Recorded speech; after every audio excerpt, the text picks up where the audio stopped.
This manhwa begins with a scene of a dimly lit night sky under the bright full moon. In the White Demon Castle, the Lady Goddess of Darkness, Heloise, calls out the White Demon Saint, Chen Bai, our protagonist. With a cold stare, Heloise said to a breathless Bai that his failure in his previous mission had put her in a bad mood. So for his punishment, he had to be deleted out of existence.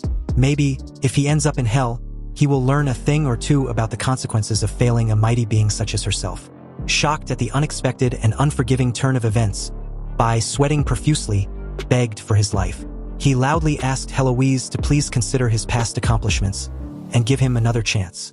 Unfortunately, his plea fell on deaf ears as Heloise continued that lowly being such as him has no right to request another opportunity from her mighty self.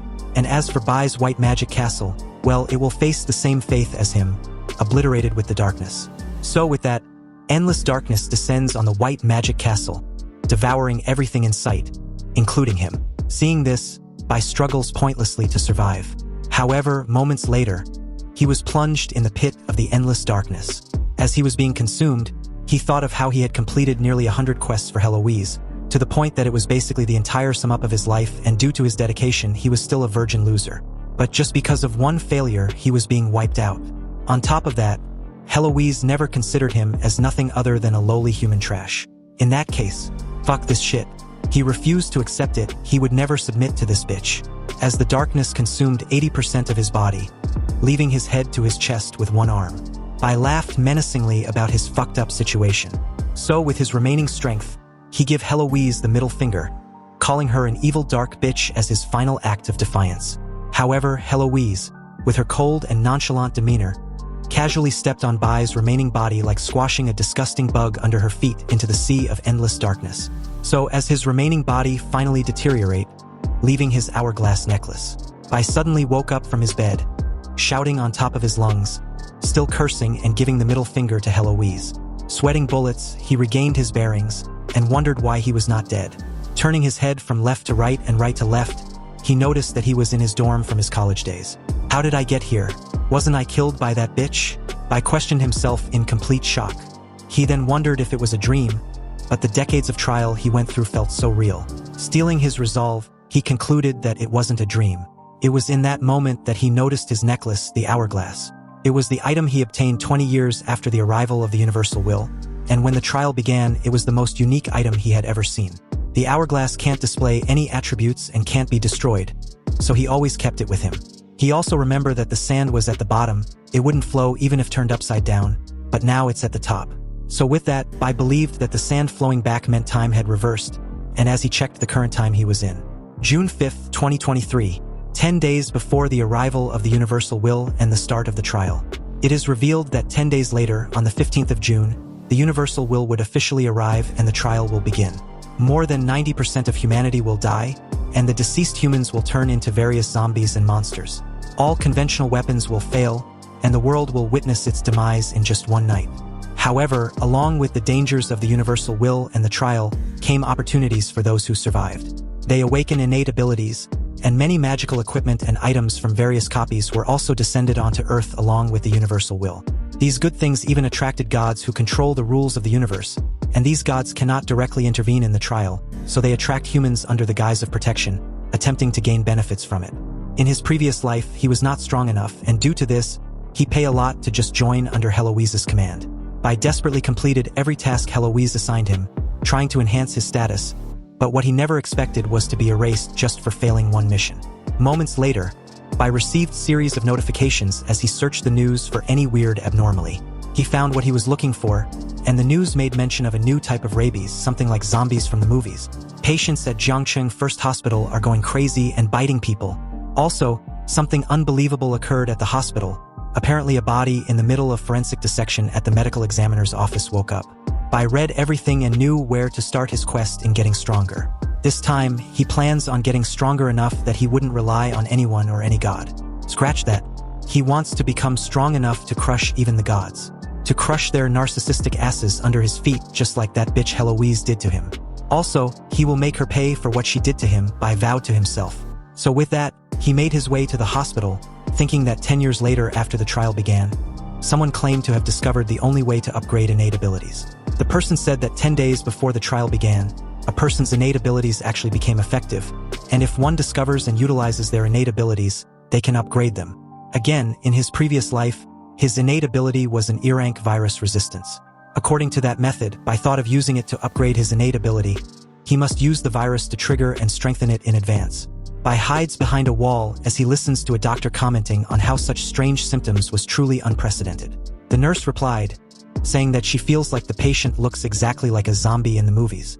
When they left, Bai sneaked in and approached the patient, whose body was heavily restrained, and his mouth was restrained as well to avoid any noise.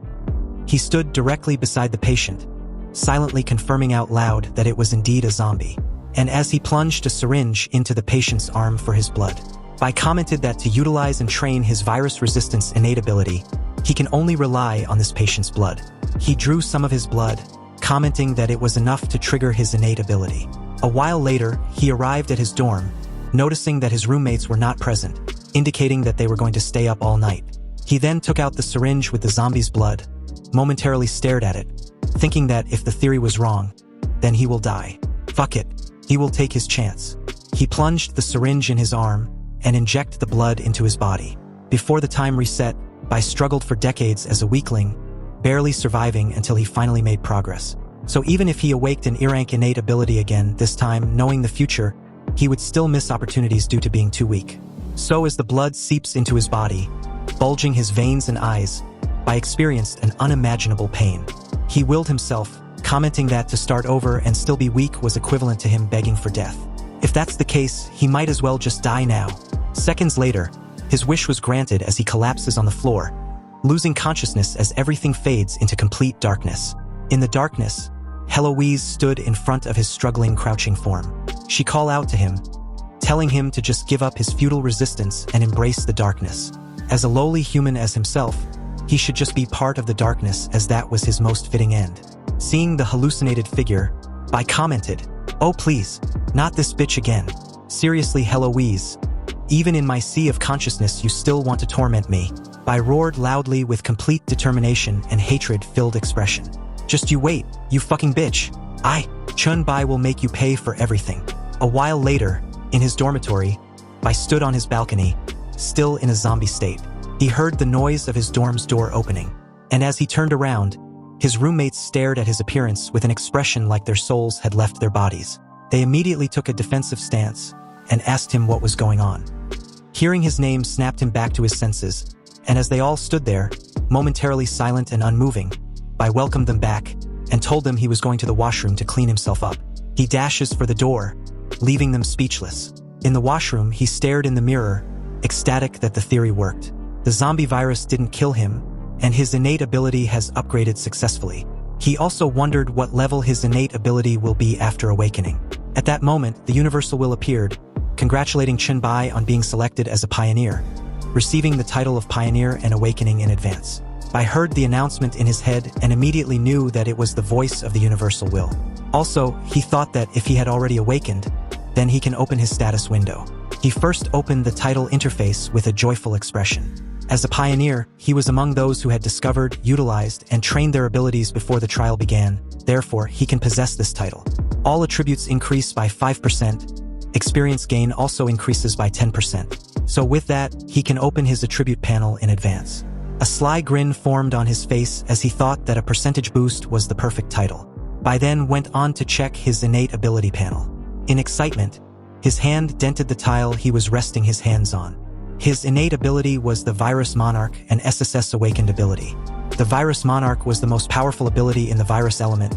It can absorb, utilize, manipulate, transform, and even create viruses. But currently, he only had the ability to absorb viruses, and the range of absorption was very limited. Knowing that he needed a large amount of virus to enhance his ability, Bai immediately thought of a hospital since it was naturally the best place to obtain such item. A while later, Bai arrived back again at the Jiangqing First Hospital. His eyes immediately shot up, shocked, as several people rushed out of the hospital, screaming in horror. A fat guy shouts at Bai, telling him that there was zombies in the hospital, claiming it was the end of the world. Hearing this, he smiled, recalling that in his previous life, he heard people talk about the name of 3 strange incidents that happened in Jiangqing before the trial came. One of them was a sealed hospital. Turns out, Jiangqing First Hospital was the hospital in question that got sealed. The fat guy asked where Bai was going as he dashes forward, smirking brightly, saying that it looks like he came to the right place.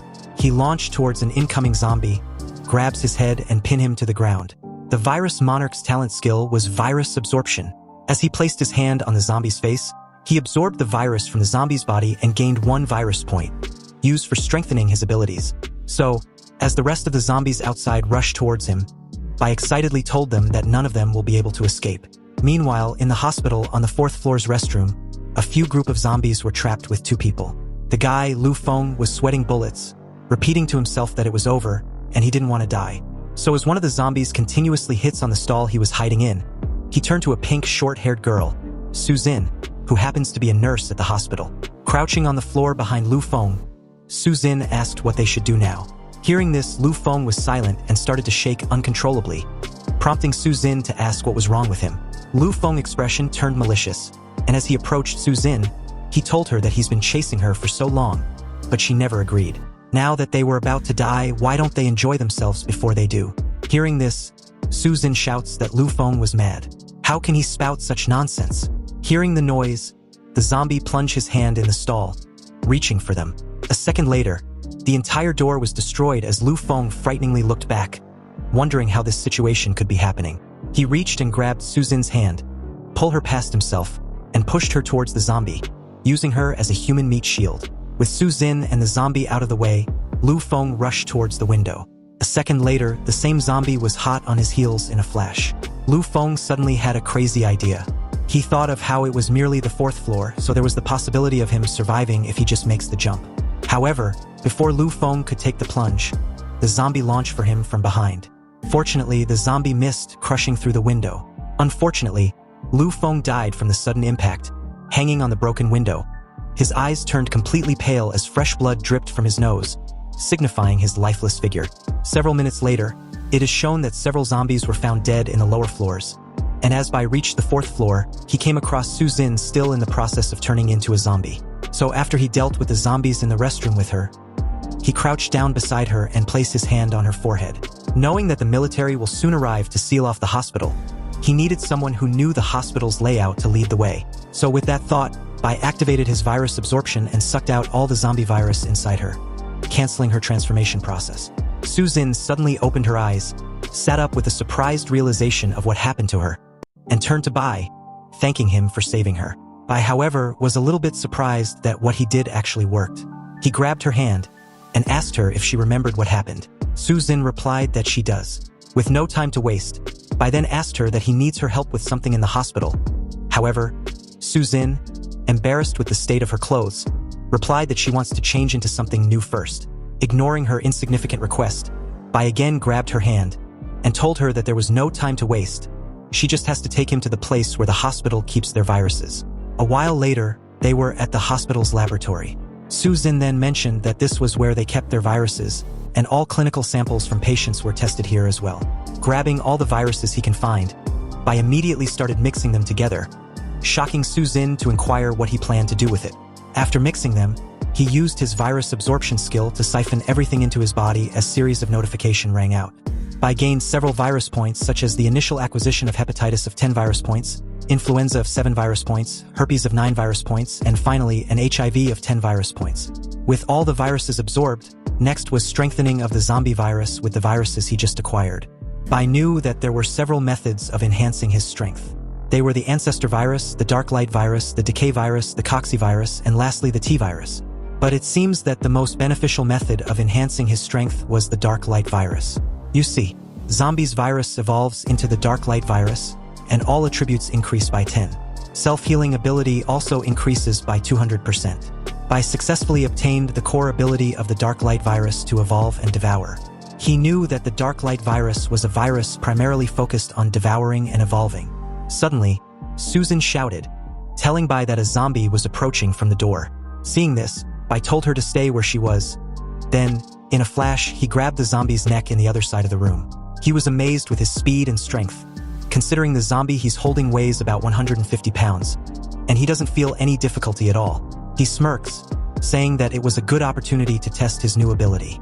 Suddenly, dark purple vines came out of his hand, and as the zombie screams needlessly, the vines completely covered the zombie, devouring it without a trace. The skill was called the Evolution Devourer. The dark purple vines retracted back into his hand, and as he stretched out his muscles, he was glad that the absorption speed was fast as well, making him recover some of his stamina. Looking totally confused and surprised, Susan wondered what just happened. Making Bai asked her what was wrong, and why that sudden expression on her face. Susan sighed heavily, and replied that Bai saved her, so she trusts that he won't harm her, and she can keep his secret. So with that, Bai officially introduced himself as Chen Bai, and she, in turn, introduced herself as Susan. As the introduction was out of the way, they heard a loud groan and shootings from outside the lab. Bai told Susan that the military and the police were here, and they must have sealed off the hospital in order to clear out the zombies, so they need to leave immediately. As they made a run for it, Bai asked Susan to lead him to the rooftop. They will leave from there. Struggling to keep up, Susan wondered out loud why they couldn't just leave through the main entrance, since they hadn't encountered any zombie yet. Bai replied that he didn't have time to be isolated and questioned. Unbeknownst to them, a large evolved zombie was on the ceiling, watching them approaching. When they saw it, Bai quickly pushed Susan to safety and faced the evolved zombie. Susan was frightened, seeing the size of the evolved zombie. She started stuttering, trying to ask what it was. However, Bai, knowing what she was getting at, replied her that it was a mutant. As Bai faced off the mutant, a noticeable amount of fresh blood oozes onto the floor, indicating that he was injured. And as he grabbed his injured arm, the large claw marks began to heal, making him smirk with excitement. He found it interesting to have encountered a mutant this early, and wondered what kind of evolution the dark light virus will produce after absorbing the mutant. As Bai continued to stare at the mutant with a smirk, it launched towards him in a flash.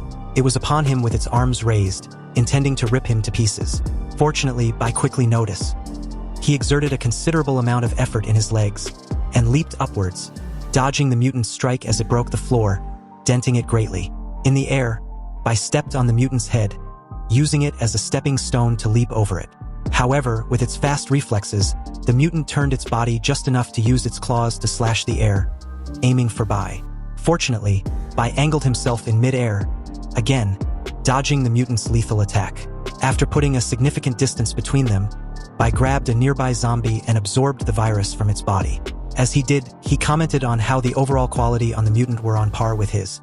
The mutant dashed for him again, and Bai, with his stamina recovered to a degree, his speed and strength also enhanced, he made a fist with his hand, covered with his dark purple vines, and hit the mutant directly on the chest. As the force of the hit threw the mutant into a wall, Bai acknowledged the toughness of the mutant's skin.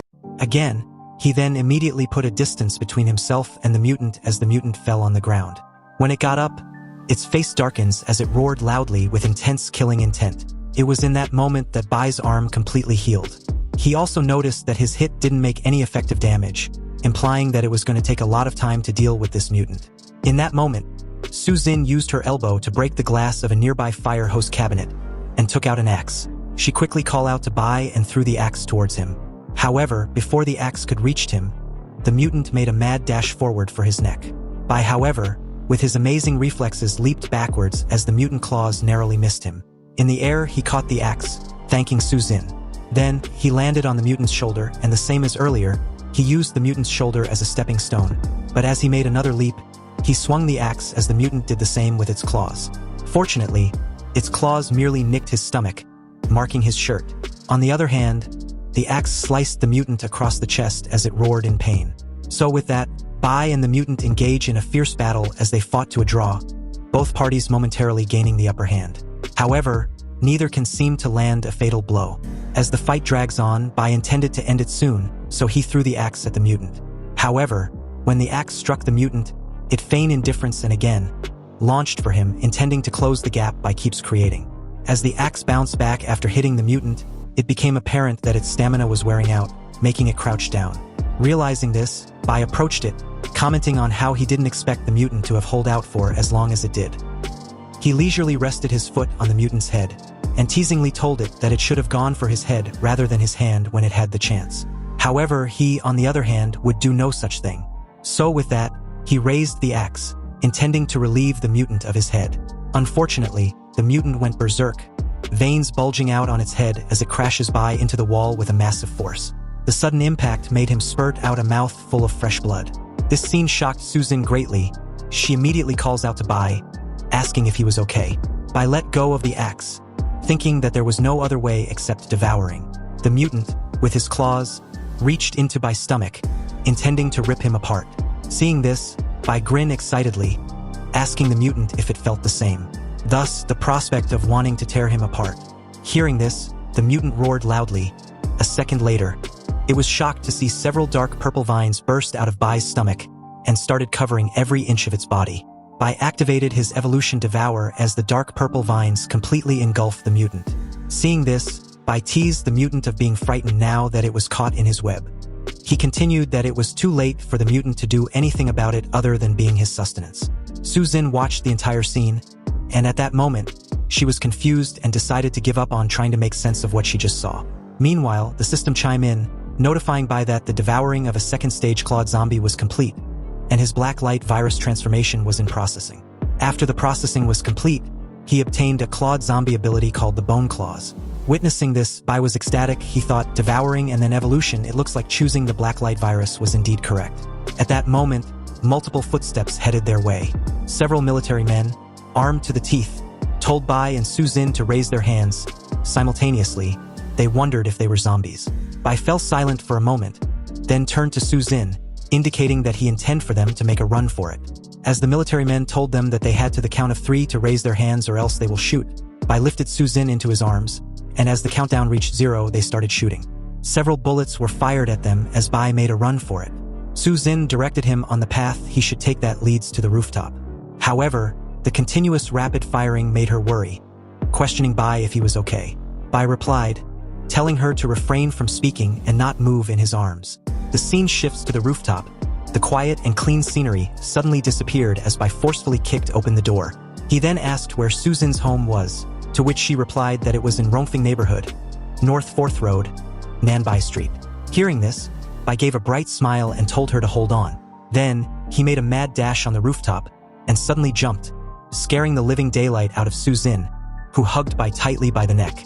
They arrived at the desired location 20 minutes later, and as Suzin opened the door to her apartment, she directed Bai to where the bathroom was, offering to help him clean and dress his wounds. Bai replied that he was almost healed since the bullets didn't stay inside his body.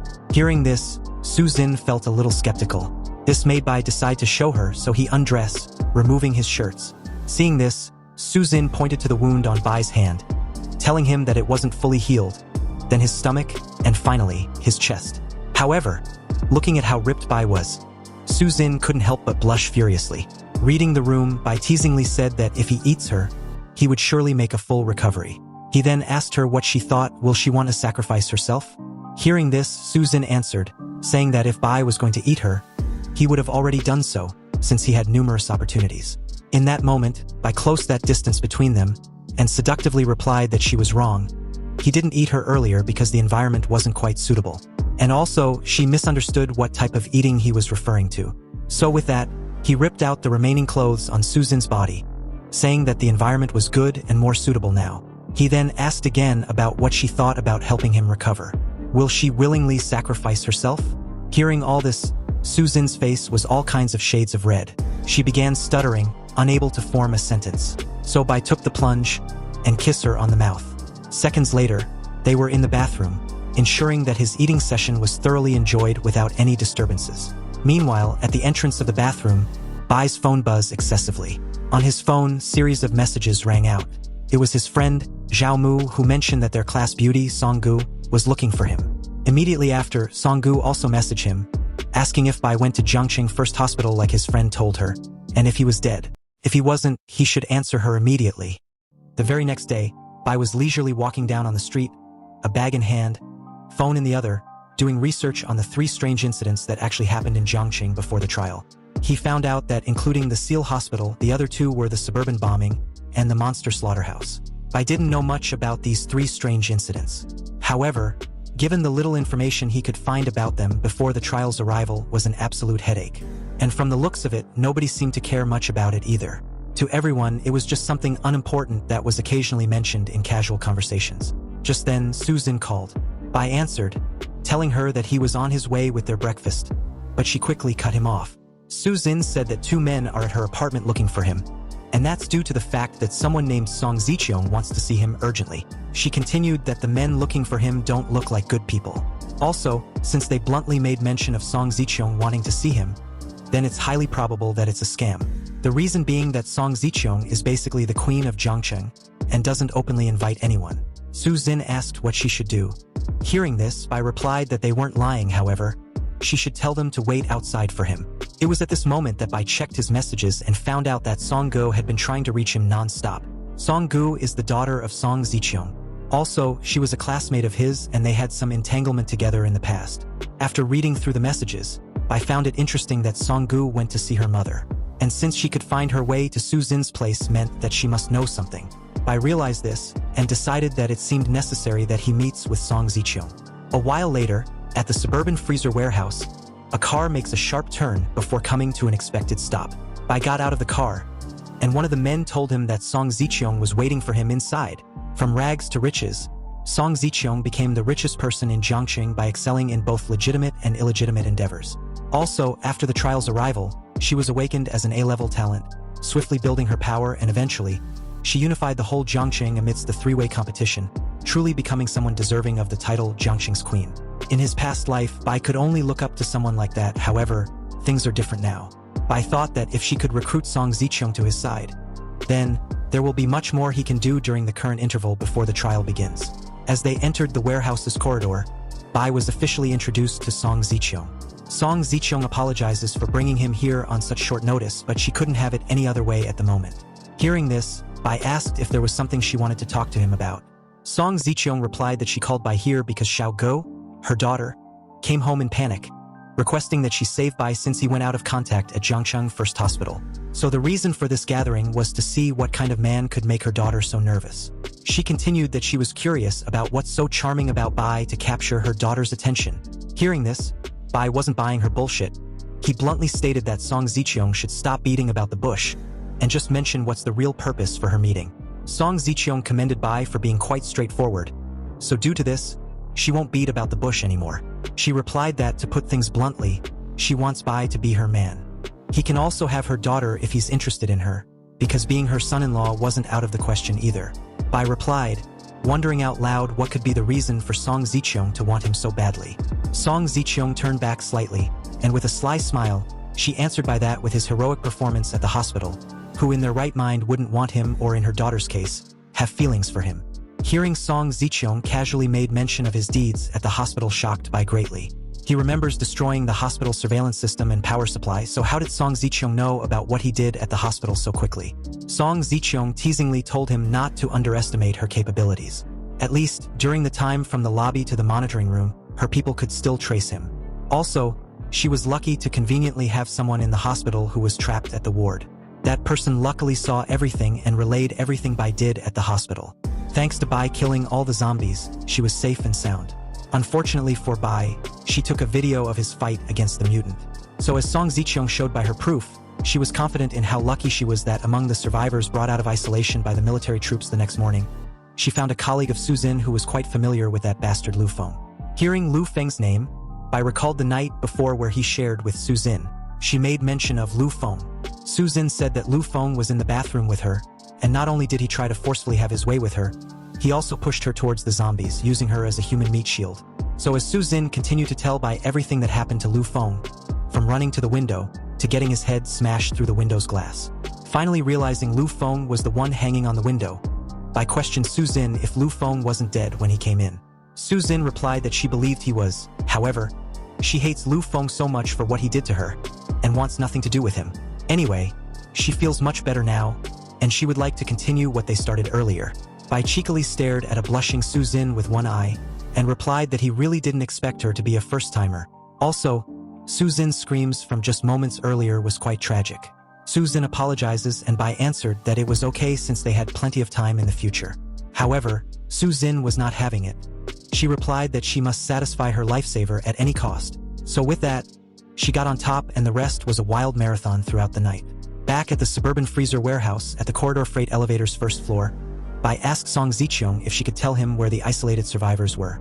But Song Zicheong tried to leverage this information by telling Bai to agree to being his. Then and only then will she tell him. Hearing this, Bai answered that Song Zicheong had really underestimated him. Song Zicheong said that Bai was right, with just this piece of information it wouldn't match a man of his skill. She tried to continue, but Bai cut her off by saying that Song Zicheong misunderstood what he said. What he implied was that Song Zicheong knew little about him because if she did, then she would have known that he couldn't be her man, but rather the other way around. She would become his woman instead.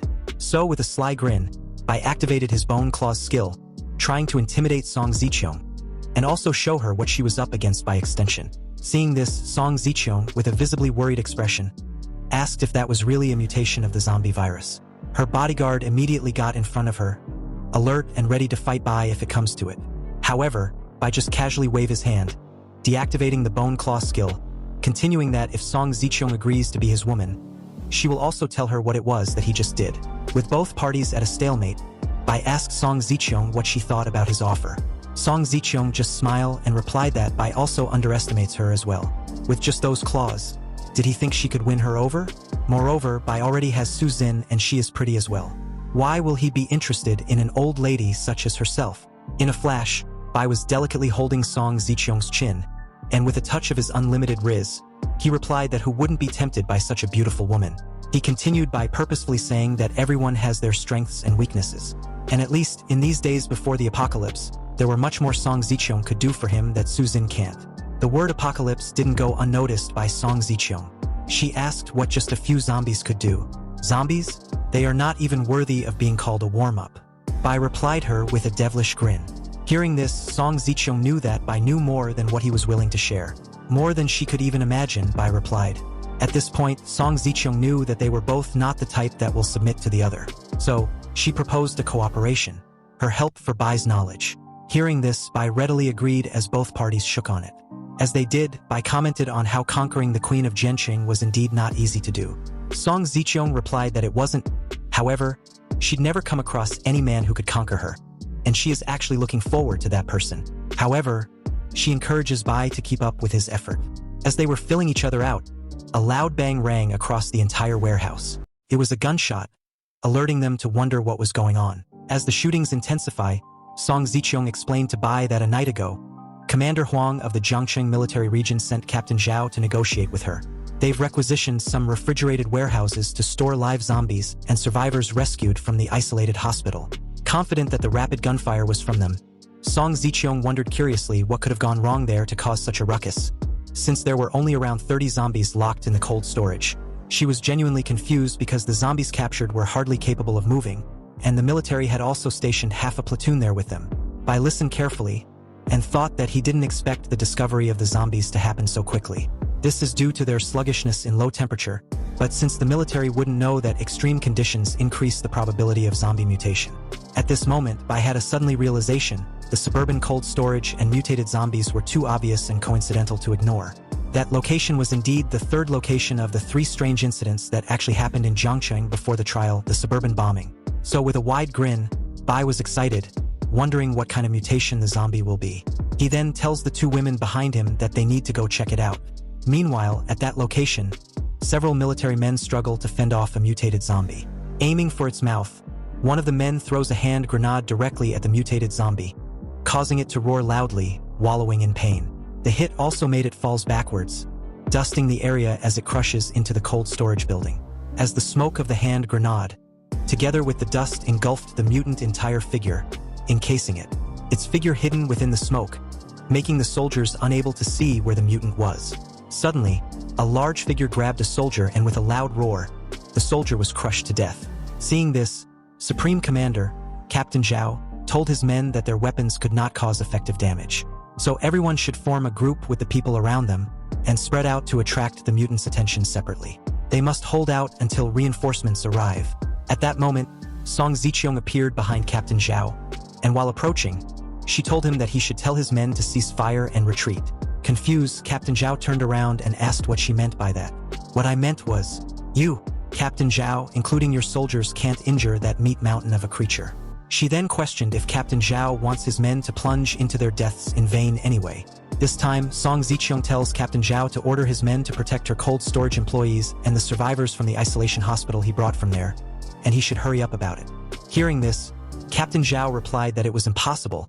The mutant wasn't slow, and no one can escape without someone restraining it. At the same time, Lu Li, a survivor from the isolation hospital, was about to be crushed by the mutant. her face drenched in cold sweat as she watched the mutant's hand about to slam down on her. Song Zicheong watched the scene with a smirk, commenting that Captain Zhao shouldn't worry about the mutant's restraint. She had someone who would take care of it. At that moment, Bai appeared at the scene and activated his bone claw skill, piercing the mutant's side. The soldiers helped Lu Li up to her feet. As she watched Bai with a sense of gratitude, Bai, however, was smirking, commenting on the toughness of the mutant's skin. Just a casual grab and he almost dislocated his arm. And from the way it's grown to such an extent, it seems like the mutant will be difficult to deal with. The mutant raised its hand, intending to smash Bai into the ground. However, as its hand approached him, Bai, with his fast reflexes and speed, used his claws to slice multiple wounds on the mutant's entire arm in an instant. He then lands in front of the mutant as it wallows in pain. Realizing this, the mutant clenched its teeth in anger as Bai casually walked towards it. Suddenly, the mutant sharply made a turnaround and smashed the cold storage warehouse, searching for something. Seeing all this, Captain Zhao worriedly asked Song Zicheong if he was raising a monster. Song Zicheong replied him with a cheeky grin that Bai wasn't a monster but her partner. In the closest storage room full of meat, the mutant intended to devour the meat to increase in size and strength. However, Bai stops it, teasing the mutant of wasting all these meat. He then activated his evolution devour as several tentacles spread out of him, devouring all the meat, and was also about to devour the mutant's arm. Seeing this, the mutant punched furiously at Bai with its other arm. Fortunately, he makes a leap over the mutant in time as the system chimed in that the devouring was complete. Host has consumed a large amount of frozen beef.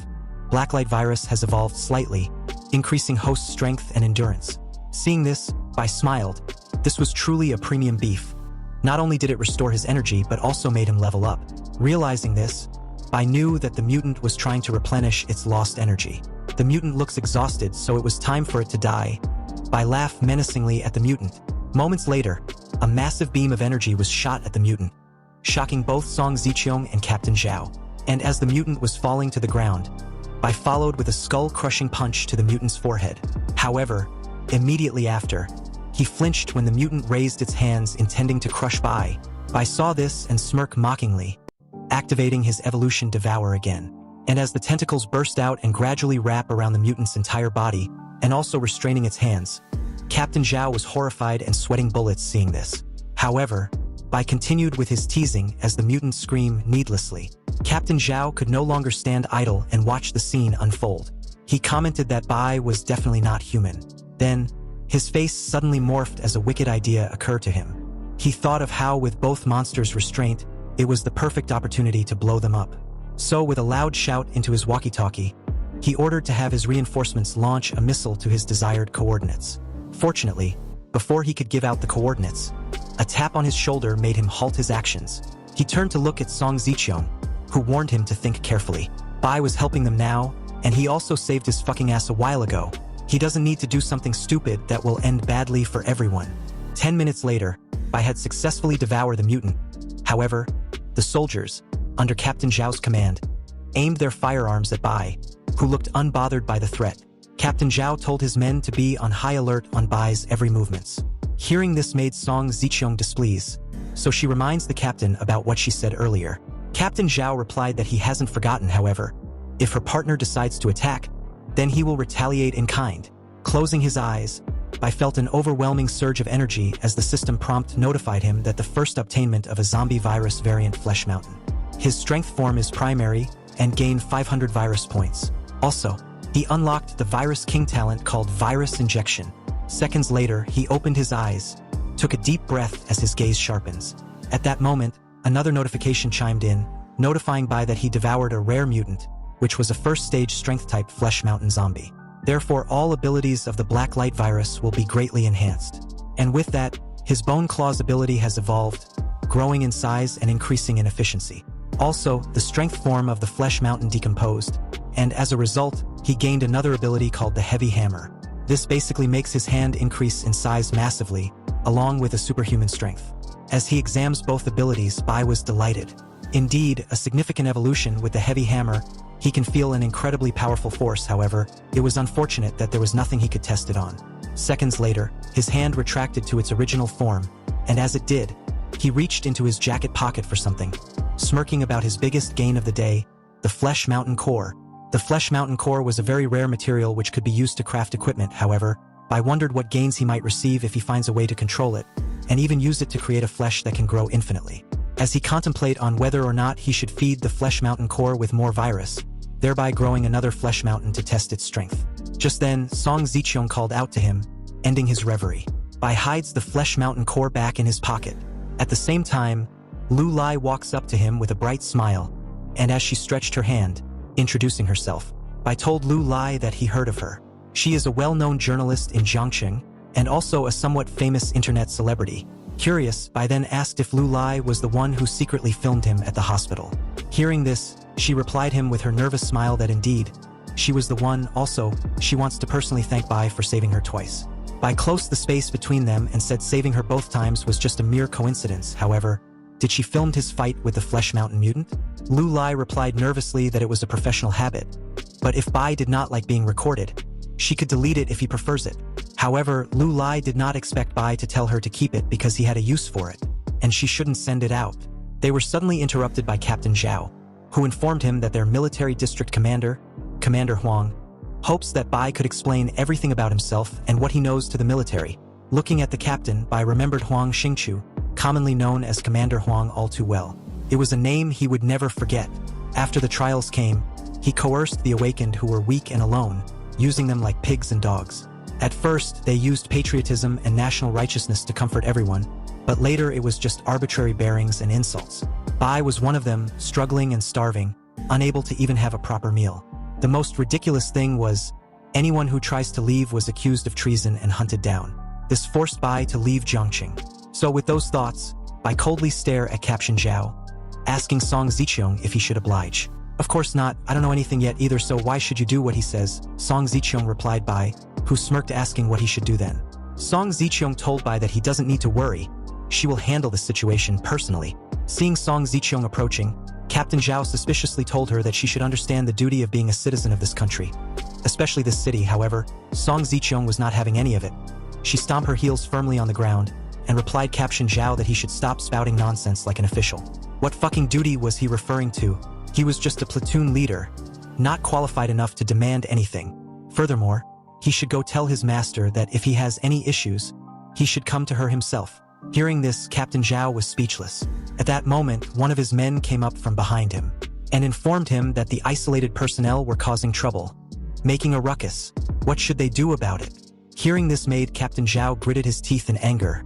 However, Bai questioned the soldier if there was someone named Lu Feng among the people.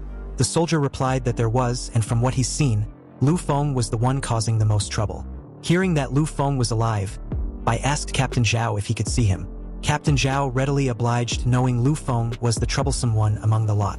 Moments later, Lu Feng came out of the building, delighted and asking if his dad called for him. Was that the reason why he was released? He continued boastfully that his dad, Lu Huainom, was the vice president of the first hospital.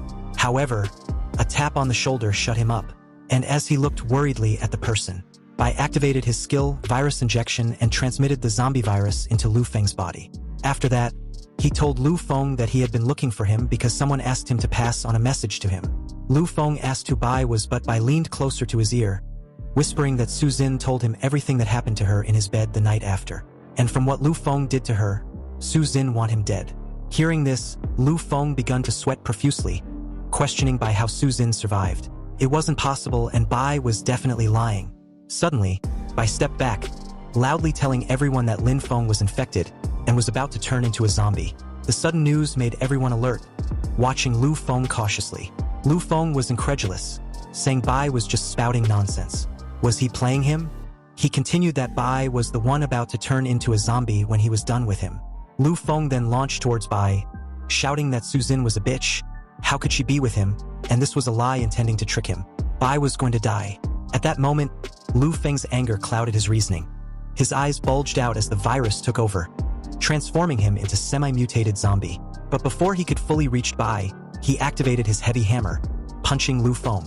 Lu Feng's entire upper body disappeared upon impact as the punch created a slight shockwave, shocking everyone. Seeing the results, Bai thought that the skill wasn't bad. It was more powerful than he previously thought. Meanwhile, Captain Zhao was watching Bai's mutated hand with a surprised look, questioning himself if Bai was a superhuman. Bai turned to Song Ziqiong, referring to her as his boss. He told her that he will relay some information to her when they get back. Hearing this shocked Song Zicheong, so she told Bai to just call her Zicheong or Song Jie from this very moment onwards. Puzzled, Bai asked why.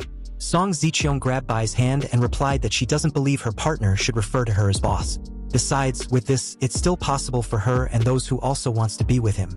Hearing this, Bai smirked, saying that everything will depend on her value and performance. Soon, the group was on the road. And while in the car, Song Zicheong told Bai that she was taking him to her place for dinner. Hearing this, Bai readily agreed but replied that he shouldn't be disturbed for here on out till they reached her villa.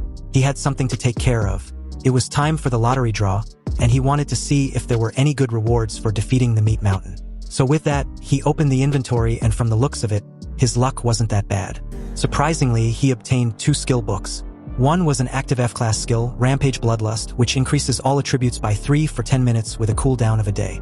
And during cooldown, all attributes decreased by 50%. Seeing this, Bai knew that this rewards wasn't worth it, so he moved to the second rewards, which was an E-rank passive skill, Muscle Enhancement. This skill greatly increased muscle mass and doubled the growth rate of strength and constitution.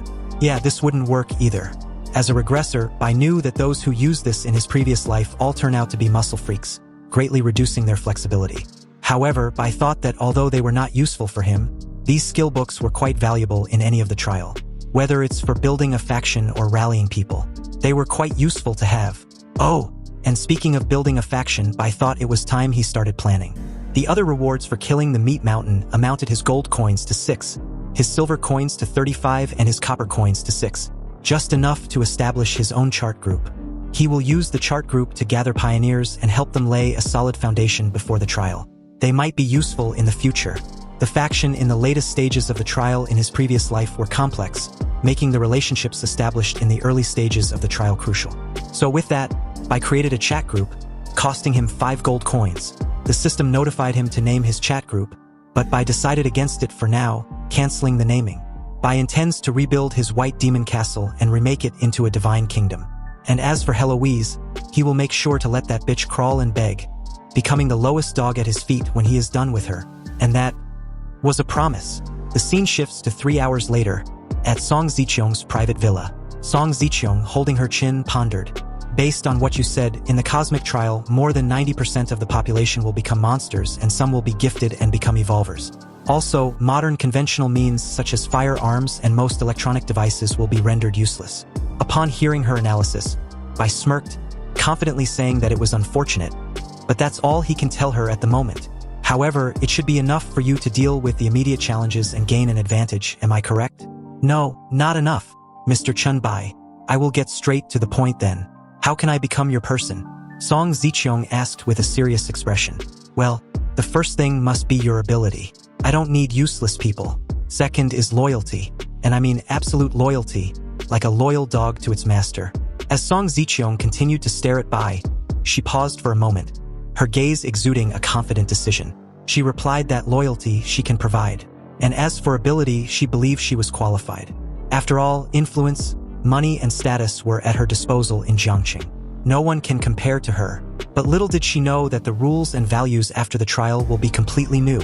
Her current power, status and money will have no value other than making a target to the idea of enslaving her and her loved ones more tempting to anyone. Bai recalls the gruesome scene of Song Zicheong and her daughter, Song Gu, captured, their hands bound and hanging by a rope at an auction house. Song Zicheong then asked Bai, what's the difference between a loyal dog here and being a plaything elsewhere? Because at the moment, they both seemed like receiving the short end of the stick anyway. Hearing this, Bai smiled, as if expecting this question. He replied that the difference was that she will be given freedom where she can exert her strength if she wishes, and a master who won't restrict her out of fear of her power. The reason being that Bai will always be stronger and above her. So even if she gain immerse power compared to Bai, she will always come out short. Hearing this made Song Zicheong smile, and while flicking her short hair, she replied that she suddenly had a feeling that if she hesitates any longer, she will miss out on a very important opportunity. So with that comment, she immediately stood properly, then slowly got on her knees. And without any hesitation, she calmly said she was willing to serve Bai, not forgetting to call him master. Seeing this scene, Bai commented that he's not gonna lie. The reputation and status that Song Zicheong currently has had made the emotional value she provides extremely high. It is intoxicating, almost like an addictive drug, and quite interesting. Bai delicately held her chin, saying he wants to witness her charm up close, in person. But first, he had some tasks for her to handle. At another room in the villa, Luli continued to watch the video on her phone as Chinger received a message from Song Zicheong, telling her to let Luli send Bai's video to her. Then, she should take her home to rest because she's been through enough for the past few days. Also, she should find someone to keep Bai's posts prominently displayed on major forums. The post should be titled, "To the Pioneers," with the post ID Pioneer White Emperor. Chinger went to Luli, recounting the message to her. Hearing this, Luli asked if there really was nothing else she could do to help. "No, go home, rest up and calm down. You've been through enough," Chinger replied softly. Reluctantly, Luli agreed. But as she continued to watch the video, she commented that although she nearly died at the hands of a zombie earlier, strangely, the shock she received doesn't seem as intense as when she first saw one. Luli doesn't know if it's because she has accepted the possibility of dying at the hands of a zombie, or maybe because Bai's strength makes her feel at ease. Back to Bai. A call suddenly came in. It was Song-gu, calling her mother. As soon as Bai picked up the call, Song-gu, thinking it was her mother on the other end, asked to confirm if she really wanted her back home. Was there something wrong? Bai responded, making Song-gu inquire why he had her mother's phone. Where is she? Bai mockingly replied that her mother is busy at the moment, working and eating, so she doesn't have time to talk to her at present. However, it was important that she comes home immediately.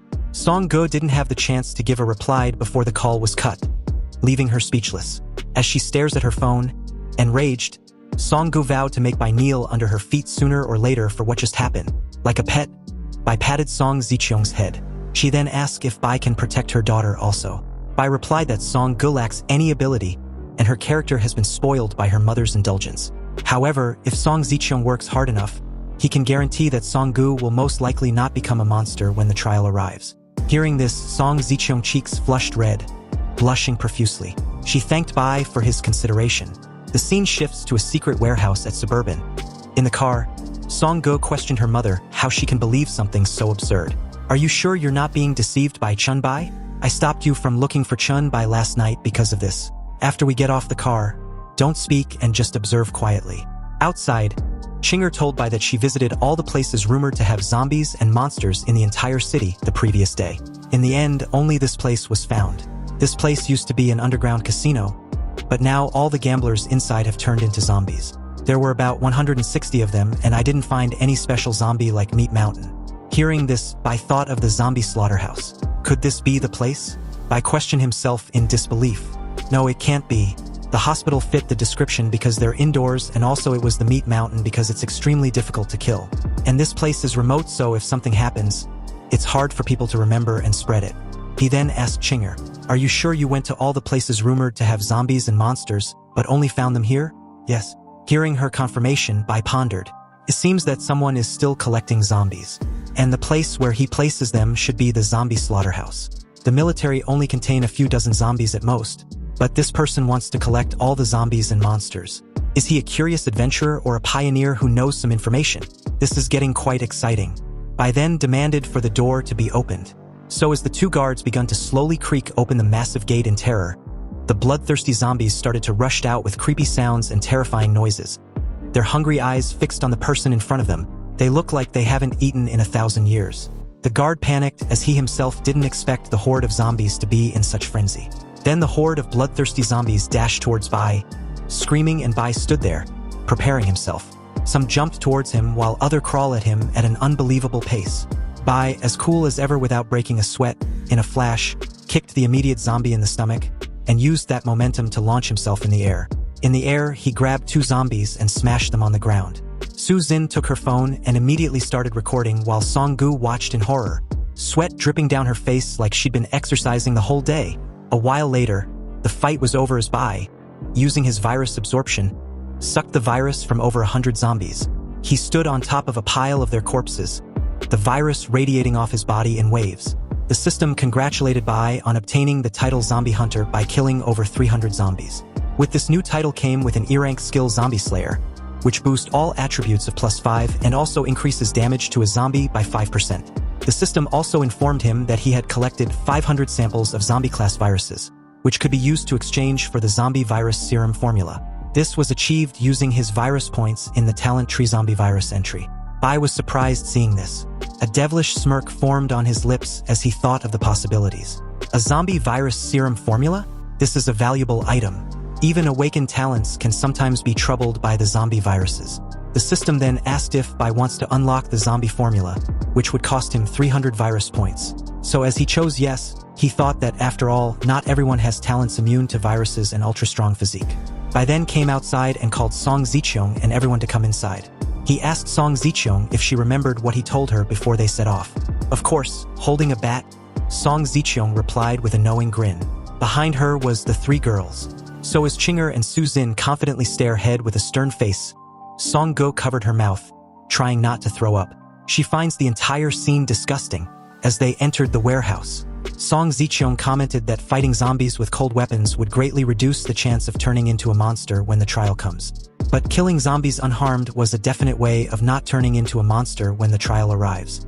Holding a zombie by the neck, Bai asked who wanted to go first.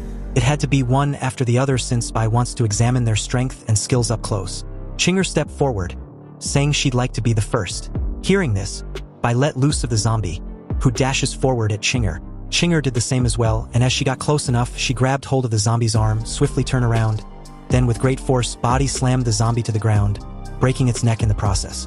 Bai observed the brief fight and was impressed with Chinger's fast speed, ruthless and accurate assessment. Next was Song Ziqiong, who smacked the zombie's face with her bat, then delivered several continuous hits to the zombie's head while on the ground. Bai noticed that Song Ziqiong's strength wasn't enough to knock the zombie down in one hit, but more importantly, it took more than 10 hits to finish it off. Su Zin soon followed after, panting while lying on the ground with the zombie. However, the zombie was unconscious, then slowly lost all signs of movement, indicating its death. Bai assessed her strength, which was too weak. Su Zin got tackled by the zombie, but she managed to kill it by relying on her familiarity with the human body structure. Song Ziqiong gave her bat to her daughter and told her that it was her turn. But Song Go was scared shitless, even to the point that she peed on herself, shouting that she can't do it. Seeing this, Bai didn't waste any time in failing her. He also points out her peeing session and her unwillingness to fight. He then calls for Song Ziqiong, who hurriedly ran to his side, although she was still concerned for her daughter. Bai told her that if Chinger had gone to all the places where there were rumors of zombies and monsters but still found nothing, this meant that something fishy was happening that required a thorough investigation. Song Ziqiong responded in agreement to investigate, but about her daughter. Bai cut her off, saying that it was too bad, especially for Song Gu. He doesn't have time to slowly train everyone, so she had to arrange their practice, including her daughters. This answer worried Song Ziqiong because Bai won't be there to eliminate the virus if something unexpected happens. Hearing this, Bai handed her a paper, and when she looked at it, she was surprised. Confused, she asked what it was. But upon a close inspection, she noticed that it was a note containing the zombie virus serum formula. Song Ziqiong remarked that the steps were so complicated, but Bai told her that she could put the materials of the formula to generate it herself if she so chooses. This was the preciousness of potion formulas. Upon hearing this, she smiled, thanking Bai for his trust in her. Song Ziqiong assured Bai that she would do her best to complete the task he has entrusted to her, and keeping the formula safe had become one of her utmost priority. Satisfied with her answer, Bai replied that she should go do the task he had assigned her. And also, have someone to send me back to the villa. Of course, sir. I will have Chinger take you to the villa as per your command. Later during the day, Bai, while checking his phone, wondered how many people had seen his post. Not knowing if anyone had contacted him beforehand, he checked his messages. Upon checking, he was speechless, seeing the responses of everyone as they were mocking him, and even asked him which mental hospital he had crawled out from. However, something caught his eye and he became a bit serious upon seeing it. It was a private message from someone named Shil. In the message, Shil said that he knows about Pioneer because he is one too. Shil was curious about what Bai knew. Seeing this, Bai was thrilled that not everyone was a loser, as there were some gains as well.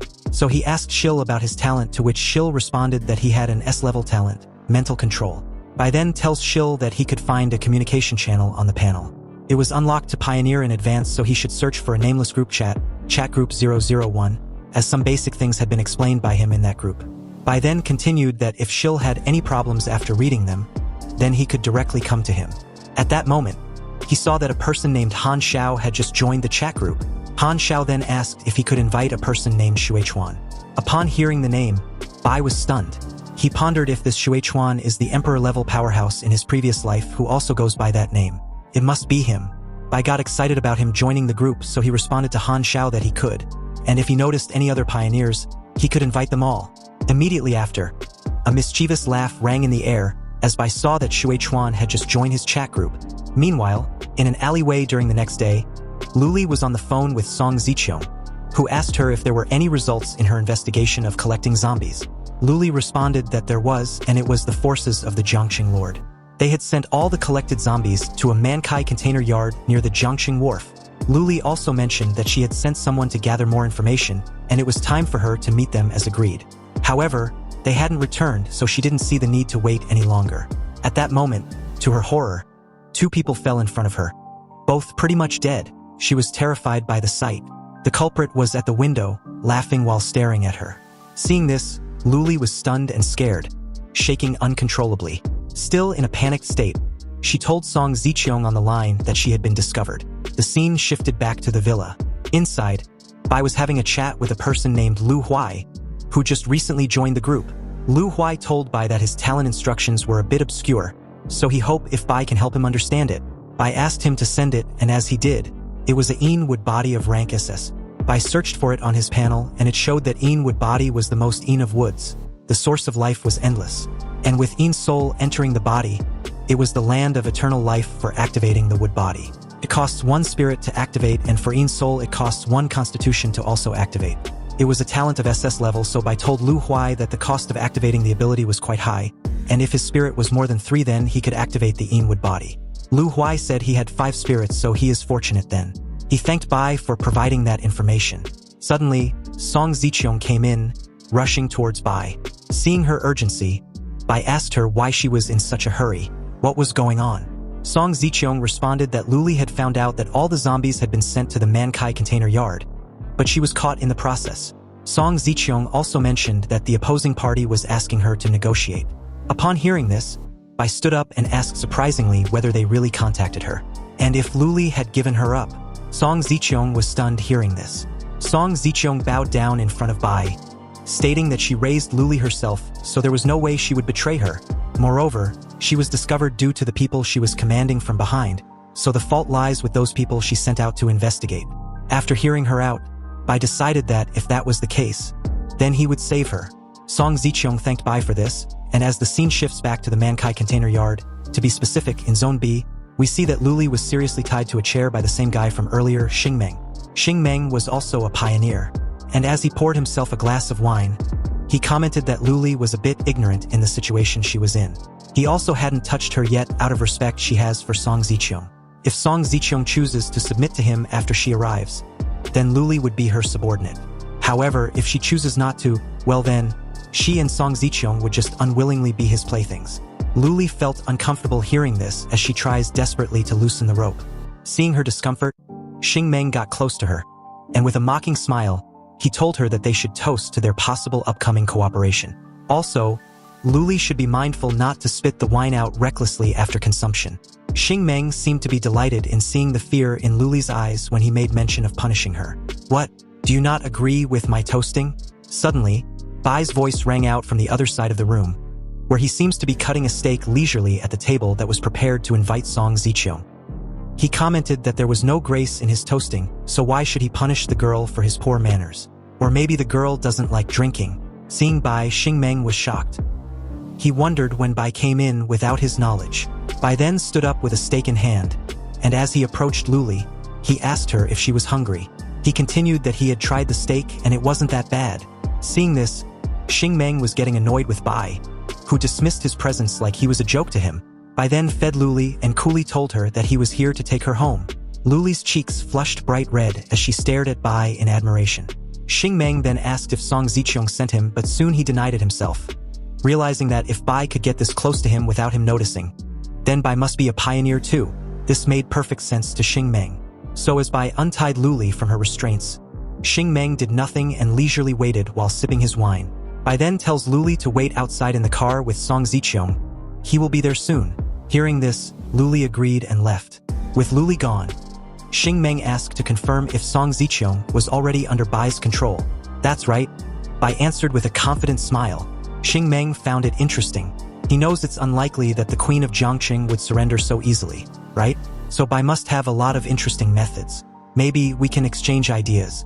I'm still very interested in the current events happening. Among the 3 major forces in Jiangqing, I had subdued the Lord, and as it stands, you had also subdued the Queen. Now only the commander was left. Xing Meng then asked Bai to assist him in becoming the king of Jiangqing, and he would make Bai his confidant.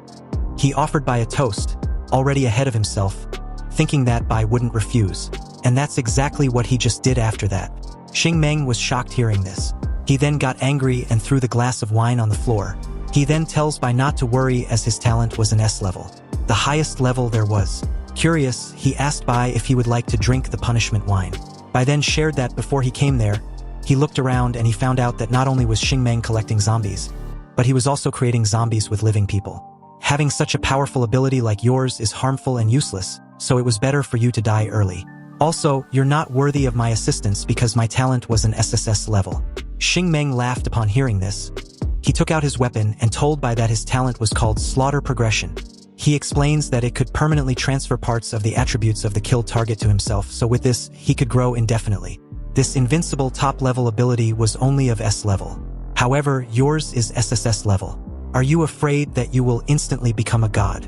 Bai responded that he was close enough, but he can't tell him. Inwardly, he pondered, thinking Xing Meng's ability turns out to be an unlimited growth pure combat type talent. And that claw, it's definitely an equipment, right? Xing Meng had had enough of the chit-chat, so he dashes towards Bai, shouting that Bai was an arrogant person. He hopes Bai would increase his attributes after his death. Don't disappoint me too much. Bai nullified the attack by clashing it with his bone claw skill. Both parties turned to look at each other before deciding to launch at each other's throats. However, when Xing Meng saw Bai cancel that attack, he understood that he had a shape-shifting talent which was indeed interesting, but Bai's strength wasn't enough to overpower him. Hearing this, Bai thought, was he referring to the skill? It seemed like this guy didn't explain his abilities fully to me. Anyway, I don't know what effect this skill of his has, so I have to be extra careful. It was in this moment that Xing Meng leaped in the air, and his claws emitting a killing aura. Bai took on a defensive stance and retracted his bone claw skill, and activated his heavy hammer skill. He launched towards the incoming Xing Meng. Their fists clashed, creating a big impact in their surroundings, breaking the ground in the process. At this moment, the immediate clash of the 2 heavy fists sent Xing Meng flying. Fortunately for him, he managed to stop himself, making a sturdy landing. Then Xing Meng dashed towards Bai in an instant, and with his claws, he aims for Bai's neck. Bai quickly switched to his bone claw and blocks the attack, then counters with his heavy hammer with his other hand, preparing to land another blow. But unexpectedly, Xing Meng just effortlessly blocks it with his hand, which made him quite smug. Is this your SSS class talent? That's all? Are you even trying? You weakling. Hearing this, Bai just laughed. My talent has been at work for a while now. You're just too dumb to notice. Unaware of the true situation, Xing Meng thought Bai was just bluffing. In the next second, he instantly appeared in front of Bai and sent him flying.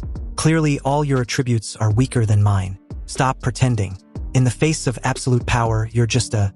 Before Xing Meng could finish his sentence, he started spewing blood non-stop the next moment after. At the same time, the system kept popping up with various virus infection notifications, including the most severe like HIV. Seeing the baffled look on Xing Meng's face, Bai couldn't help but remark, this guy's constitution is really good. It really took so long for the virus to take effect. How does it feel to suffer so many diseases at once? Xing Meng's defenses broke instantly, but he still charged at Bai in his current state.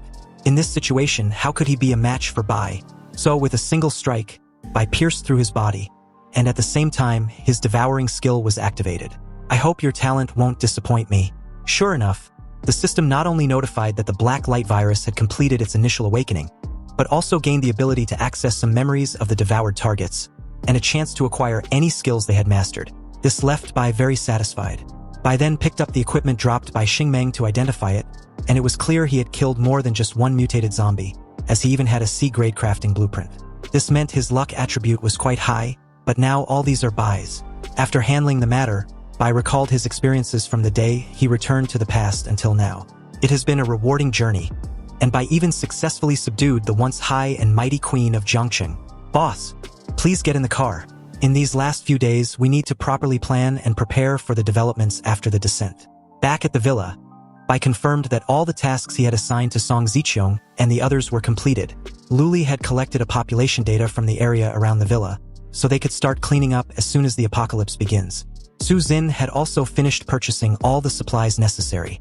Bai finally announced that the timing of the apocalypse has arrived. In the Pioneers chat group, the Pioneers promptly received Bai's message. There's only 10 minutes until the trials descend, so don't be complacent about your early advantages and rare talents. Bai then urged them to stay calm as the trials bring dangers they couldn't even imagine. The reason was he didn't want anyone from the group to disappear in 10 minutes after. Some were impatient, some were nervous, and others were excited as time ticked by. But one thing common was that they were all grateful for Bai's help and guidance. They began to share their thoughts as time continued to tick away.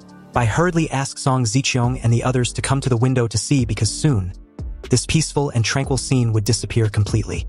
A 10-second countdown began, and Song Gu began to shiver in fear beside Chinger. Chinger calms her down, reminding her not to be afraid, while Song Ziqiang and Su Xin appeared confident. 3 seconds left. 2, 1. Time's up. The familiar sensation hit everyone again, and the apocalypse trial officially began. The surviving humans became evolvers, and most of the rest were either killed by other species that appeared during the trial or eventually turned into zombies. At the same time, spatial rifts began to appear in the skies, and at this moment, Bai quietly watched everything unfolds outside through the window. Suddenly, the system's voice sounded, "Time hourglass ownership confirmed. Beginning binding." Not good.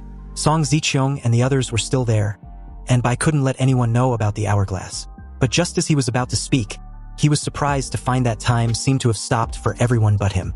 Even the crashing airplane also froze in midair, and then the hourglass began to glow. A purple light instantly surged into Bai's body. The time hourglass binding was successful, and its panel also displayed. Unexpectedly, Bai had also gained a life-saving skill, allowing him to save his state and load from that saved-up state. With such a powerful life-saving skill, a cooldown of an hour couldn't even be considered a downside. As the time stop ended, Song Ziqiang came to Bai's side and asked, "Did you just give any instructions, or did I hear wrong?" Bai told her she hadn't heard wrong, and immediately instructed them to ensure the villa's security. The nights after the trial's arrival are very dangerous, and we need to be vigilant at all times. As soon as daylight breaks, everyone need to start clearing the villa area. By the next morning, as expected, zombies had already surrounded the villa. Seeing this, Song Ziqiang immediately activated her S-class talent, Amethyst Eyes, and used the ability Insight Crystal, which can view the target's attribute panel and weaknesses. She resolved the zombie situation in an instant. Meanwhile, Chinger's talent was the A-class Path of the Assassin. Already strong, her talent made her seem like a possessed god of death, making her clear dozens of zombies in mere moments. On the other side, the wounded people were brought before Su Xin. Su Xin. She awakened the B-class talent, High-Speed Recovery. She was responsible for treating injured survivors inside the villa, and so far, everything looked good with no accidents occurring. I felt quite relieved. He then left the situation at the villa to everyone, and used the memories of his previous life to quickly head towards Jiangcheng University. At this time in his previous life, a strange symbol had appeared over Jiangcheng University, and it took him a long time to understand the meaning of that symbol. By the time he did, he regretted it. It was too late, so this time, Bai intends on seizing the opportunity. He quickly arrived at Jiangcheng University, and from the looks of it, it seems that where he had arrived was the place where the symbol had projected a certain deity's descending. Without hesitation, Bai eagerly searched forward. Suddenly, someone called out to him, "Hey young evolver, please wait. It's rare to see such a powerful little fellow like you at the beginning of this ordeal. I'm a merchant. Are you interested in doing some trades with me?" Upon hearing this, Bai was overjoyed. This was exactly what he had been hoping for. "It would be my greatest honor to conduct a transaction with you. A kind and fair, generous, wealthy, and powerful person such as yourself. I humbly greet the Lord of Trading, Lord Leto." It seems Lord Leto came in his real form in the past as well. Hearing this, Lord Leto was flattered, so as he gave Bai a card, he made mention that Bai was destined to meet him. Consider this as a meeting gift. It was his gold membership card to the Goblin Chamber of Commerce. To purchase items from the Goblin Chamber of Commerce with this card, you will receive a 12% discount on every item. Upon seeing this, Bai wondered. In his last life when he had met Lord Leto, he was immune to compliments and praise, so it was good he was quick on the uptake. Bai took the card, expressing his gratitude, and acknowledging Lord Leto's generosity. Lord Leto noticed that Bai was willing to trade. If so, then he was going to show him the products available. A Thunderwalker scroll of S grade and a Reaper's Touch, also an S- grade. Seeing all the precious items, Bai was stunned. Also, seeing the Thunder Walker profession scroll from his previous life indicated that it was purchased from Lord Leto. There were also so many other precious profession scrolls and items. Bai apologized to Lord Leto, explaining that he wanted to buy all the things he would offer, but unfortunately, he couldn't afford them right now. Understandingly, Lord Leto replied that he knew. At the beginning of the trials, evolvers wouldn't have much currency on hand, so Lord Leto reassured Bai that his products weren't junk. If Bai works hard to become wealthy, his anticipation upon meeting him again in the future for trading is guaranteed. Bai pondered for a while, then stated that although he couldn't afford to buy his products, he had heard that the gods couldn't participate directly in the trials. However, they can invest in evolved beings to make a profit. Lord Leto, I believed you must have come here with the intention of investing, right? Hearing this, Lord Leto was impressed. Bai's insight and knowledge was better than average.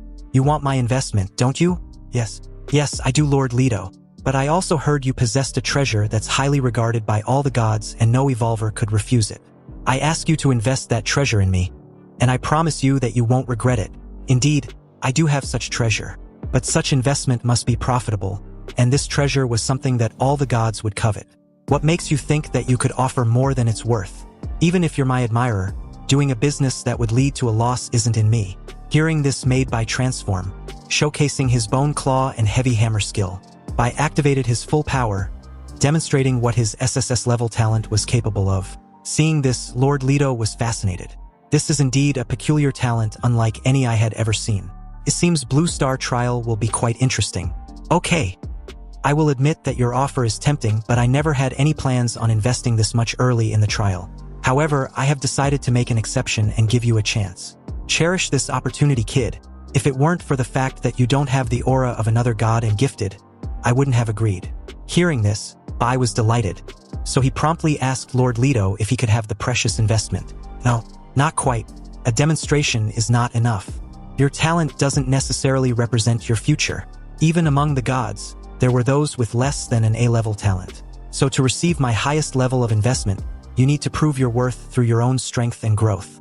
Suddenly, the system's voice sounded. The god of goblins and trading Leto had issued an SSS-ranked mission named the Ultimate Investment. Do you accept? Without hesitation, Bai directly accepted the mission request. Leto gave a coin to Bai, explaining that whenever he completes the task, he could use the coin to summon his shadow. I hope you won't keep me waiting for too long. Hearing this made Bai ask Lord Leto if he could show him the desired treasure that even all the gods would covet. Seeing no problem with the request, Leto revealed a golden scroll dazzling with golden light. The treasure was named the Dual Procession Scroll, an SSS-grade special item. The Dual Profession Scroll allows the user to have two professions simultaneously, enabling dual profession attribute, growth attribute, bonuses, and skills to take effect. Upon seeing this, Bai was stunned, wondering if it was really a dual profession. Could my eyes be deceiving me? Bai's daydreaming was cut short as Leto informed him that the transaction had concluded. It was time for him to go, but before leaving, Leto remarked that his harvest of the day was quite pleasant and he hopes that Bai could complete the task. Immediately after his departure, Bai opened his mission panel. On it was the description, stating that to obtain the most valuable investment from the smartest and greatest goblin, the god of trade, Bai needed to provide enough proof of his worth. His objective was to find a special copy of the secret realm in Jiangcheng University, defeat the creature inside that Leto was interested in, and obtain a part of its body to give to him. The reward would be decided by Leto upon completion. Bai was impressed reading this. A reward decided by only Leto. He's truly a god of trade, he said. Bai also knew that Lord Leto's reputation in the previous life was good and legit. This meant if he did a good job, he wouldn't suffer any loss afterwards. Now, his biggest problem was to find the secret realm in Jiangcheng University. In Bai's previous life, he had never heard of a secret realm in the early days in Jiangcheng University, which only signifies that it was well hidden. He began to ponder where he should start looking first. The scene then shifts to the gymnasium of Jiangcheng University, where two guys and a girl were bullying the rest trapped in the gymnasium with them. Their leader, Tom, demanded the other students to take off their clothes and beg to be his servants in a manner that pleased him. He threatens to harm them if they didn't comply. Furious, they refuse, calling Tom a piggy bastard. Hearing this, Tom got excited and continues with his threats. If you all are willing to die, then I will fulfill your wish. But don't think for a second that I will let you die easily. The girl in his group, Mia, tried to convince Tom that he was going too far. But what she received in return was a slap across the face as Tom tells her to fuck off. Suddenly, a massive commotion occurred at the entrance, removing the debris in the process. Everyone was startled seeing this. At the entrance was Bai, asking Tom if he was responsible for beating the rest of the students. Hearing this, Tom smiled, proudly admitting he was indeed the one. What are you gonna do about it? However, in the next second, Bai was upon him in an instant, shocking him and his minion and also Mia. With his bone claw, Bai tells Tom to go meet the King of Hell, slicing through him without any resistance. And like an idiot, his minion dashes towards Bai from behind. Mia was scared shitless, her expression highlighting how fucked up she was. As Bai holds the minion's lifeless figure by the head, he proceeds to ask if anyone among them was from the medical faculty. He was looking for something and needed assistance from someone familiar with the medical faculty. The students immediately began to ask themselves which person among them was from the medical department. It seems that there were no medical students in sight, but suddenly one of the girls, Gia, pointed at Mia.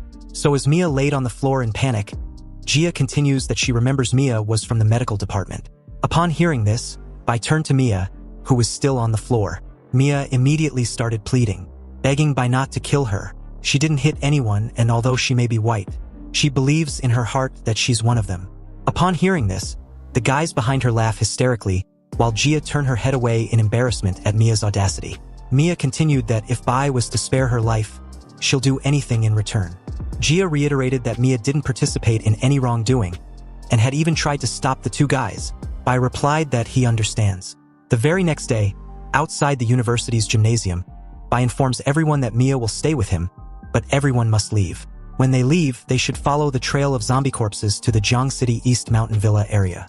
Upon arrival, report with the name Chen Bai, and the people there will help you settle. Hearing this, everyone became tense, expressing their concern that the city was full of zombies, so how could they possibly leave? Additionally, the Jiang City East Mountain Villa was far from the university. They feared they could die on the way there. Bai reassured them that he had cleared almost all the zombies along the way, so they didn't need to worry as much as they wouldn't be in constant danger.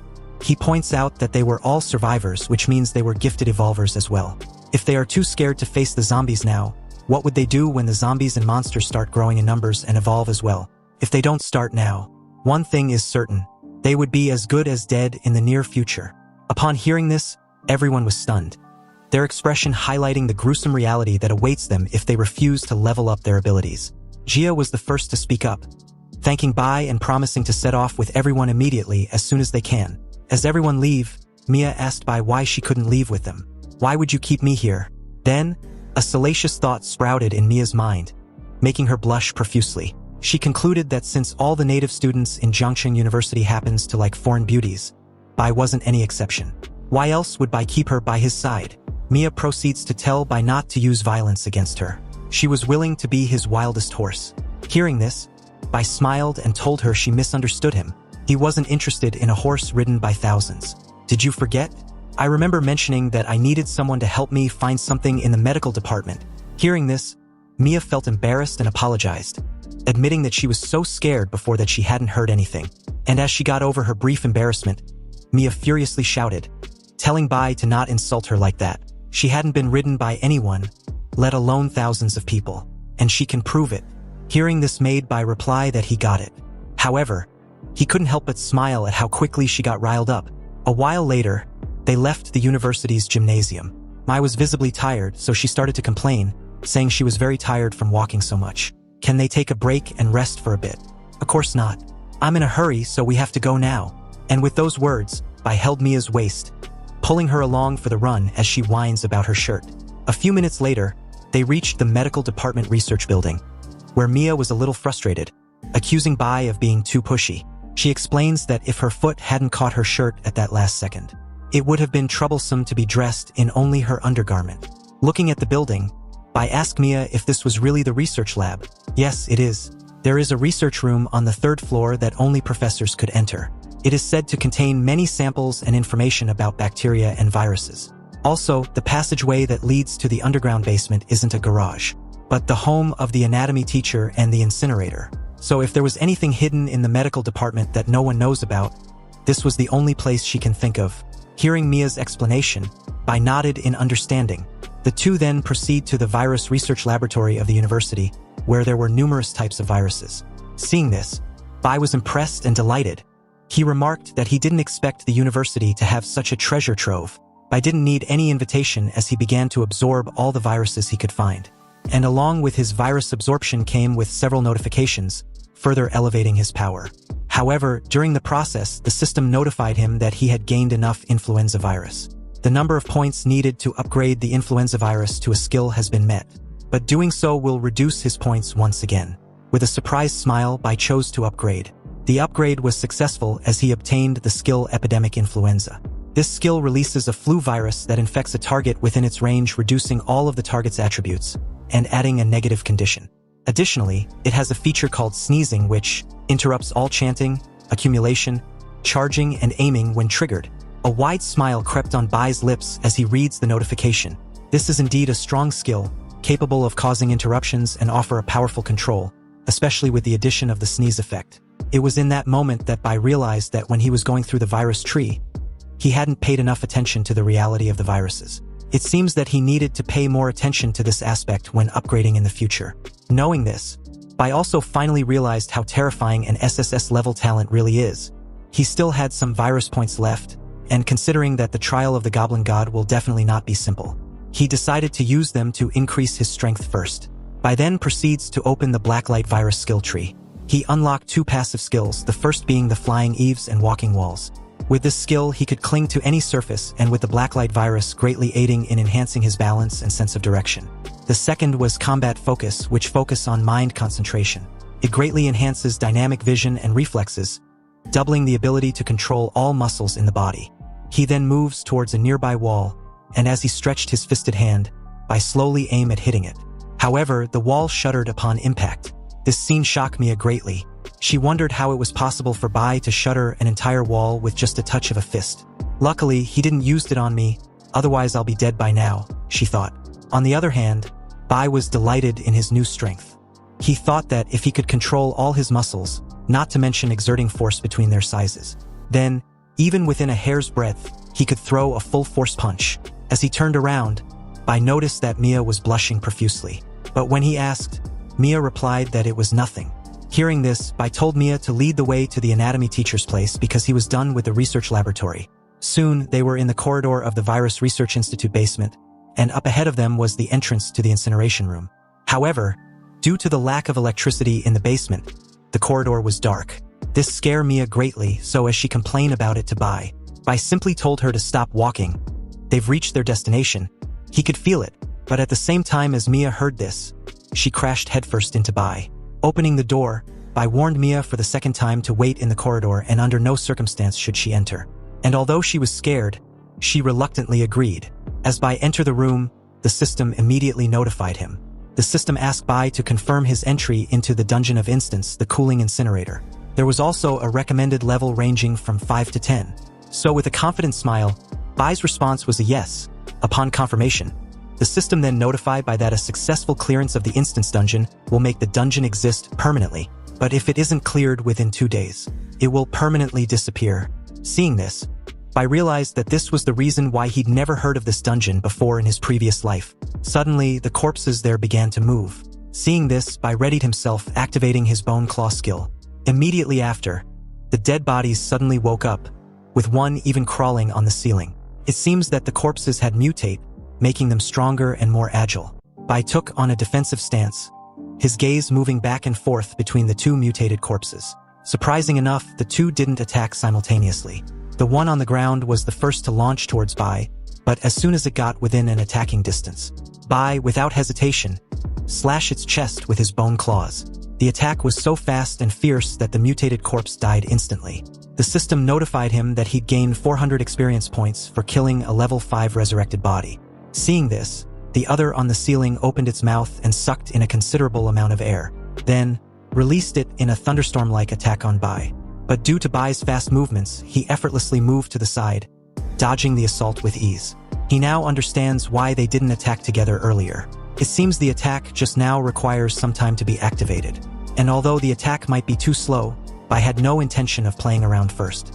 So with a giant leap, he made his way towards the mutated corpse on the ceiling, and as a smile crept on his lips, he told it to go back to hell. So with his heavy hammer, he delivered a massive gut-wrenching punch. killing it instantly. Again, the system notified him. This time around, he gained 1,000 experience points for killing a level 7 splicer infant spider. Seeing the system prompt, Bai was delighted as he made a sturdy landing. He thought this instant dungeon was really special indeed. It had a lot of experience points just begging to be harvested. At that very moment, the rest of the corpses mutated as they woke up. Their gaze locked on Bai with an intense killing intent. Also, the door of the machine's incinerating chamber was repeatedly being hit from the inside. On the other hand, Bai was excited seeing this new development. He urged them to hurry and attack him already. The more the merrier. However, their slow movement made Bai decide to attack first. With his fast movements, Bai easily dealt with them, gaining 7,400 experience points in the process. The system prompted Bai that he had leveled up to 4 and gained 2 free attribute points. Bai approached the incinerating chamber and called out the boss. "Your minions are all dead, why don't you come out? Or would you like me to help you out?" Suddenly, a loud bang rang out, and with it, the door of the machine's incinerating chamber was blown open. Bai was immediately alert, his gaze fixated on what was in front of him. In the incinerating chamber was a massive meat-like monster. The sudden appearance made Bai feel uneasy. He wondered how it was possible for the meat-like monster to evoke such a strong sense of danger in him. This prompted him to quickly take action to eliminate the monster before it could evolve any further. So without hesitation, Bai launched an attack. However, the monster swiftly blocked it with a hand. Bai was undeterred and followed up with an attempt to infect the monster with his evolved flu virus. But the system notified him that the skill had no effect on the target. So as the meat-like monster fully emerged from the machine, it transformed and retaliated with a powerful punch which sent Bai flying and crashing into a wall, denting it greatly. As the dust cleared, Bai, staring at the monster, was impressed with its strength. In front of him was now a completed transformation of the meat-like monster Biomaniac, a giant monster over 5 meters tall. Biomaniac immediately dashed towards Bai at full might. Seeing this, Bai countered with a powerful punch in the stomach, then immediately did a backflip, evading Biomaniac's attack. However, Biomaniac had a high-speed regeneration ability, and with this, it swiftly recovered from the heavy punch with ease. Seeing this new development, Bai was oddly thrilled. He hasn't been able to fight going all out since his reborn. But now, the prospect of being able to do that against Biomaniac would be able to sharpen his hands and feet that had been rusty for the past few days. He also made mention of using Biomaniac to restore a little bit of his strength. An hour quickly passed by, and the fight was still ongoing as Bai continued his relentless onslaught. Biomaniac, on the other hand, kept up the pace, healing himself over and over again. Bai found the whole situation interesting as he began to ponder if Biomaniac's regeneration was infinite. So with curiosity, Bai activated a status read of his hourglass, which allowed him to recover instantly by enabling him to access an earlier copied state of himself. And just like that, the fight resumed again for another hour. At this point, Biomaniac was taking a longer time to heal. And Bai noticed this, so he questioned if Biomaniac's healing ability was going to eventually stop at some point, right? Again, an hour passed, and it seems that Biomaniac was nearing its limit. It laid on the ground, trembling and exhausted. Seeing this, Bai urged it to get up and continue with their fight. He hadn't had enough. Soon, an hour passed again, and at this point, Bai was basically being a bully. So as he stared at a defeated and trembling Biomaniac, who had reverted back to its little meat-like form, he questioned if he could not regenerate anymore. How disappointing. Anyway, it was fun while it lasted. But it's almost time to end this. Don't you think so? Bai asked this and immediately stomped on Biomaniac, crushing it into pieces and killing it. The system revealed that Biomaniac was a level 8 boss and killing it merit a whopping 10,000 experience points. Furthermore, Bai leveled up to 5 and gained 2 free attribute points. Bai received another notification that the dungeon had been successfully cleared, and he now had the option to exit anytime. Also, the instant dungeon cooled incinerator had been made permanent with a cooldown of 3 days. The system then presented Bai with an option to upload the clearance video as a paid video guide. All the payment would belong to the uploader. There was also an option to hide his face, ID and name. The price of viewing the video can also be set by the uploader. Seeing this, Bai agreed to the terms and requested to hide his appearance. The scene then shifted to Dongshan Villa area, specifically, Song Ziqiong's villa. Inside her room, she was being treated by Su Zin. Suddenly, Song Ziqiong immediately sat up straight, shocked at the announcement in the chat group. An evolver named White had uploaded the clearance video of a nightmare-level mystery dungeon, cooled incinerator, with a recommended level of 5 to 10. The viewing price was set at 1 copper coin. Seeing this, Song Zicheong and Su Zin, with a nervous anticipation, decided to watch the video together. At the same time, other pioneers were way ahead of them. They had already tuned in from wherever they were. A girl was stunned by the speed at which Bai fought the monster, so she had to slow down the video to observe it carefully. Another was delighted that Bai was fully recovered. A guy with a headband was excited upon witnessing the fierce fight, and another, after observing, realized that the monster's regeneration was on a whole different level than Bai's. Although not infinite, was better than anything he'd ever seen. The chat group immediately exploded with comments after comments. Some were of Bai's insane power and also biomaniacs. Others were about their admiration towards him. Overall, the fight was intense and impressive. Back at the cooled incinerator dungeon, Bai had successfully absorbed all traces of Biomaniac and his minions. The system notified him that he'd gained 300 black light virus evolution points after the absorption of the special complex mutant. It seems that the black light virus had its own evolution points which were different from the virus points of talent. With his current resources, it meant Bai can only evolve the abilities and skills of the black light virus. Upon realizing this, Bai was actually delighted with the information.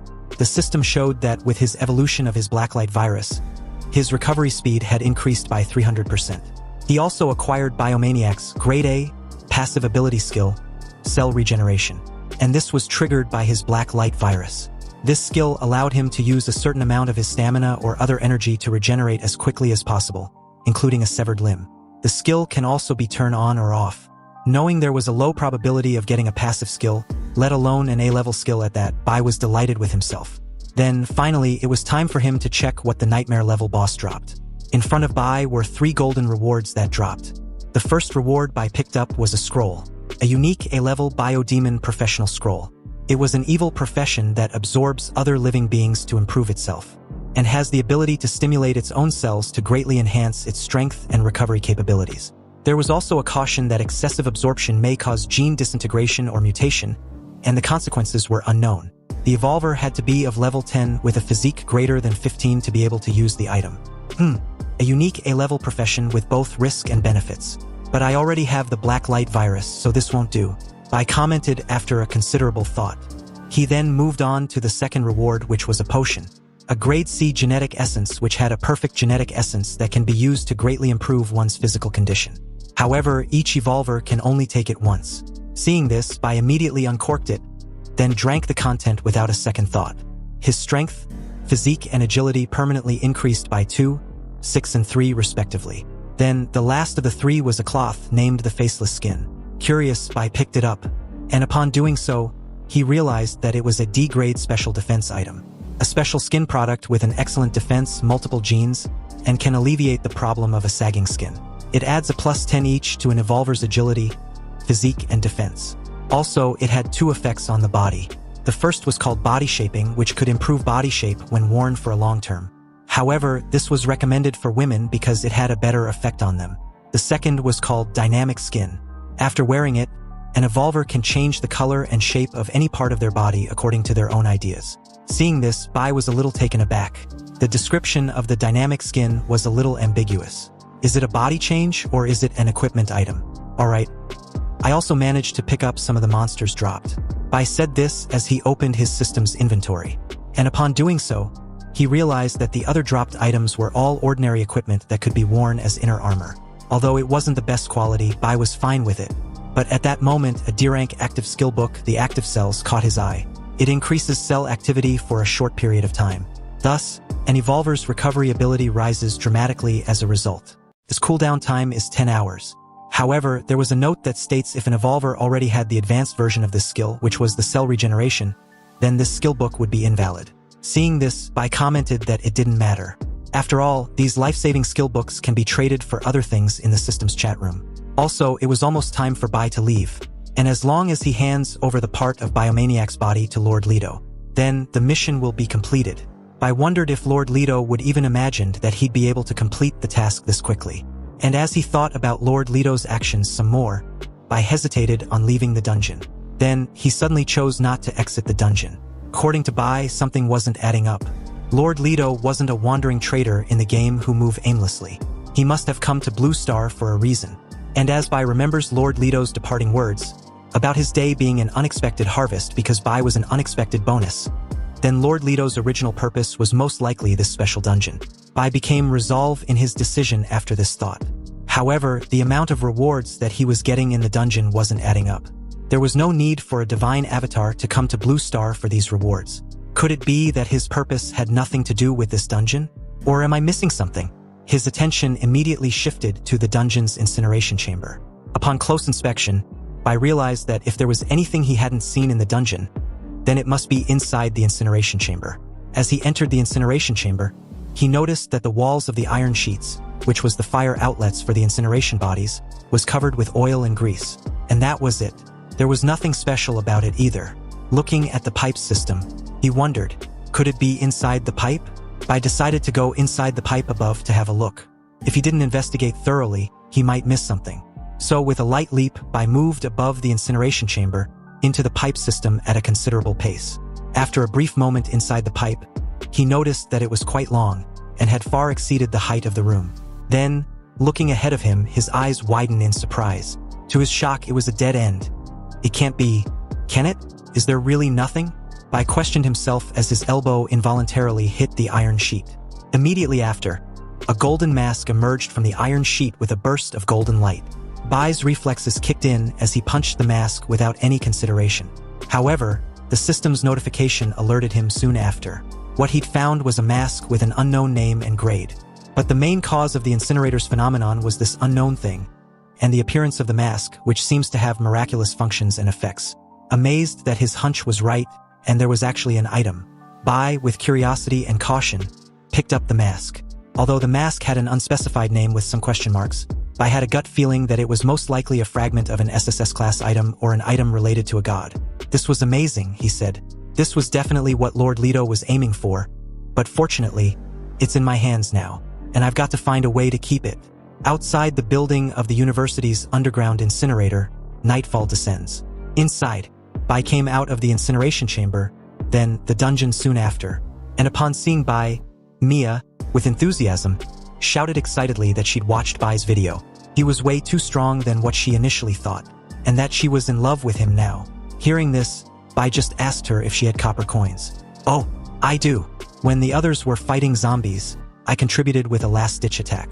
Checking his own, Bai wondered how many gold coins he had. The price to watch the video was a copper coin, so there should be a lot of people watching.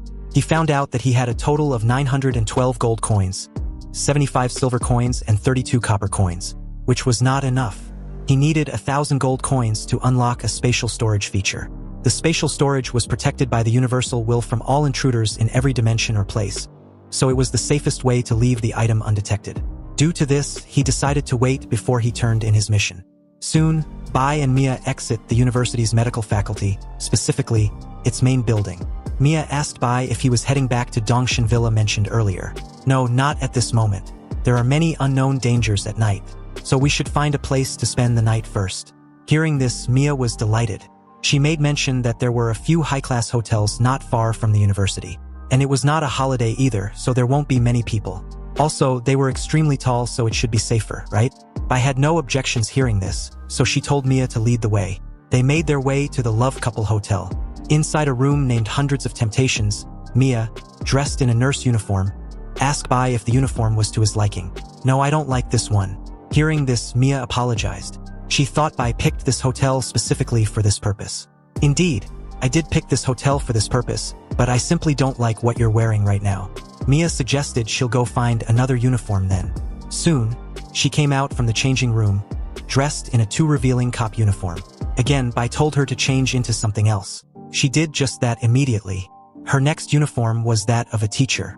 But same as previously, she was told that a change of uniform was needed because she wasn't well behaved enough. Next was a student, but she was boring, so another change was needed, preferably a more interesting costume. Mia's next uniform was that of a pet, with a tail and all. Seeing this, Bai, intrigued with the idea of Mia being his little pet, told her to come over. What she had on was a perfect costume that fit her for the night. His little pet. Immediately after, the hotel lived up to its purpose with flying colors. Deep within the night, Bai woke up after their long session. Checking his coins, he finally had enough gold coins to enable his spatial storage function. The storage space could not be detected by any ability or skill, and it's absolutely private and secret, protected by the universal will. Bai was then given an option to choose a successor and asked to use the spatial storage carefully.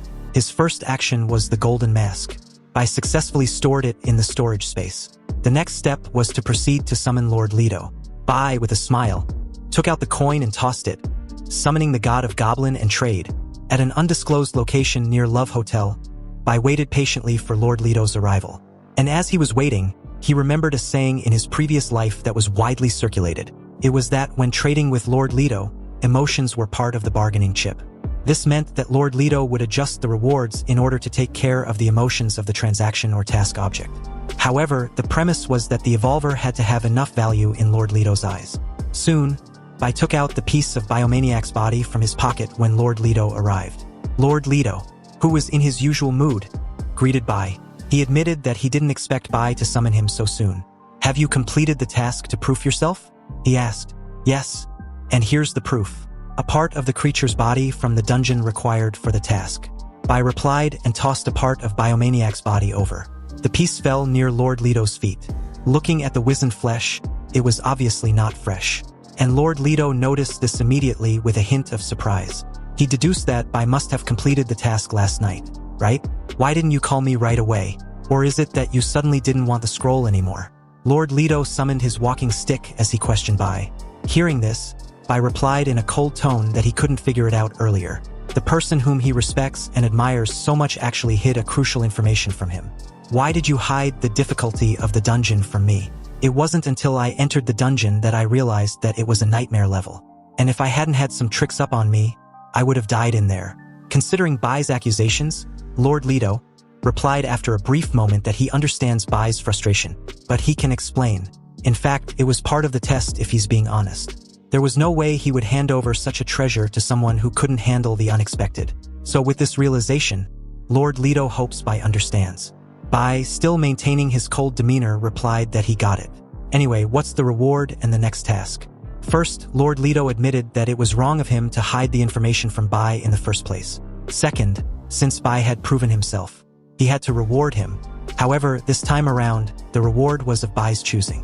Also, the next task will be the final round. "How's that?" Hearing this, Bai smiled for the first time upon summoning Lord Leto. Bai then paid his respects to Lord Leto for his understanding and generosity. Acknowledging Bai's appreciation, Lord Leto told him to take his pick with the highest quality B rank items. Immediately after, numerous items suddenly appeared around Bai, shocking him. Seeing the items on display, Bai was impressed. He chose a B rank recovery scroll. Bai's choice also impressed Lord Leto a little. He commented that Bai was indeed knowledgeable and had a clear goal in mind. So with the reward session over, the next thing was the final task. Upon hearing this, Bai's entire demeanor stiffens as his eyes widen in complete shock. In front of him was an SSS-level task, named the Ultimate Investment, issued by Lord Leto. This final round was to get 2 SSS-level profession scrolls. 2 SSS-level profession scrolls? Bai shouted in disbelief. So with a nervous look, Bai questioned Lord Leto if he knows the level of difficulty the task was. "Even gods are not born with SSS-level professions." "Of course I know. I know all too well. After all, my first profession was an A level. However, it's my best treasure, so it must go to the best place. Otherwise, I would have a hard time parting with it." Left with no choice, Bai agreed, accepting the task with full confidence. Meanwhile, at the same time at Dongshan Villa area, Song Ziqiong and her men were in a dire situation. Their territory was invaded by a level 5 mutant giant rat. With a strength of 18, agility of 20, physique of 19, and energy of 3. This was the only information they could get their hands on since their difference in levels were too great to see the rest of the giant rat's abilities. As Dongshan Villa area faced several casualties, Song Ziqiong, Chinger, and a couple of guards hid behind huge rocks amidst the chaos, observing the movements of the giant rat. Chinger briefed Song Ziqiong that the rat they're currently facing was much bigger than the previous ones. Also, the 2 teams which had encountered the rat had been completely wiped out. Hearing this, Song Ziqiong replied, knowing all too well that the mutated rat had its attributes higher than theirs about 3 or 4 times. Hearing this made Chinger ask what they should do then, since they were unable to deal with it. Looking at her injured men, Song Ziqiong ordered them to stay away from the giant rat for now, but should continue to observe its movements. However, unbeknownst to everyone, the giant rat had a high sense of smell, and had caught on to their scent at that precise moment. Seeing this, Chinger's eyes widened upon realization, but it was too late. The giant mutated rat, with its fierce movements, was upon them in an instant. Song Ziqiong shouted for everyone to run away as Chinger helps her evade the rat's assault. The mutated rat began to wreak havoc over and over without any signs of slowing down. Amidst the deafening chaos, Chinger tried to help Song Ziqiong to her feet, urging her about the need to escape their immediate vicinity as soon as possible. But witnessing the rat's agility, Song Ziqiong replied that it was too late, and indeed it was, because at that moment, the giant rat launched at them high in the air with an intense killing intent. Fortunately, above them, including the rat, was a purple ball of lightning, shot from the sky, aiming directly at their location. This mysterious light was Bai, who landed directly on top of the mutated rat with a massive kick, killing it instantly. Seeing Bai's sudden appearance, Song Ziqiong's face lights up like a Christmas tree. It was obvious that she was way too delighted with Bai's arrival. Standing on top of the dead rat, Bai noticed that he arrived in the nick of time. Any moment later would have been too damaging to mend. He ordered Chinger to call the men to clean up the villa's compound, and make sure to compensate and reward those who died. And as for Song Ziqiong, she should brief him on the situation so far. A while later, inside Song Ziqiong's villa, Luli briefs Bai on what happened since he left. They had been able to clear out the zombies. But soon after, the mutated rats, which were originally located at the east side from the villa's location, swamped in their territory like ants. Also, they lost 6 warehouses and the number of casualties exceeded 100. Luli hands the documents over to Bai, who praised everyone for their efforts. Based on the information he'd received, it looks like they've all worked hard. Bai assures everyone that he will clean up the mutated rats in the area the following day, and also find out the source. Hearing this, Song Ziqiong, still with her warm smile, thanked Bai for his concern. But they will feel uneasy if they all rest now, and had no one to take care of him. So she would like to recommend someone for him this very evening. Hearing this, Bai had no objections. At the door, Song Ziqiong told the person in question to come in. Immediately after, the door opened, and at the door was a young blonde lady with a well-defined good body. A pretty face with a salacious curves that was too enticing to ignore. Song Ziqiong introduced her as a lawyer. According to her, the lovely lady could help Bai with any rules he's currently facing, and she was willing to be Bai's people. The underlying meaning of her words was pretty obvious. Hearing this, Bai replied that the young lady, Qin Lingyu, could stay and the rest should leave and rest. Everyone left the two in the room immediately after those words. Meanwhile, Qin Lingyu, with a seductive demeanor, told Bai that if he needed her to do anything, then all he needs to do is say it. Hearing this, Bai placed a finger delicately underneath her chin and told her that he'd heard that her profession was quite sharp-tongued, so the man downstairs would like to experience it firsthand. Upon hearing this, Qin Lingyu gave a radiant smile, understanding her task with joy. She replied that she understands, and assures Bai that she won't disappoint him. So, after an intense session a while later, Qin Lingyu wipes her mouth clean, thanking Bai for this opportunity. Bai replied, saying he was very satisfied, because Qin Lingyu's technique was really good. He then got up from the sofa and head towards the window. Looking at the view below, he told her to come over. "Let me say a few words about our rulemaking requirements here," he said. But as Bai was about to continue, Qin Lingyu suddenly bends in front of him by the window, puzzling him. Bai asked what the reason for her sudden posture. Did she not hear a word he just said? Qin Lingyu apologized that she wasn't paying attention due to her B-level skill. Focus. It allows her to increase the speed of her thinking and the sensitivity of her senses when she is concentrating on anything, and blocks out all other information from the outside world. Listening to her explanation, Bai continued with what he was saying earlier. "Anyway, I asked you to come over so you can see all the 3 areas of Dongshan. From this point of view at the villa, you can see high-end residential on the hillside and lower mountain neighborhoods. I need you to make rules according to these different areas." Qin Lingyu replied that she understood, and continued by asking if Bai had any other requests. Hearing this gave Bai an idea, so with a sly grin, he replied that he indeed did have a simple request, and it was about her abilities. "I'm curious to see how far your senses can be stimulated when you're concentrating on your feelings." Qin Lingyu began to blush profusely when she understood what Bai was implying.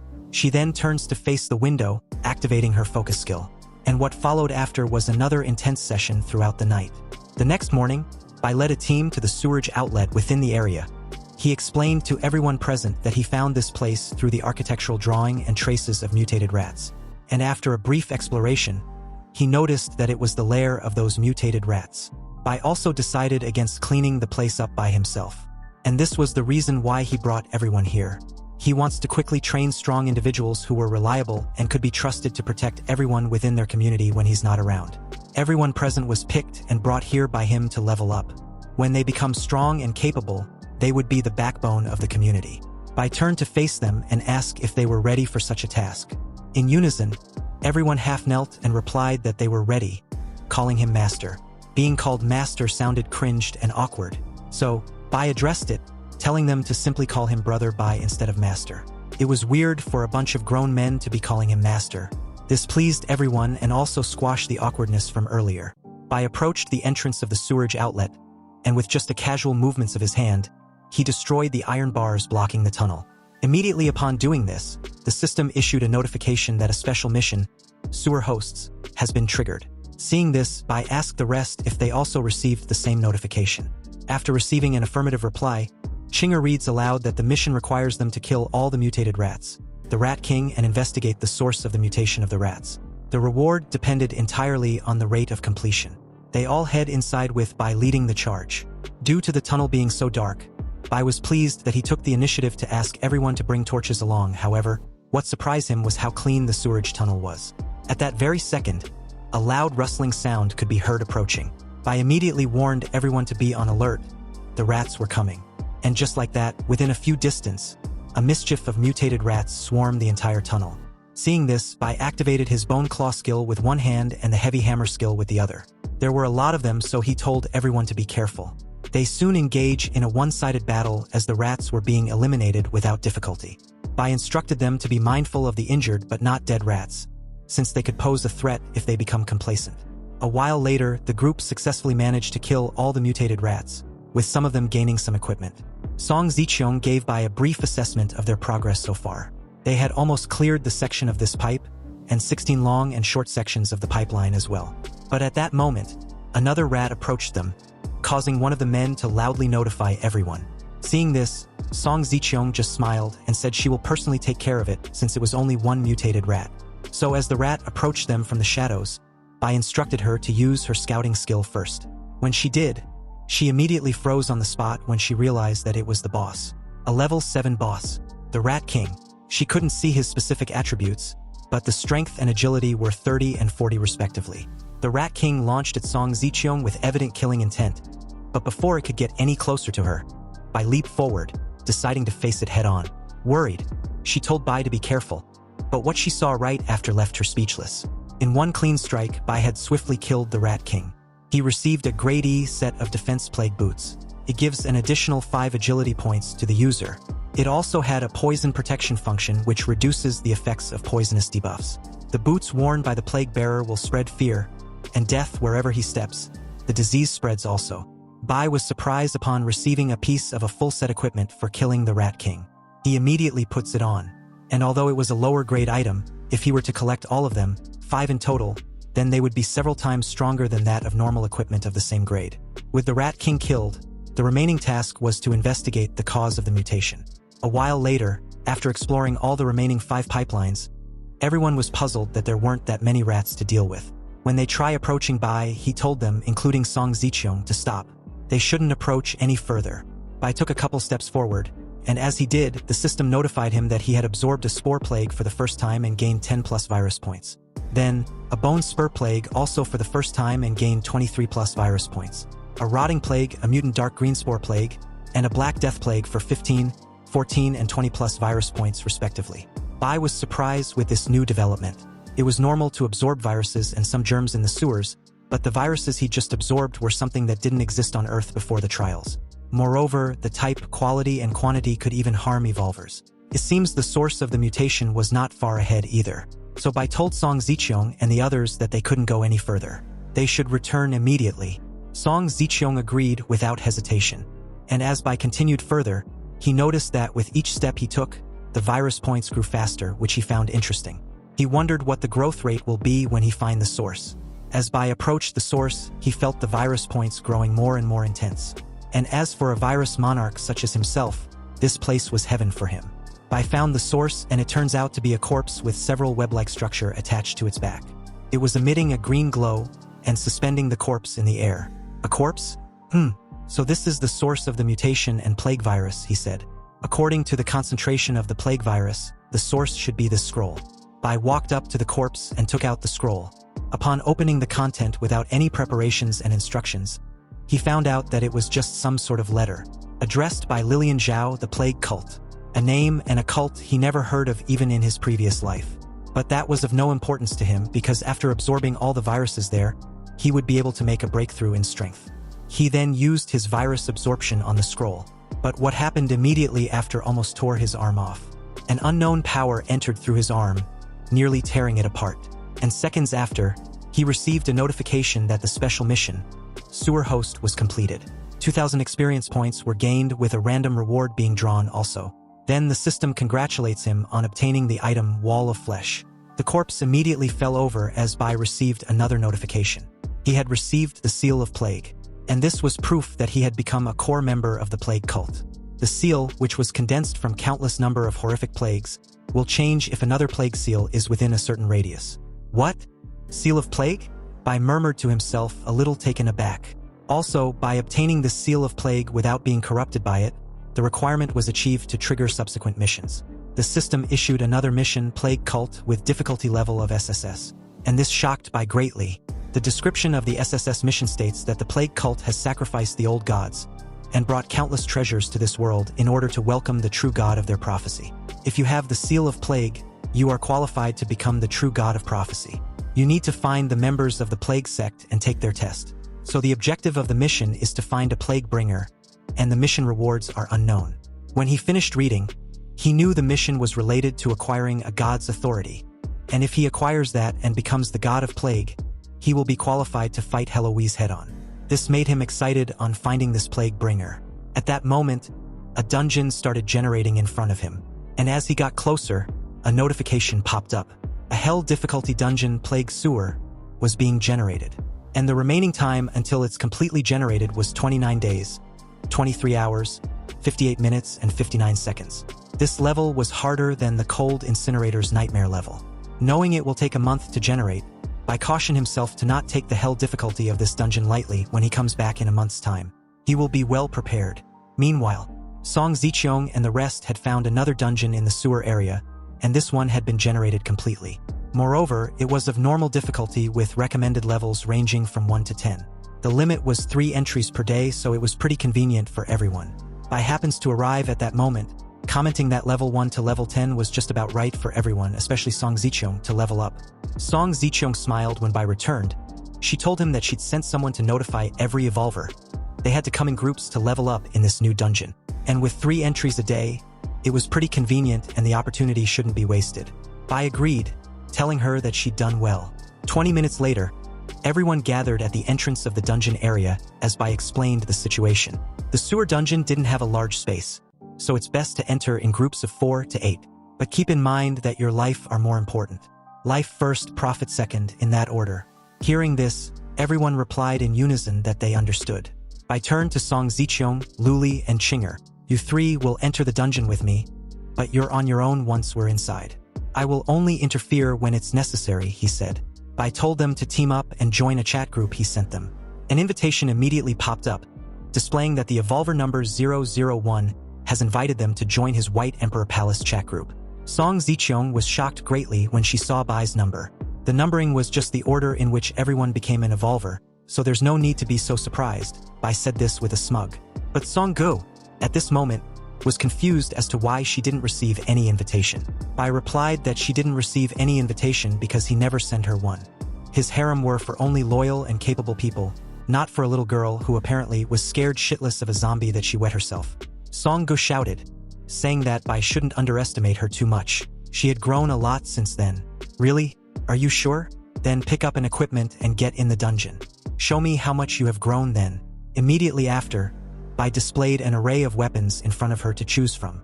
Then they entered the dungeon seconds after.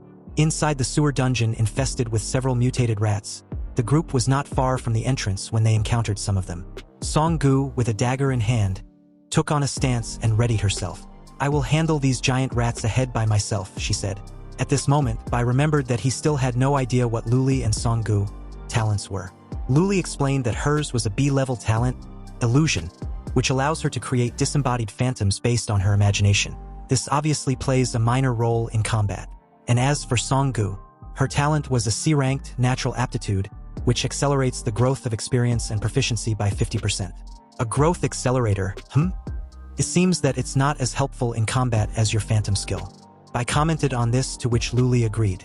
Feeling proud of herself, Song-gu was able to successfully deal with 3 mutated rats without any assistance. Also, since the giant rats were obviously more powerful than a zombie, she deemed it a better way to redeem herself. Bai took a couple steps forward, commenting that her results wasn't bad. And since she was trying too hard to join his harem, he will make an exception. Song-gu was a little flustered when she heard this. She feigned being bored, and replied that she just wanted to prove herself. She wasn't trying to join any harem. Okay then, I will respect your choice and won't send you any invitation. This freaked Song-gu out because she expected Bai to try to persuade her in order to win her over. So with an embarrassed demeanor, she pleaded for Bai to let her join. Bai wasn't going to make it easy, so in a teasing manner, he made mention that since Song-gu was still being a little reluctant, he would also try to think about sending it, if he has time. This shocked the already flustered Song-gu, making her blush profusely in embarrassment. Her mother cut in at this moment, telling Bai to stop teasing her daughter. After all, she was still young, and she was apparently angry at her for introducing Qin Lingyu to him instead of her. Hearing this from her mother, Song-gu was even more embarrassed. She wanted the ground to swallow her whole. Bai leaned close to her, and with a teasing smile, told her that, for her mother's sake, he would send her the invitation. Upon accepting the invitation to join the White Emperor Palace, we see that Song-gu is evolver number 10261521. Song-gu got excited with this, and immediately run off to kill some mutated rats. Seeing this made Bai comment on how she was behaving like a tsundere little princess. Song Ziqiong added that her daughter was just a tough talker, but Bai need not to worry. If they finished raiding the dungeon and go back to the villa, she promised to make sure her daughter calls him daddy. Taken aback by Song Ziqiong's bold declaration, Bai asked with a smile, "You are very decisive, aren't you?" "Of course I am. You have to be decisive," she replied in a seductive demeanor. "The world has completely changed, and a young lady like my daughter, who had never suffered before, should have a daddy." Having a daddy like Bai would mean a lot to Song-gu. Meanwhile, in a bathroom of a luxury suite in a hotel somewhere, a young blue-haired lady was enjoying her comfortable life she'd had during the end of the world. And it was all thanks to the advice she'd had from Bai in the group chat. So as she was leisurely relaxing in a jacuzzi, a notification popped up. It stated that the Evolver Bai's team made the first clearance of a normal level dungeon, a sewer dungeon in Dongshan. The level was 1 to level 10, and the price to watch the clearance video was 10 copper coins. Seeing this, her eyes suddenly widen in surprise. What? The group leader had cleared a dungeon again? She immediately clicked on the video, commenting that she had never seen a normal dungeon before, so she was curious. But with 10 copper coins and the rate at which Bai was uploading his videos, she will soon go bankrupt if she continues to watch every time. As she began to watch, what she immediately noticed were the women. Why was there so many women? She questioned herself with an evident blush. At this time, many evolvers were also watching the video. One commented that although the women in the video were very talented overall, they weren't particularly good in combat. What he wanted was Bai to take action and fight, so he fast-forwarded to the desired time of the video. Another also commented that the monsters in the depths of the dungeon were of high level. And due to this, even with Bai's guidance, the women still couldn't defeat them, so Bai had to take matters into his own hands and take action. Facing the boss of the dungeon, which seems to be very strong, was defeated by Chen Bai with ease. Other evolvers were also curious about Bai's true power.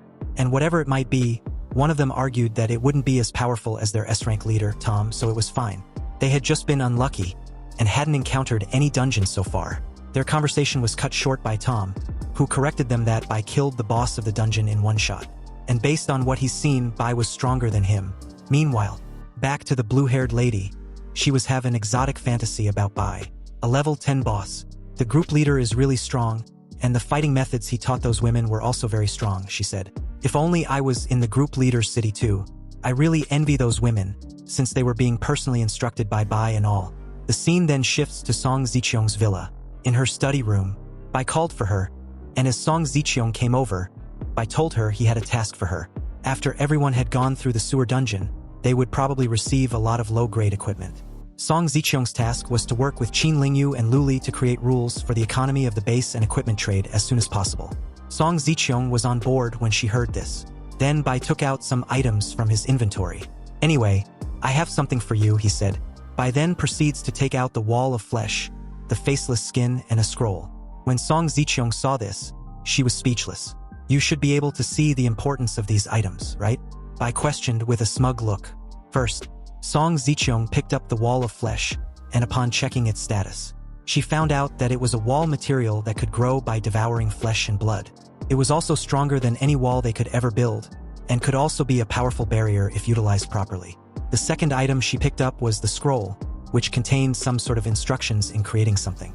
And the effect of whatever it is depends on the material used to make it. And it was something that could save your life when needed. Song Ziqiang commented that with these items, they could definitely become the sole ruler of Jiangxing in a short time. The third, and what Song Ziqiang became most interested in, was the faceless skin, which improves the appearance of the body and can be transformed into any appearance. Seeing her excitement, Bai took a seat and asked if the other two was less important than what she was currently holding. What? How can that be? When you're the real owner of all this, Song Ziqiang said with a seductive demeanor. That's why the equipment that pleases you the most is the most important of the three. She then snuggled up to Bai as Bai commented. I don't know much about women's clothes, so I'm wondering if you can surprise me. Song Ziqiang replied that she did had a surprise for Bai, and it wasn't just her. She promised to make Song Gu officially call Bai daddy. She was gonna dress up right now, so Bai should just wait patiently. A while later, in the middle of the night, inside the bedroom of the villa, Bai was carrying a woman dressed in a cat costume. She was fast asleep as Bai carried her, and gently placed her on a white cotton sheet where there were 4 other women, who were also fast asleep. What took place was obvious and didn't need any explanation. And as Bai was leaving the room, he took one last look behind him with an evident smug on his face. He dressed up, equipped himself with the plague robe, and as he did, the system notified him that all his attributes had increased by 5, and he was 2 out of 5 when it came to equipping himself with the plague set part. His day's dungeon raid in the sewer only dropped 1 plague set after 3 attempts. But if he were to get 1 plague set part after every 3 attempts, then he can collect the full set in 3 days. At that moment, Bai got a system alert in his chat group. A member by the name Dreamy had initiated a private chat with Bai. Dreamy? Upon checking the message, it reads that Dreamy had watched Bai's recent strategy video. He gave guidance based on each person's talents and abilities.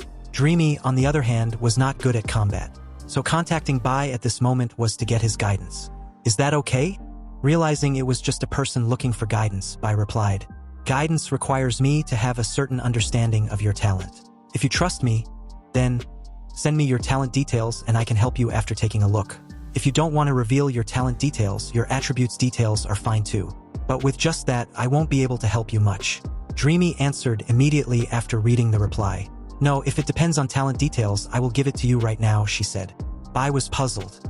He'd never heard of someone named Dreamy in his previous life. And the people in the group are all pioneers, so she's got to be good. But at that moment, Bai's eyes widened in shock when Dreamy sent her talent details over. Dream Butterfly with dream points of 31. An SSS-level talent with infinite growth. Seeing this, he was certain that there was no way this power of Dreamy could be unknown in his previous life.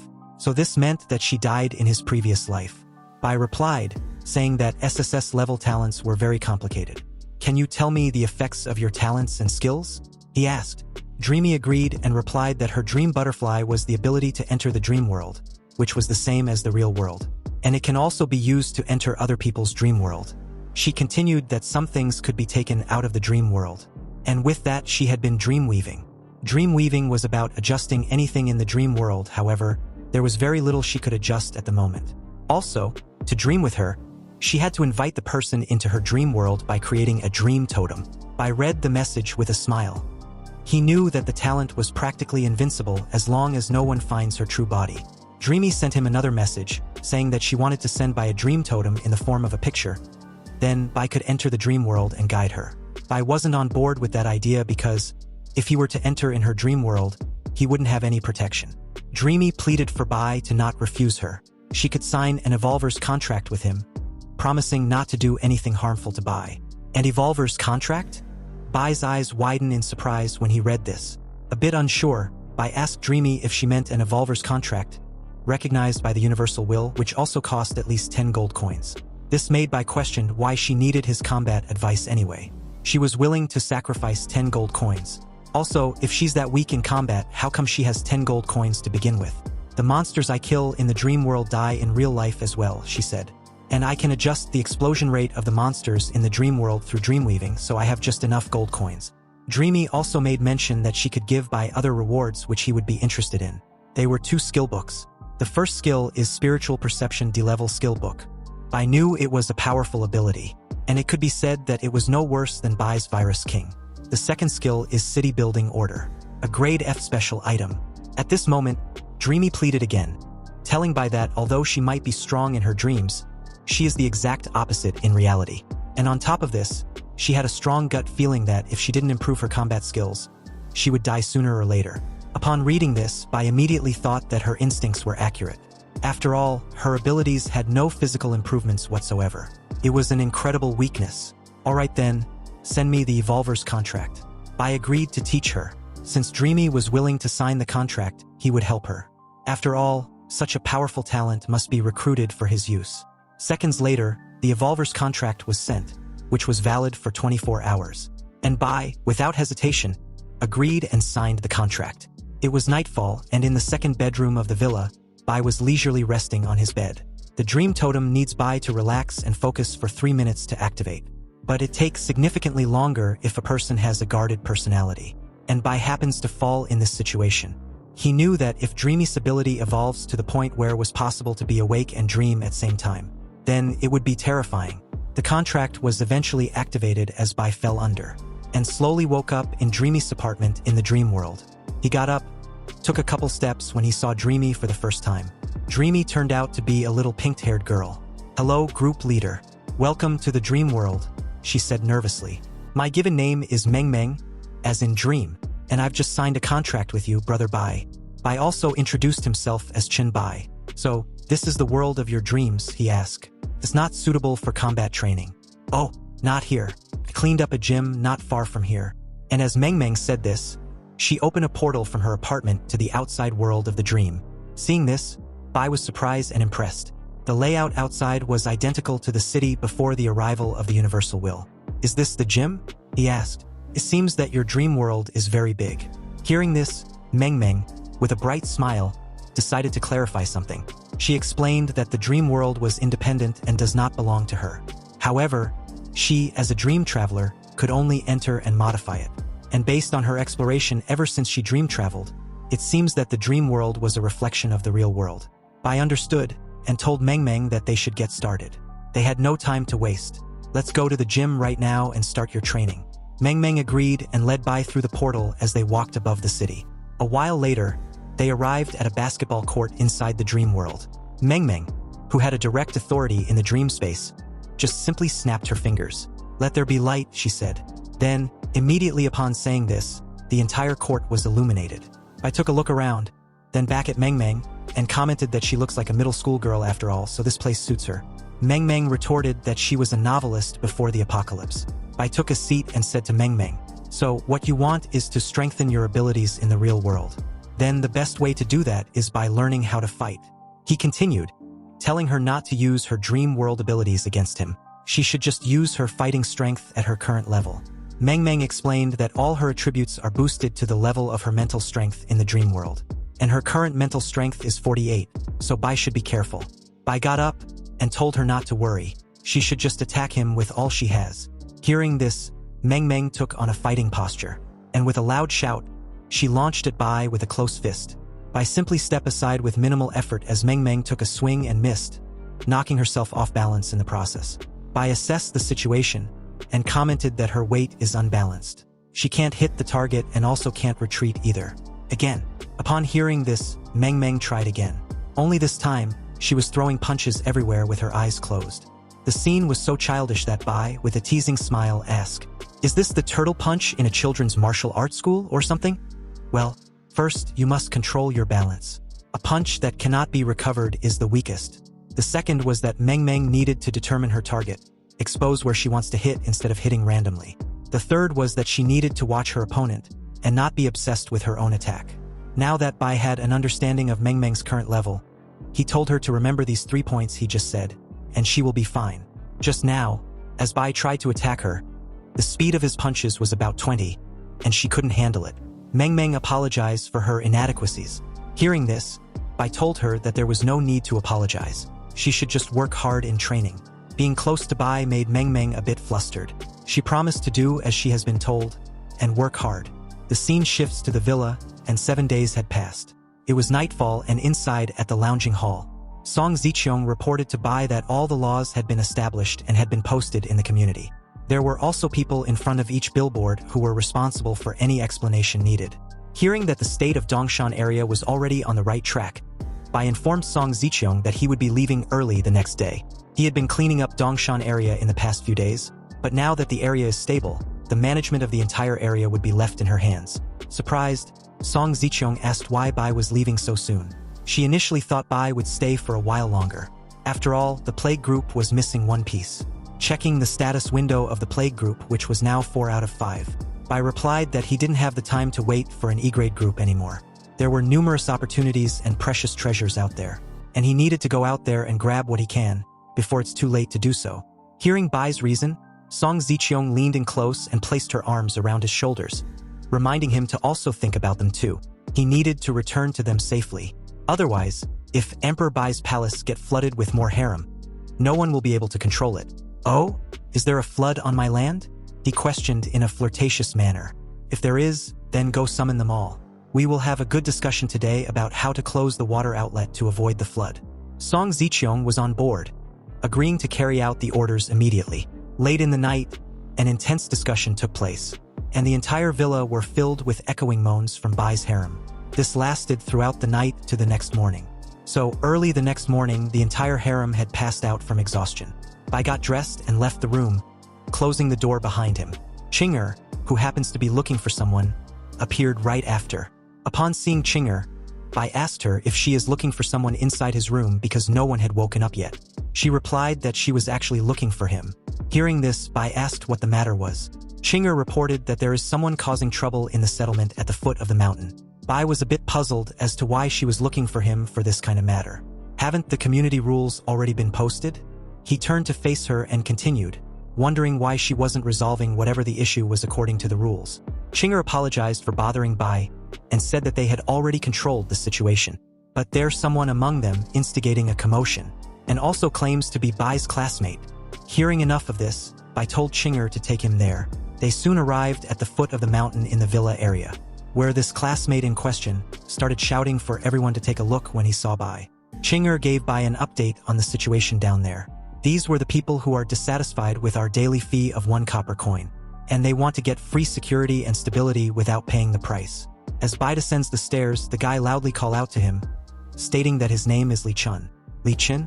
I know you," he said, "but our rules are not harsh because to get 1 copper coin you only need to kill 1 zombie. That's it. And even if you can't kill a zombie, there were jobs in the community where anyone can earn money.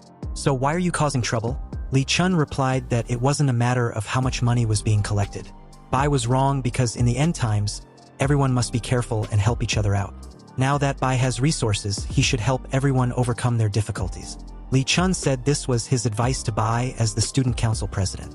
Cancellation of the rules would be in the best interest for everyone, and everyone would also appreciate his effort. Bai couldn't help but laugh when he heard this. He neither had the time nor did he want to waste it on someone as insignificant as him. He then told everyone to listen up.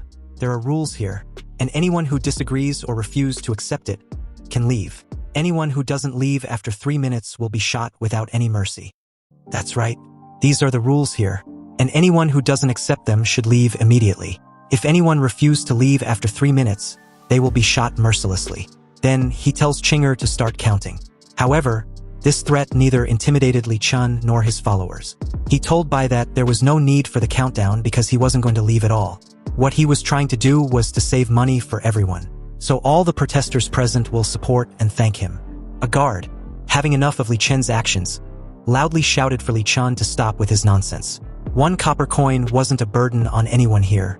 Those who don't pay are either worthless or selfishly stingy, and they don't protect those types of people. The rest of the guards also agreed, calling Li Chun trash for not being able to kill 1 zombie a day. But he shouldn't worry because trash like him can become a guard dog at his home. And if he does that very well, he would pay him 2 copper coins a day. Li Chun gritted his teeth, furious at what he just heard. He loudly shouted that he would be leaving this cursed place if he had to, but Bai should just wait. He would regret ever kicking him out. Hearing this, Bai immediately tells him to wait a moment. Li Chun smirked and asked Bai if he'd regret his decision already. Bai walked up to Li Chun, and as soon as he got close, he activated his bone claw skill and immediately sliced him in half. Who had a shocked expression on his face, wondering what just happened. The crowd also had the same expression on their faces when they saw the scene in front of them. Blood drips from Bai's claws as he smirks. He commented that Li Chun was right about one thing. When someone holds a grudge against him and brags about it, they will definitely regret it. Chinger also let the crowd know that they had 1 minute left. "Won't you leave?" she questioned. But one of them replied that he was ready to comply with the rules and accept any consequences for the troubles he'd cause. All he asked for was a second chance. Looking at the guy, Bai commented that the guy seemed like an intelligent man. So, with 5 copper coins, things will return to normal after a month. The guy agreed and thanked Bai. As the rest saw this, they also immediately agreed to do the same. Bai left the rest to Chinger, who assured him that she understood what she needed to do. On his way, Meng Meng sent him a message. In her message, she told Bai that she was finding it very difficult to improve her abilities in reality, despite her heightened spiritual energy. Also, she lacked any offensive skill. Seeing this, Bai immediately sent Meng Meng a reply, telling her to take things slow and be patient. He would help her search for books that would help enhance her spiritual energy attacks. Then, Meng Meng wanted to know which city Bai resides so she can visit when she is able to go out. The city was Jiangcheng, and she replied that it was wonderful. She lived in Wuchang, which was a city nearby. Bai offered to visit her if she'd like to join him. Meng Meng was excited with this news. But on the other hand, Bai recalled that in his previous life, he received an S-grade professional mission related to Wuchang. And although it wasn't an SSS grade, it could still be used as capital for exchanging materials or information he needs. So with those thoughts, Bai decided that his next stop would be the city of Wuchang before anything else. Meanwhile, inside a hotel somewhere in Jiang City, 2 guys, Jiang Lupeng and Song Ji, were discussing their current predicament. Looking out the window, Jiang Lupeng asked Song Ji how much food they still had. Song Ji replied that it wasn't much, and based on his estimation, they'll only hold out for 3 more days with 10 people. Jiang Lupeng gritted his teeth and cursed loudly. "Damn, this is all due to that special zombie. He effortlessly killed 5 of our men, and on top of that, he has incredibly sharp senses. And as soon as we go down to the 10th floor, he becomes aware of us, not to mention escaping through the back door." The mutated zombie in question was a colossal armored titan. "Seems we're trapped here," Song Ji replied. "Look there." One of the 2 girls in the room with them said this as she pointed a finger to something outside. Her name was Wei Shihu, and she had dark brown hair and was wearing a red blouse. "What is that thing? I can barely see it. It's just a faint illusion," they speculated. Seeing something moving quickly on the rooftop of the buildings. "Is it a new type of zombie?" one of them asked. "Whatever it is, it can jump on walls, so it's extremely dangerous. We need not to give away our location," Jiang Lupeng declared, already closing the curtain. But when Shihu stopped him, "No need to worry, Jiang. I think it's a human," she said. Song Ji, wearing glasses, approached her and asked how it was possible for that to be a human. "Yeah. You didn't see wrong, did you?" Jiang Lupeng asked curiously. The girl, Wei Shihu, replied that she was certain. "Have you forgotten about my abilities?" Beside her was her friend with black hair in a yellow crop top, Zhang Yishui, who had remained silent until she suddenly declared, "He's coming towards us."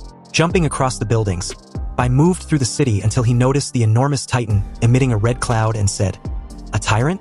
Looks like I'm in luck. This is an unexpected reward. Coincidentally, I have a plan for a weapon that requires a tyrant bone."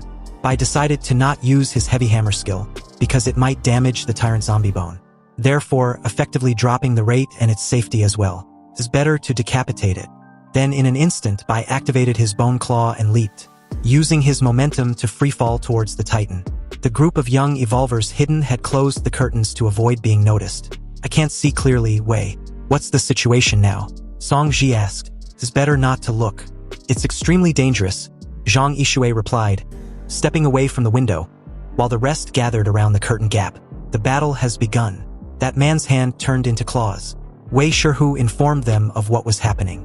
"I told you he's a monster. Who's ever seen a human with regular claws?" Jiang Lupeng questioned. But immediately after, Wei Shihu exclaimed in surprise that the monster was dead. "And it looks like Bai was absorbing it." "Wait, I saw his face," she continued. Back outside, Bai stood beside the Titan's body while the system informed him of his rewards. A mutant zombie of the plague virus, elite model, enhanced defensive and defensive type was killed, gaining 2,000 experience points. The elite mutant body was absorbed. A comprehensive plague zombie of the 3rd stage, with all dark virus abilities enhanced. Bai gained 800 virus points and 500 special evolution points for the dark virus. The dark virus acquired a new form, muscle augmentation and shield. From Bai's left arm, purple energy extended, enveloping him in purple flames and covering him completely, while gradually forming a large shield on his arm. Checking through his new skills, he is notified that the muscle augmentation can strengthen any part of the body, unlike other forms that affect body shape and cause discomfort. And the defensive strength of the shield is nearly double his base strength. It's a really good reward, he murmured. But in that moment, Wei Shihu then opened the curtains. And in excitement, she loudly called out to Bai when she finally recognized who he was. Bai immediately looked up and saw Wei Shihu, wondering who she was. Wei Shihu continued to shout excitedly from the window, but Bai still couldn't make out who she was exactly, given where she was. Curious to know who it was, Bai decided to get closer. So, using his bone claw, he climbed on the walls of the building towards the open window. When he reached that particular window, he realized that the person in question was a close friend of Songgu.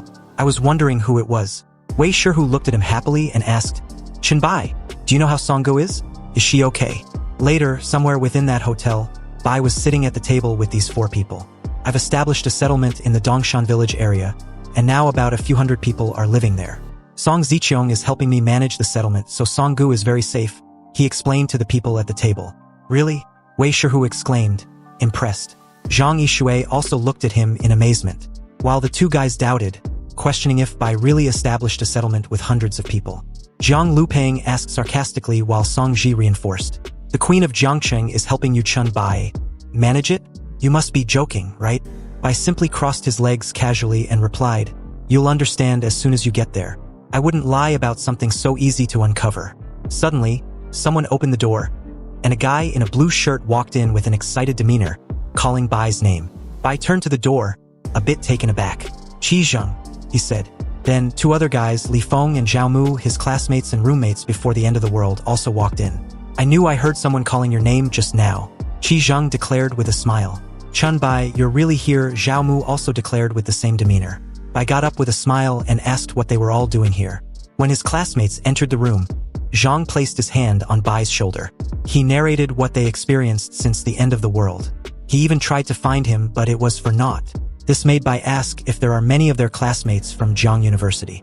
Also, if you're willing, you can go to the settlement in the Dongshan village area. However, there's a rule that requires you to hand over a copper coin each day. Do you think you can handle that? Of course. If that monster hadn't trapped us here, we might have even found gold coins. Jiang Lupeng replied with a nervous expression, and continued that the way to the settlement is dangerous. Can you come with us? Bai made a light gesture with his hand and replied that he had other things to take care of. But they shouldn't worry. On his way here, he only saw the tyrant zombie. Jiang Lupeng knew at that moment that the tyrant was not an ordinary monster. So we really were unlucky then. Not necessarily. Bai opened his inventory panel and placed some items on the table. Qi Zheng, Zhao Mu, and Wei Shihu. These are low-level items that I don't need, so I'm giving them to you, he said. But I'm in a hurry, so I need to hit the road. Now that you all know the location of the settlement, I'll leave first. Bai patted Jiang Lupeng on the back as he thanked him. Bai then heads for the door, waving goodbye. He left the building and continued his seamless means of transportation, jumping between the rooftops when suddenly a notification popped up. Meng Meng had started a private chat with him. Master, an evolver named King Han Wang is complaining in the group. I think my new skill can help him.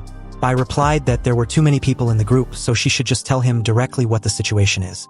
While holding his chin, he took a moment to think things over. Meanwhile, back inside the hotel, everyone had gathered to discuss what to do. Zhao Mu wanted them to do as Bai said and go to the settlement. But Jiang Lupeng just said that although it's crucial for them to go to the settlement which was safe and also had other evolvers there, they needed to be patient and prepare well for it, especially since getting to Dongshan from their current location was almost a cross-city journey. Li Feng adjusted his glasses and told everyone to wait a moment.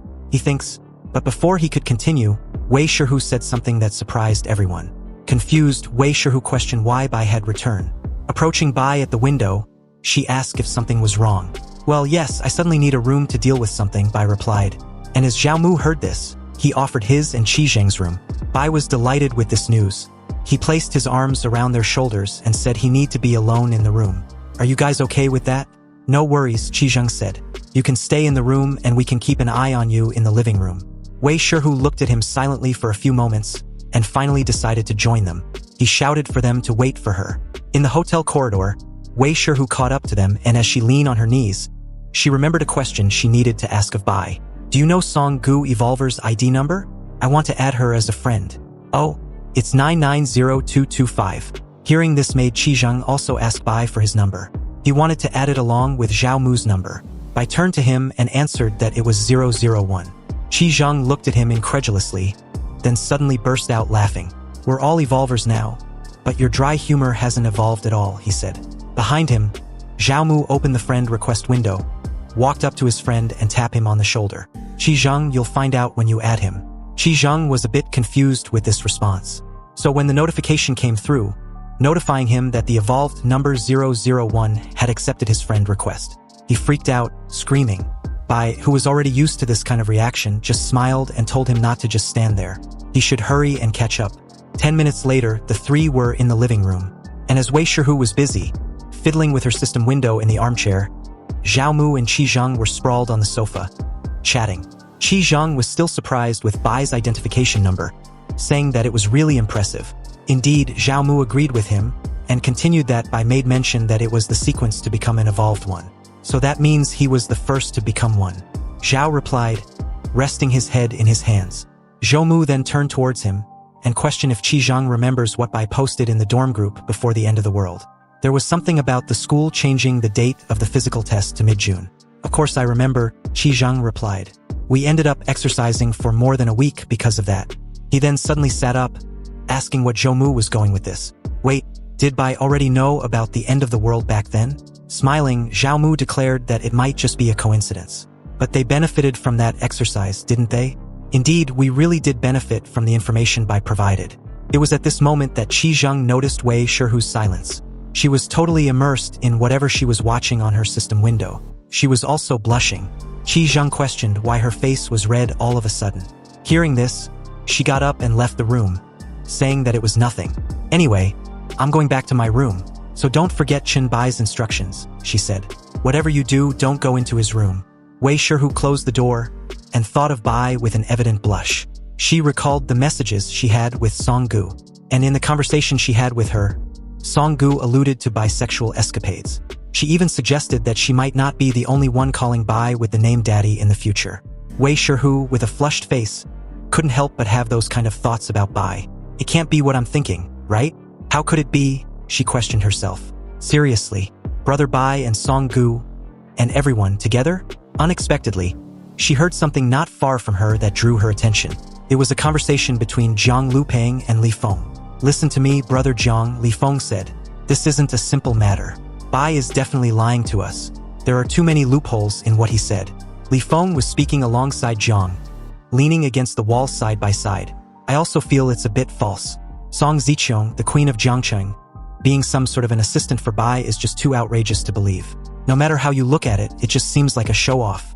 Wei Shihu watched them in silence, and was also careful in order not to be noticed.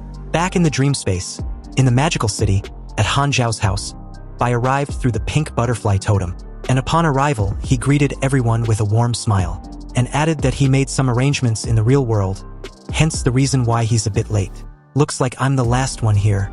He noticed 3 people in the room. Meng Meng sitting on the sofa with a boy in a hooded sweatshirt next to her, and another young guy with some sort of a gas mask on his face, standing behind them. The boy on the sofa got up and took off his hood with a smile. He introduced himself as Han Xiao with the username of King Han Wang. He then started to flatter Bai a little bit, complimenting him on his facial features. Meng Meng looked at him and teased the guy about his apparent flattering. The guy, with a nervous smile, replied that he was simply telling the truth. The other with the gas mask finally spoke up, introducing himself as Crow. Crow continued that his friend, Meng Meng, invited him to complete the total number. Anyway, my talent is fear embodiment of SS grade. Han Xiao lowered his head in despair. His S-grade talent was the weakest of the 3. Crow and Meng Meng had SS and SSS talent respectively. So Han Zhao's S-grade talent, mental control, was obviously the weakest. Bai then approached them and said that although Han Zhao's talent was lacking, his luck wasn't bad. If you had encountered this situation the day before yesterday, Meng Meng wouldn't have been able to help you, because back then, she could only bring us into the dream world using her own position. After all, the ability to bring everyone to her dream space using her dream totem as the core was something she just learned yesterday. Hearing this, Han Zhao smiled and scratched his neck, commenting that he'd always been pretty lucky. Bai looked at him and said to everyone present, "Alright, Meng Meng doesn't have much time to keep the four of us in the dream world. Explain why you were complaining in the group." Han Zhao then began to speak. "It's about a dungeon. A dungeon with a specific mission for me. I'll send you a screenshot of the mission, but it's not nearby, so we'll talk as we go. The dungeon was a family mystery, an S-grade exclusive mission. Then the system notification displayed the mission. In your father's belongings, you found a medical record from the Red Star Psychiatric Hospital with the name of an aunt you've never heard of. Her record mentions a familial genetic disorder that piqued your curiosity. What is this genetic disorder? Why has your aunt never been mentioned? Is your powerful mental talent related to this genetic disorder?" The Red Star Psychiatric Hospital seems to hold the key to this mystery. A while later, the group then walked through the dream space until they reached the specified location, where the mission entrance was. A red portal stood before them. Han Zhao approached it and said that this is the Red Star Psychiatric Hospital. By the time he found it, it had already become a dungeon. He went in once but quickly gave up. The difficulty level of the monsters were from 5 to 12, and the dungeon was also of a nightmare level. This proved to be too much for Han Zhao to handle, so he couldn't wait to evolve and come back. "After I abandoned the dungeon for the first time, the Universal will informed me that someone had noticed my presence and could loot everything and leave," he said. Bai then simply raised his hand and said he understands, surprising everyone. The system notified him on his decision to lead the team in the dungeon of the Red Star Psychiatric Hospital. So, as a strong light emanated around his feet, he confidently chose yes. The group entered the dream space of Magical City, inside the dungeon of the Red Star Psychiatric Hospital. Crow spotted a monster and notified the rest. Meng Meng also commented that she had a bad feeling about the dungeon. The monsters right at the beginning of the dungeon aren't weak. "Be careful," Han Zhao warned. A creature approached, a zombie woman dressed as a nurse, trembling and holding a syringe, moaning as she walked awkwardly. Her name was Monster Nurse. Crow then took a few steps forward and suggested for them to test their strength first. The creature lunged at him fiercely, but in that moment, Crow summoned a huge scarecrow that emanated a green aura, activating his talent, Incorporation of Fear. The nurse fell back terrified, her heart racing, her eyes filled with horror. "Fear mode lawful explosion." Crow said this, and with a snap of his fingers, the nurse's heart immediately exploded, killing her instantly. The system then informed them that a team member had killed a crazed nurse. Therefore, the experience would be shared. Meng Meng commented that Crow's ability looks a lot like a villain boss. Han Zhao was stunned and exclaimed in surprise what a powerful ability Crow had. Bai crossed his arms and simply praised Crow a little. A grade D skill card drop form killing the nurse zombie. It launches a mental attack with a sharp scream causing mental damage within a certain range. Also, the sound produced will attract the attention of nearby monsters. Crow picked up the card in his hands and said, "Everyone, we are lucky we got a skill drop." Bai then declared, "Han Zhao, you and Meng Meng have mental talents. You both decide who gets this." Han Zhao said, "I don't need it. I just want the items for my exclusive mission. Besides, my talent already has a similar ability." Meng Meng approached Crow and taking the card from his hand said, "Then I won't hold back. Thank you." Meng Meng embraced the card and her hair flew. A strong pink and purple aura emanated from her. And then the system informed the Meng Meng had learned the skill, Sharp Screeching Thought Explosion. Bai approached Meng Meng and told her to use the skill. Meng Meng flinched and replied that the damage range of the skill isn't great, but the sound is wide. Can even attract monsters in the rooms. He then responded, "That's exactly what we need.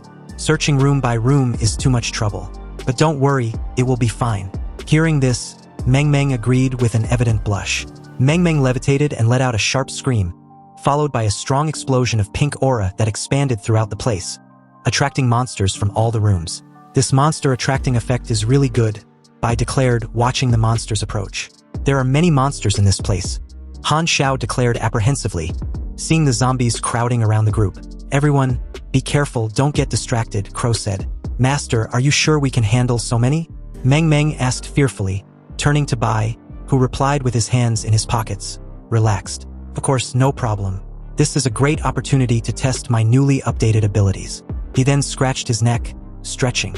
Han Xiao raised his hands, making daggers levitate around him, enveloped in purple energy. If the group leader says so, then I feel at ease. Let's start the massacre. He threw the daggers at the zombies, hitting them in the forehead, perfect headshots. Crow expanded a black aura from his feet, saying, source of fear, strangulation, and several black tentacles stretched toward the creatures, grabbing various parts of their bodies. A huge explosion occurred on the other side, launching everything into the air in dust and fire. It was Meng Meng who had created a bazooka to blow up the zombies. Crow and Han Xiao exclaimed in shock, and Meng Meng licked her lips, smiling and said, "It's so good, let's do it again." Han Xiao turned and said, "A bazooka? The ability to create things in dreams is very powerful. Will Miss Meng Meng be able to build a rocket launcher in the future?" And Crow replied, "Definitely." Then he turned and looked at Bai, thinking, but why hasn't the group leader made a move yet? Bai had already activated his claws and was waiting, thinking. Finally, the energy is at its limit. This skill's cooldown is a bit slow. It seems hard to fully charge it during battle. And then, he finally declared with a smile, "All right." Bai buried his fists in the ground, declaring, "Earth spikes." The ground shattered into various pieces of stone as black energy spikes emerged, impaling the zombies from below. A huge cloud of dust rose, and a forest of spikes formed. Everyone looked at him in astonishment. Behind Bai, two nurse zombies walked closer without him noticing. Han Xiao noticed something and rushed forward, declaring that two monsters were still alive, so he'll take care of them. Bai signaled with a hand and said, "Wait, those two mini-boss nurses were intentionally left by me." Bai activated his absorption with his left hand, raising some tentacles and immobilizing the nurses in the air. Han Xiao stopped in shock midway and stuttered. He caught them. He caught them with one hand, while Crow silently touched his shoulder, trying to console him. The system then showed a notification. This black light ability has evolved, and Bai can now view part of the memories of his devoured targets. But there was a low chance of acquiring any of their skill. It was at this moment that Bai remembered he hadn't used the memory reading and absorption ability since he received it before the apocalypse. Then he touched the two nurses on top of their heads, while their hands were shackled by black ties. Their bodies were no longer dressed in nurse uniforms. They were now wearing normal clothes.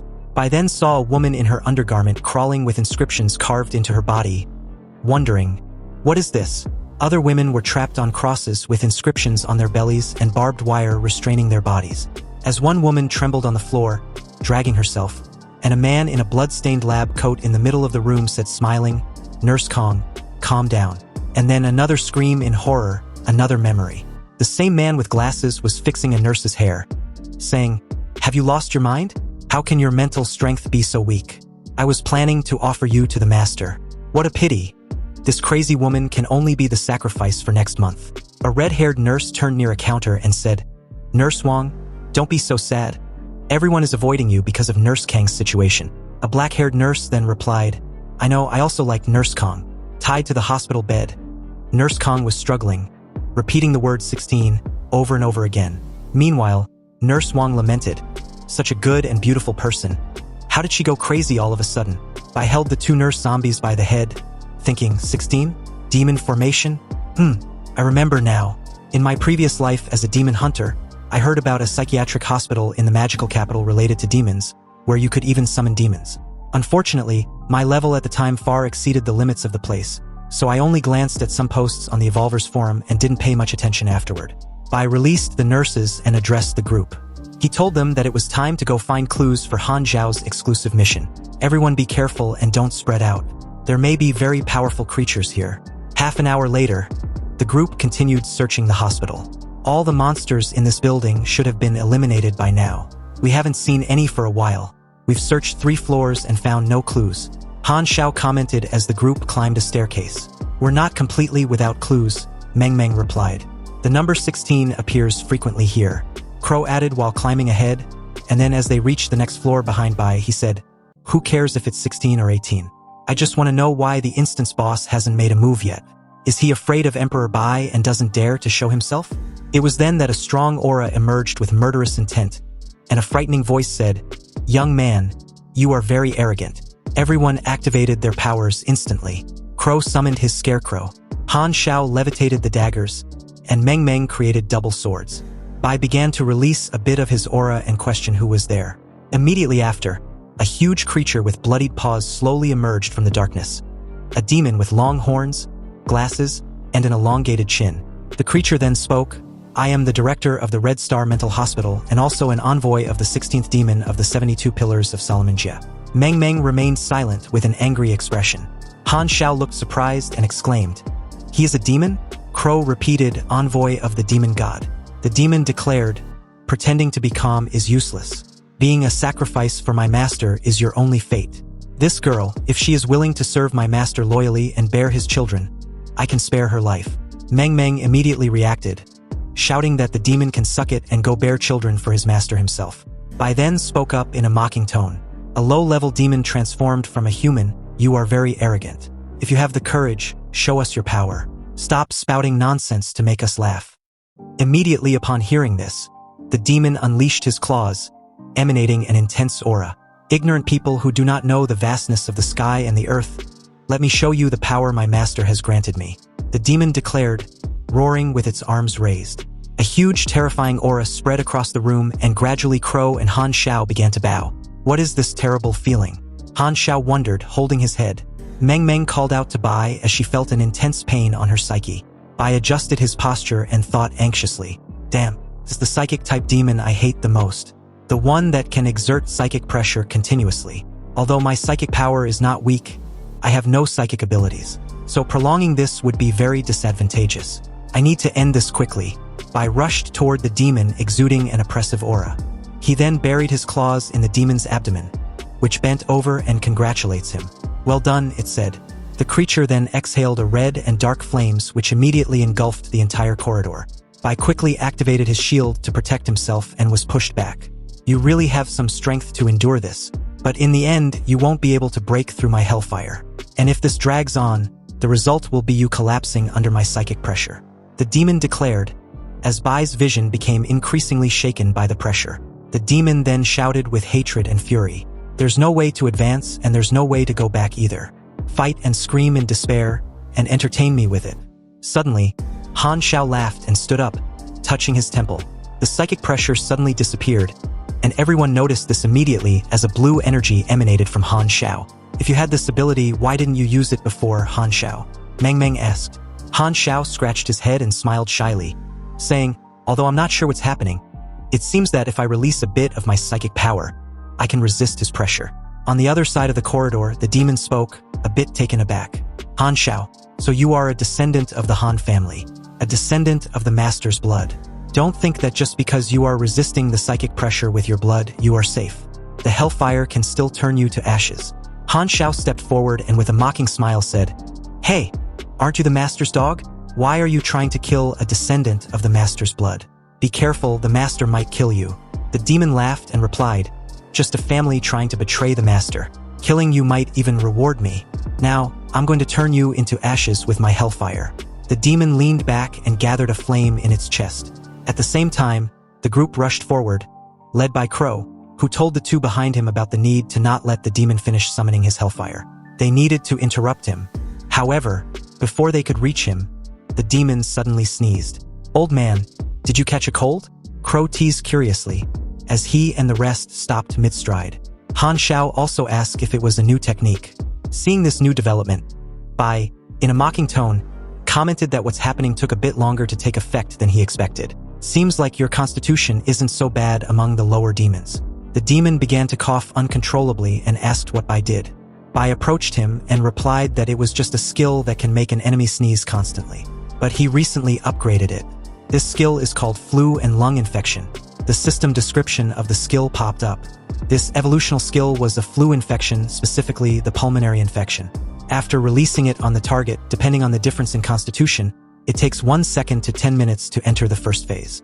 First phase, all attributes slowly decrease, applying randomly 3 to 5 types of disease-related debuffs. All attack spells will be affected by the sneeze effect, causing them to fail, slow down, or not work. When the constitution drops below half, it enters the second phase. The demon began to curse, coughing and commenting that this was impossible. "How could I get sick?" The system then notified the second phase of the infection. And that's all recovery abilities drop to less than 90%, difficulty concentrating, and 5 to 10 types of disease-related debuffs appear randomly. Breathing ability begins to fail. Bai leisurely approached the demon from behind, who was, at this very moment, struggling desperately to walk, leaning against the walls. The demon thought it was already at a higher level of any life form, so how could this happen? Then the system showed the final part. Third phase, loss of the ability to breathe. The demon fell, trembling without air in its lungs, writhing in pain. Not bad. After all, demons also need to breathe. It was worth the large amount of virus points I used, Bai declared, looking at the demon on the ground and smiling with a sick satisfaction. The system then informed the group that the dungeon boss, Zhao Chonglin, a level 12 demon, was defeated. 30,000 experience points was gained based on the battle contribution. Bai then turned and looked at the trembling group in confusion and asked, "What are you guys doing?" This question made them jump, and as they cover their mouths, feeling nauseated, they also tried not to breathe. Then Crow spoke up, saying that none of them want to catch a cold. Hearing this made Bai laugh. He told them there was no need to worry. If he doesn't release the flu, no one would get infected. Everyone breathed a sigh of relief, and Crow even took off his mask.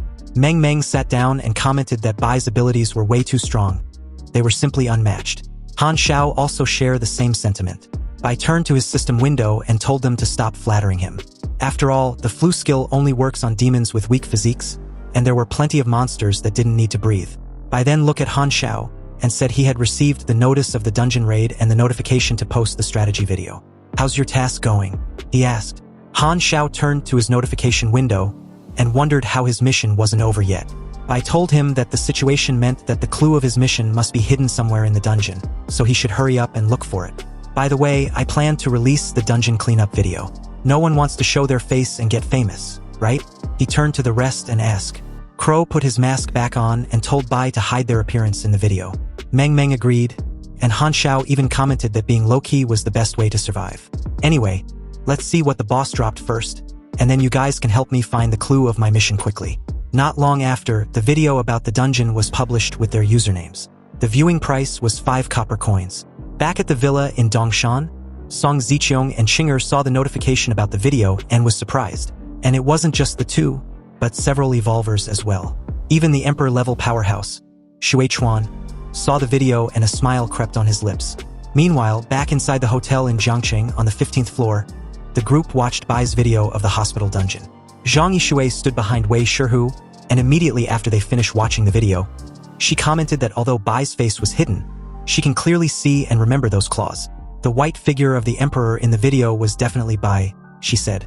Wei Shihu sat on the sofa with her arms leisurely folded, and as she stares at Li Feng and Zhang Lupeng, she asked why they aren't saying anything. "The two of you were the ones claiming that Bai was a fraud."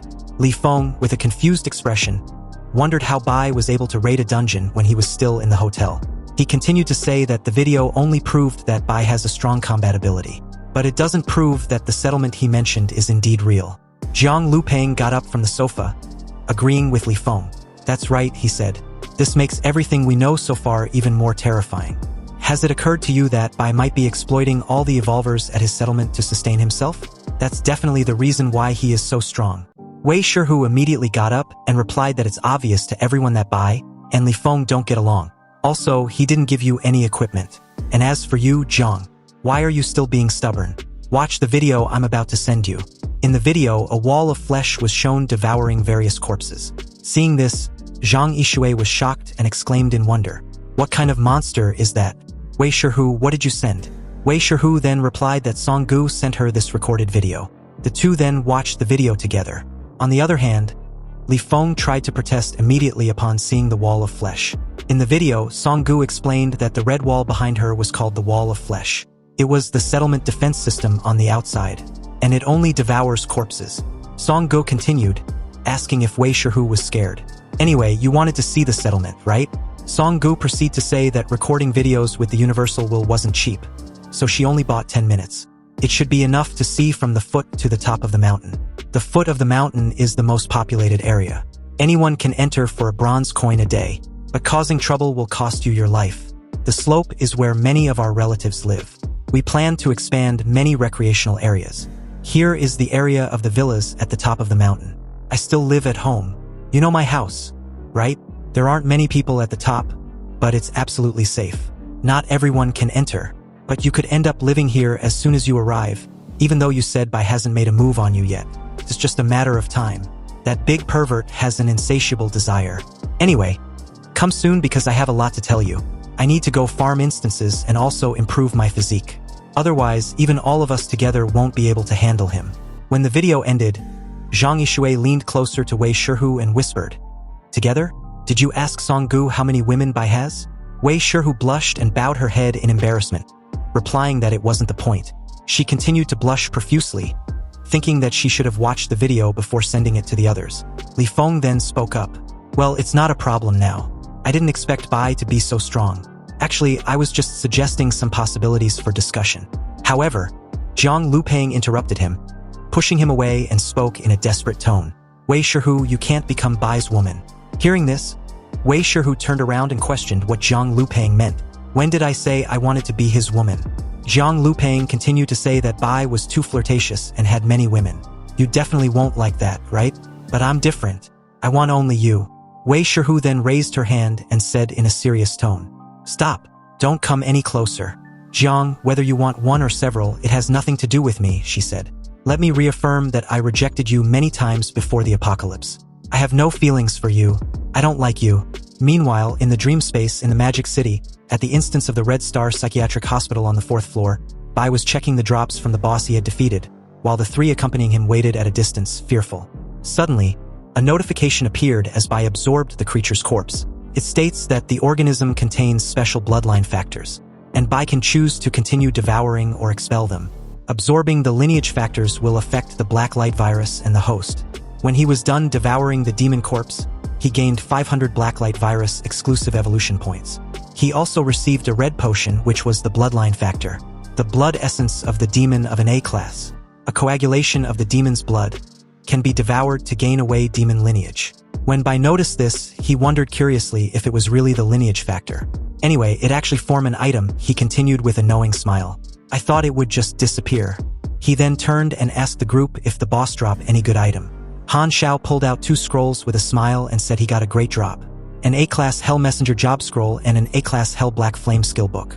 Meng Meng pulled out a sheet, and as she adjusted the glasses she just got, she said she also got a design for armor and a Class D equipment. On the sheet was a symbol of the demon horns and the blueprint, Hell's Call, Shepherd's Horn. The armor was of range C to S class. In thoughts, Bai placed a hand on his chin and said he happens to know where to get pure demon horns. Upon distribution, the blueprint went to Bai, the job scroll went to Han Xiao with the demon lineage. The Hell Black Flame skill went to Meng Meng. And, since Crow also contributed, he got the equipment. Han Xiao gave a thumbs up, smiling, and said, "A reasonable distribution, the group leader is impressive indeed." Crown saluted him by touching his forehead and said, "Thank you, group leader." Meng Meng just smiled. Beaming with excitement, Han Xiao praised Bai for his reasonable distribution of the items they received, while the two just simply thanked Bai. But at this moment, Han Xiao was in cloud 9. So, with an overly excited demeanor, he thanked everyone for their help. Seeing this, the others fell silent as they watched him act in such an unnecessary way. A few moments later, they head to the director's office, which was on the 4th floor. Han Xiao approached the door and said he believes the clues he'd been searching for might be in there, unless that demon director has another secret room, that is. He took a step forward and pushed the door open, but suddenly halted upon seeing what was inside. In front of him was a huge statue of a demon with terrifying wings. It was placed in the middle of the room. The entire group entered the room immediately after, and as Bai approached the statue, Meng Meng commented that the statue has such a strong presence. "What kind of demon is this?" she questioned curiously. Hearing this, Bai simply replied that it is Jie, the 16th demon of the 72 demons of Solomon, the master that Zhao Chonglin mentioned. The statue has such a strong presence because the demon Jie once entered this statue in some way. This is so interesting. I wonder if we can find a way to summon this demon god in this hospital. After finding a diary, Meng Meng began to read to the group. At that time, there was a woman in the Han family who fell in love with a member of the Jie sect in the Blue Star. Since then, each generation of the Han family has had a similar traits and type of fate. The girl among them, upon reaching adulthood, will always live there, becoming the bride of the Jie sect. As for the boy, he will remain unaware, start a family, marry, and have children. A dozen years ago, Han Xiong's father somehow learned the truth about the Han family's heritage. To escape fate and prevent his daughter from being forced to live in this psychiatric hospital for the rest of her life serving a demon, he chose to kill his newborn daughter. Zhao Chonglin discovered this and stopped Han Yong, then reported the incident to the Jie sect. Han Yong was stripped of his bloodline due to this betrayal. After that, Han Xiong's sister was taken by the Jie sect to be raised. As a reward, Zhao Chonglin received the demon bloodline. And that's about it. This diary belongs to the dean. Most of the diary of this foolish director is filled with envy for the Han family's bloodline and insults towards Han Yong due to his stupidity. It also contains long sections of pledges of loyalty merit and receiving rewards. This is the best I could piece together. Han Xiao walked up to her and said that he'd just received the next mission after Meng Meng was done talking. He thanked her. Honestly, seeing such long texts gives me a headache. Thanks to you, he said. Meng Meng replied that he was welcome. Actually, I enjoy looking for clues like this, she added.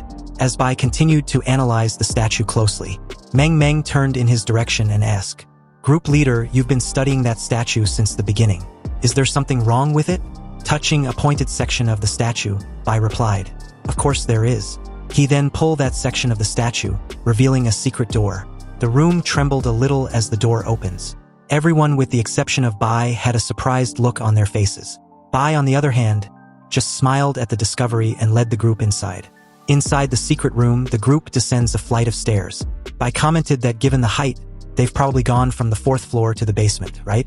And Han Xiao replied that it's at least 2 or 3 floors below. He knew this because he'd been counting the steps. As the group got close to their destination, a smile crept on Bai's lips. "We are almost there. If I'm not mistaken, below should be the place where Zhao Chonglin does his summoning or communicates with the demon Jie, and conducts sacrifices for the Jie sect." Seconds later, the group reached a double door, and upon opening it, they found a circle of inverted crosses and arcane inscriptions on the floor. The group approached the ritual circle as Crow commented that the smell of blood was intense. Bai crouched in the center and picked up an object. Curious, Meng Meng asked what Bai had picked up. Bai got up and replied that he had shared it in the group so she can check it for herself. It was a golden medallion with description on it, named the core of the Hell Teleportation Array, a special item. The circle marked with the symbol of Hell can be used to resurrect the rare demon hospital. The requirements needed was sacrificing 16 lives along with their souls and blood. This item was unique, and the summoned demon will be restricted to level 12 due to the dungeon's rules. After the summoning, the dungeon's difficulty will increase to Hell difficulty. Astonished, Han Xiao exclaimed in surprise when he saw the notification, and Crow commented with wide eyes when he noticed the level restriction after summoning. "Wait, does that mean?" But suddenly, Meng Meng reacted with excitement, smiling and saying that if they summon the demon and kill it, won't they hit the lottery? Unbeknownst to her, Crow disagreed with this idea. Bai looked at her incredulously and simply asked, "I'm at level 8. What about you guys?" Meng Meng said she was at level 5, Crow was at 4, and Han Xiao was almost at 4. Bai made a slicing gesture with his hand and said, "Well, summon the demon and you'll die instantly. With levels below 10, and no profession and equipment, where did you find the courage to fight a level 12 demon?" Han Xiao smiled and said, "But isn't Emperor Bai here?" Bai humbly guided him and replied that even with him there, it was not possible. The difference between a demon and a weak-blooded demon is immense. You should know that. Let's go back and level up and acquire professions. Crow turned to Meng Meng and said, "Make sure to bring me along when you return, seniors." Meng Meng winked at him, smiling and replied, "Of course you'll be prioritized." The group returned to the director's office. Meng Meng asked if the dungeon raid was over. "Does anyone have anything else they want to do?" Han Xiao scratched his head and replied that there's something he can't seem to figure out. A descendant of a demon also has a sister. I'm wondering if she's different or if they look similar.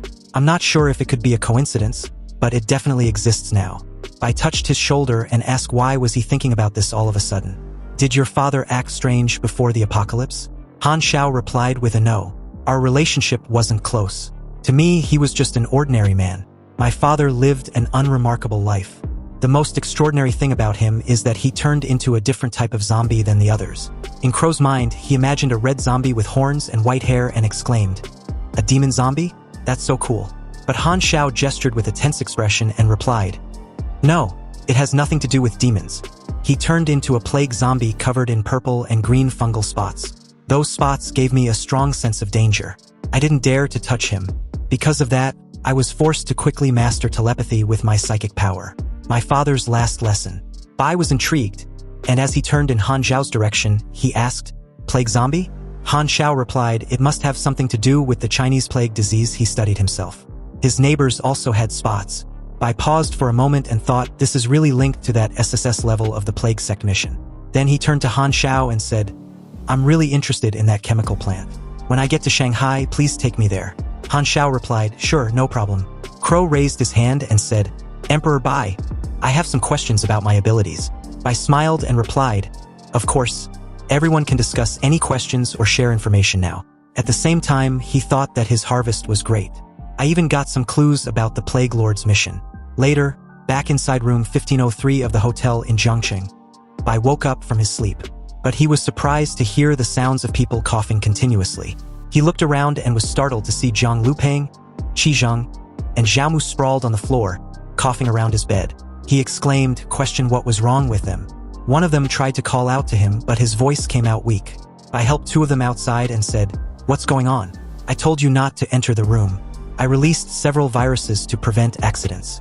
As one was placed on the couch, he coughed and said, I have 20 diseases related to negative buffs now. And the other replied, I have 30.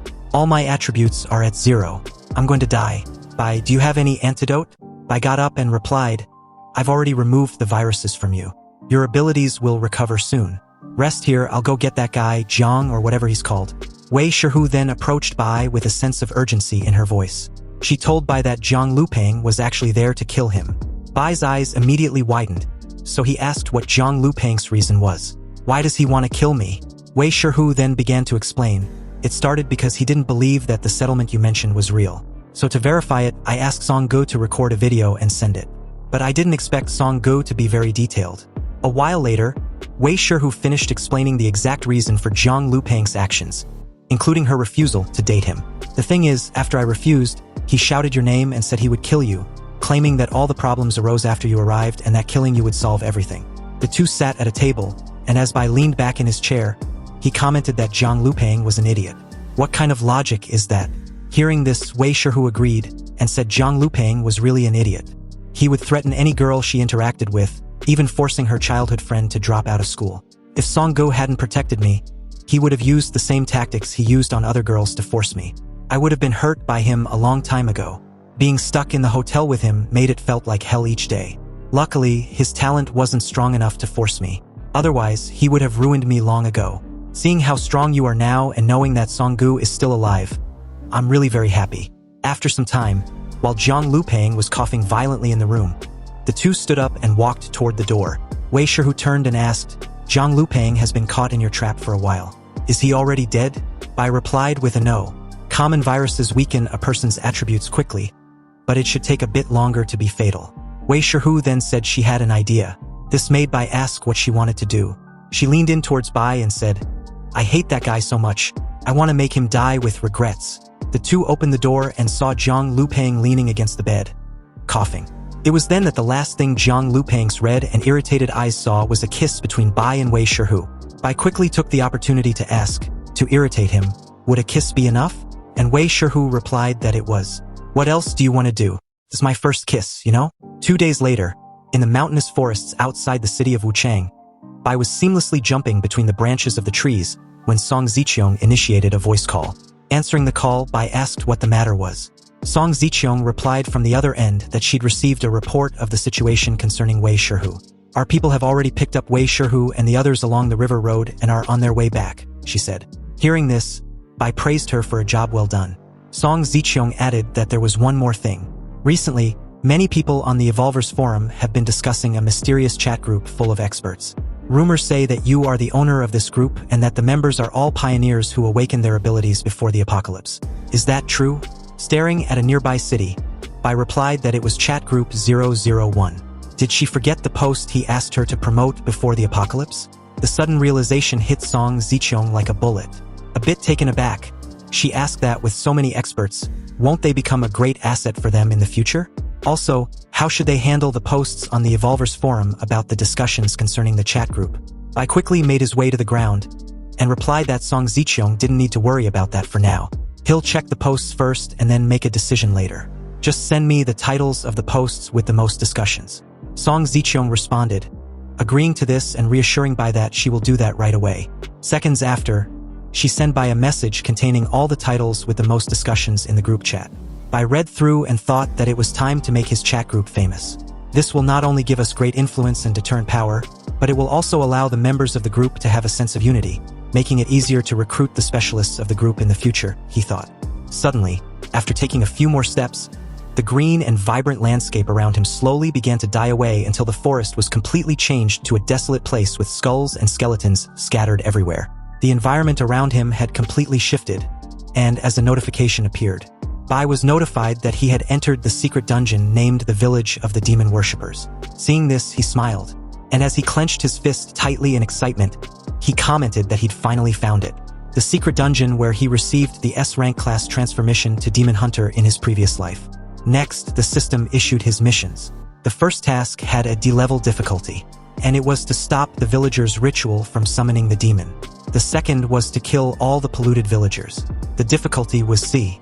The third was to kill the demon summoned by the villagers and all the polluted villagers. This difficulty was of S level. In his memories from his previous life, he recalled being approached by a young man named Chen Bai. He told everyone that they would just go through the secret dungeon, complete the second task, and then leave. They would also set the dropped equipment for a fair roll for the team, and those who don't win anything will be compensated with gold coins. Brother Chong also promised not to treat anyone badly, so in order to earn some gold coins, he believed the lies of Brother Chong and joined his team to this secret dungeon. What Bai didn't expect that Brother Chong would deliberately make a mistake. His error allowed the villagers to summon the demon, and then he covertly led his team out of the combat range. His goal was to use the lives of the cannon fodder to weaken the demon. By the time everyone realized it was a trap, he mercilessly slaughtered the ones that tried to escape. Brother Chong had gathered almost 100 evolvers who were struggling in the area or lone survivors for the raid, so no one could organize effectively in time when things went sideways. Many people died in vain, caught between the demon and Brother Chang's team. After realizing that escaping was impossible, the remaining people had no choice but to turn and face the demon, trying to cling to a non-existent hope. It wasn't until the last person fell did Brother Chong lead his team to attack the already exhausted demon. But what he didn't expect was that Bai was still alive. Bai knew he would be silenced if found, so he took advantage of the battle to escape to the edge of the dungeon. At that time, he tried to use the mechanism where completing the first and second task would allow him to exit the secret realm from the edge. And as fate would have it, just when he was about to leave the dungeon, they killed the demon and began to roll for loot. And since Bai was still part of the group, he received the shared points. Fortunately, he was also the winner of the Demon Hunter Scroll, an S-rank item. The roll point function they set up to deceive people into cannon fodder, in the end, it cost them the best loot. Truly, what goes around comes around. Afterward, they frantically searched for Bai, forcing him to leave Wuchang to find a new place to settle. Back in the present, he had a smile on his face as he thought about that incident. What a pity, he said. I couldn't see Brother Chang's expression at that moment. A while later, he came across a corpse. Surprised, he knew it was a dead, polluted villager. This corpse meant that there's someone in the secret realm. In his previous life, there should still be about 2 months left before Chen Bai killed the demon and cleared the secret realm, so there was no need to worry about someone beating him to it. But who could have discovered this secret dungeon so early? He questioned himself curiously. Meanwhile, in the central square of the secret dungeon village, a group of young evolvers were fighting against zombies. Soon, they completed the second task. And with the second task completed, experience reward received was also shared. There was also a notification that they could leave the secret dungeon from the edge of the village. Realizing this, one of them commented that Brother Chong was right. Completing the second task allowed them to leave. "Brothers, let's go," he shouted. "We'll come back next time to kill this boss." However, at that moment, another announced to Brother Chong that someone had entered the dungeon. Of course, this person was none other than Bai, who approached them and questioned if they were all leaving. If they were, then they wouldn't mind if he took on the boss. "Not at all, please go ahead." Chen Bai said this with a smile. Staring at the guy, Bai wondered silently, "So it's Brother Chong. I didn't expect him and his team to discover this secret dungeon so early." A member of the team even added that Bai should be careful. After all, it was a level 11 demon boss. Hearing this, he thanked the guy for the reminder and told him to take care. The enormous demon approached Bai, roaring with exposed horns and muscles. "What an interesting little insect," it said. "You don't seem afraid of me. Are you calmly accepting your fate because you know you're going to die?" Bai remained silent for a moment and finally replied that he was just reminiscing. It's been a long time since he faced a lesser demon alone. For low-level demons like him, he usually killed them in groups. Being called a low-level demon made the demon angry, so he launched at Bai, shouting for him to die.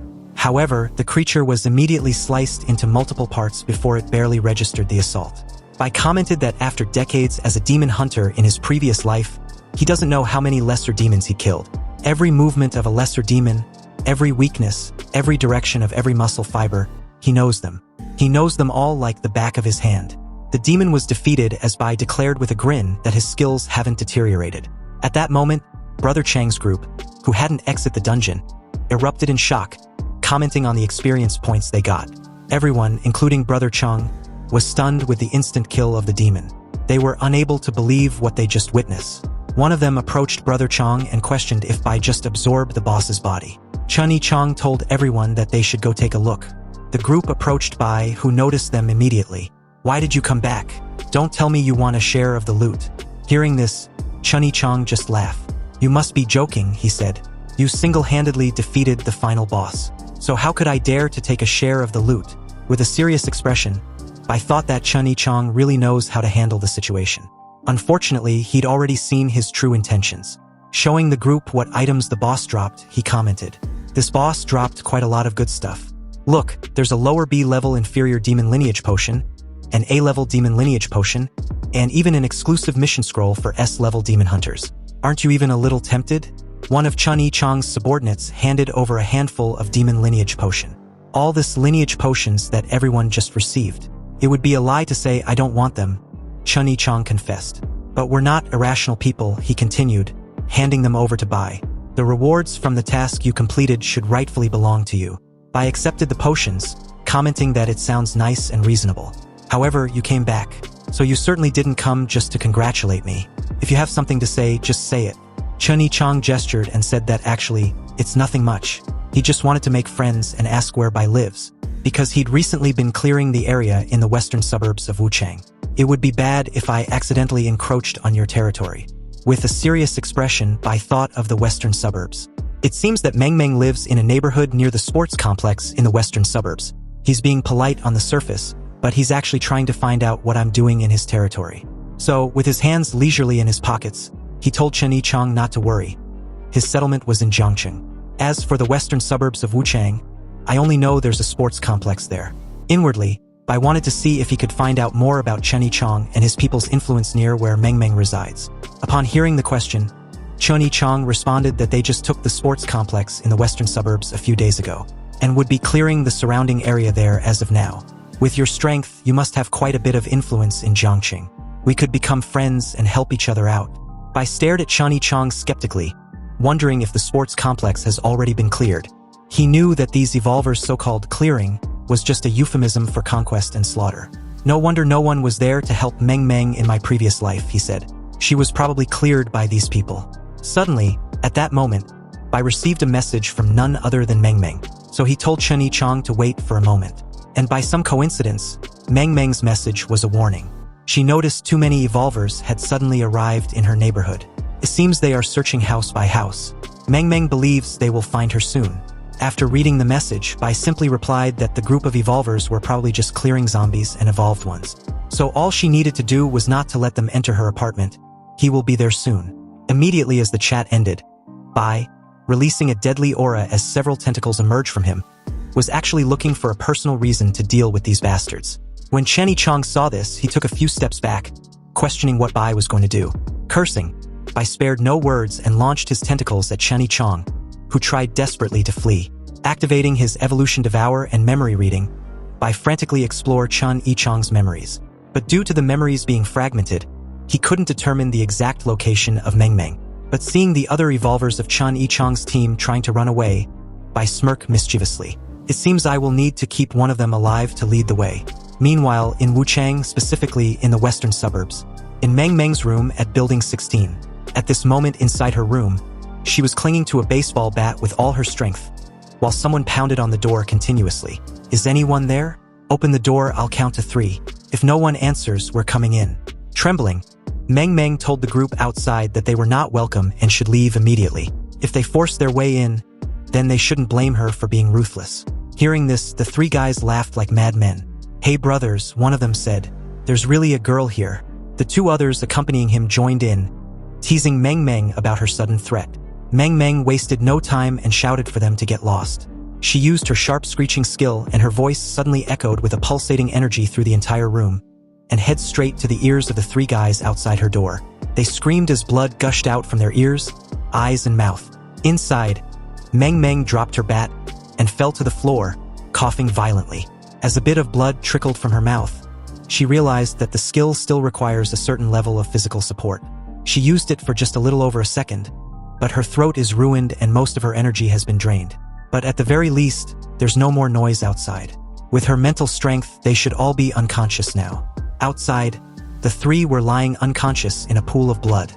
The leader managed to call for reinforcements before passing out. He also alerted them of Meng Meng's current condition. He speculated that with such strong mental attack from her, she won't be able to use them again for a while. 10 minutes later, the reinforcement arrived and continuously banged on Meng Meng's door. Breathing heavily, Meng Meng's eyes darkened as she thought of a likely confrontation again. The group broke down the door, and as they rushed in, they saw Meng Meng crouching on the floor. They began their group taunt as Meng Meng struggled to get on her feet. She knew that with her current strength, she could probably unleash Hellfire one more time.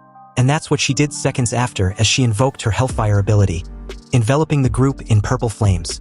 The flames immediately consumed them, and as it died out, Meng Meng at this point was gasping for air, completely exhausted as she fell on her knees and got on fours. She realized in that moment that Bai was right.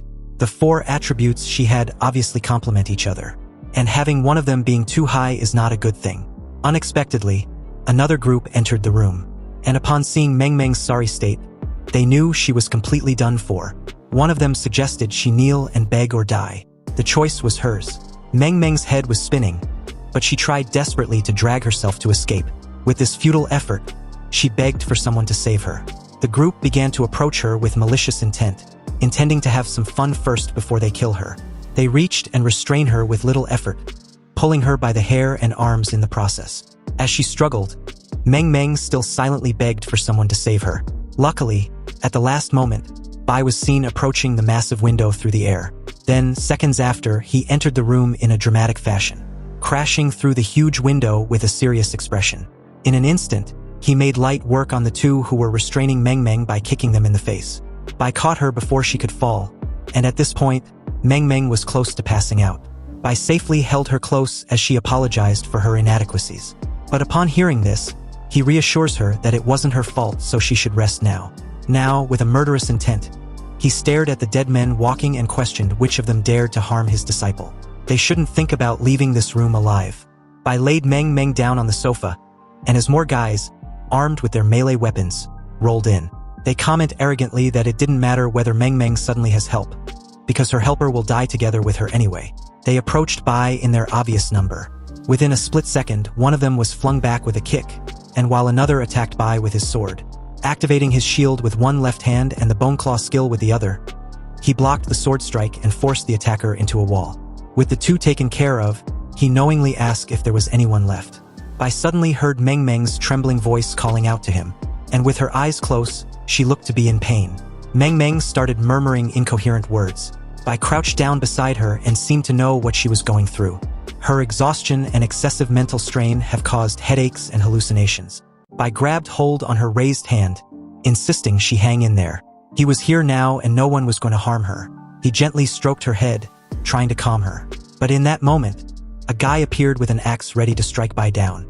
Unexpectedly, he was immediately impaled with an earth spike skill. Bai then charged it up by concentrating his energy. And with a loud boom, the spikes grew and intensified, impaling all the bodies in the room. An hour passed, and Meng Meng was still unconscious. However, Bai noticed that her complexion looks much better than before. The room was filled with the corpses of numerous evolvers when suddenly, someone approached the door to the room. With a stern look, Bai noticed the person as the guy he deliberately left alive in the dungeon as an escort. The guy nervously greeted Bai and entered the room. Bai then asked that since the guy had arrived, it meant that all of Chen Yichang's forces have been annihilated, right? The guy got on his knees and replied that as per Bai's instructions, he devised a plan to lure the group there to kill him. But now, all of Chen Yichang's trusted followers and core members are dead. Hearing this made Bai then ask if the evolvers left were the guy's own followers and core members. The guy frantically replied that he didn't have any trusted followers or core members, but a wife and children. He was forced to join Chen Yichang because of his A-class detection talent, True Sight. Chen Yichang used his family to coerce him. If he had mediocre talent, his family would have been violated and murdered like his neighbors and friends. Really, I understand now. Bai responded with a smile. You have a useful talent and were the only one to warn me to be cautious of the boss. And for that, I appreciate it. Would you be willing to follow me to the city of Jiangqing? The young guy stammered a little when he heard the question, not knowing how to answer. Seeing his hesitation, Bai, with a warm smile, tried to reassure him that it was okay if he didn't want to. I'm not a strong man and I don't like oppression through the use of power, he said. Zhang Long, I will respect your choice. The guy, Zhang Long, replied that he was willing.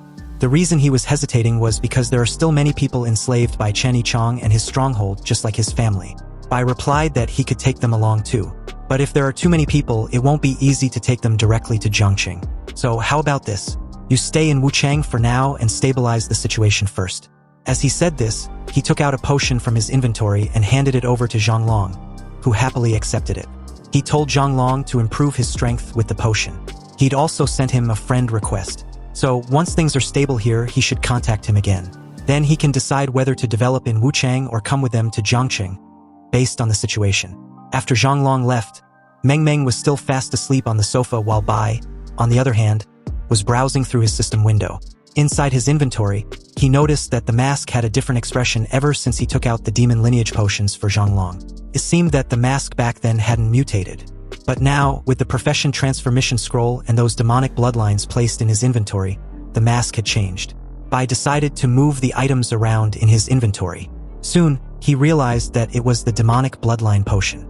The mask's interests were fixed on the potion. Could it be that it wants to consume these potions? Nevertheless, these inferior bloodline potions are useless to me, so I can feed them to it and see what happens. Bai took a handful of the potions. Then the mask. He thought that, after all, it's a treasure that even Lord Leto wants to obtain. Maybe feeding it will unlock some functions.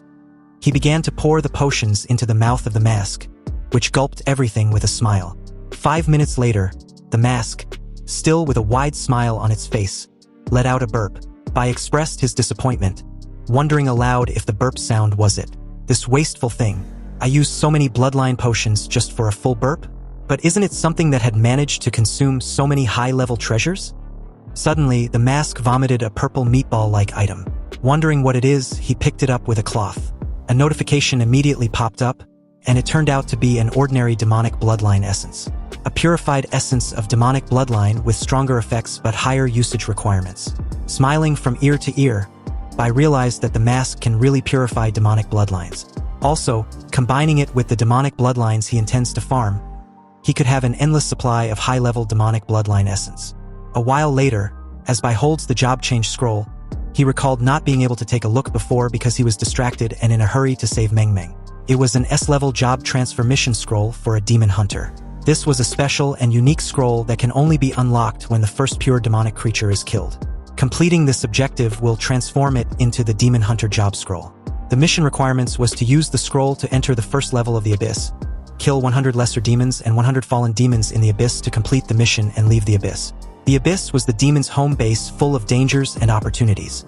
At that moment, Meng Meng slowly opened her eyes.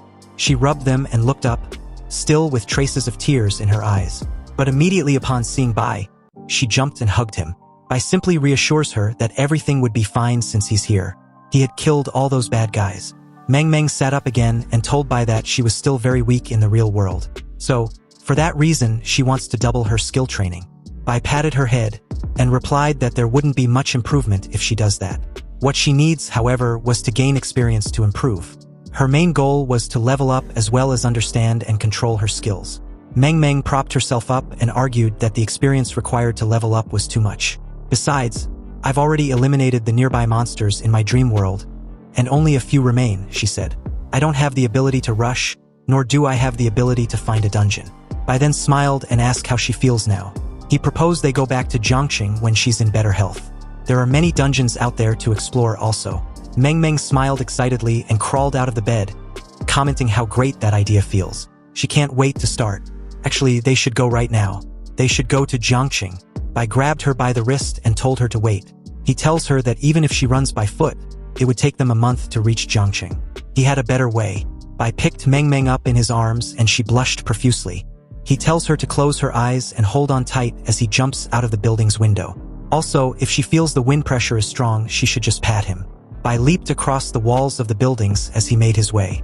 After a while, in a mountainous area outside Wuchang, the two finally arrived at the entrance of the secret village. Bai placed Meng Meng on the ground, and he tells her to follow. Inside, Meng Meng was fascinated about the sudden appearance of the secret realm. Guiding the way, Bai replied that one of the differences between a secret realm and a dungeon was the entrance.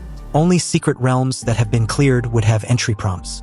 Therefore, for evolvers such as ourselves, the danger of venturing into a new secret realm is extremely high.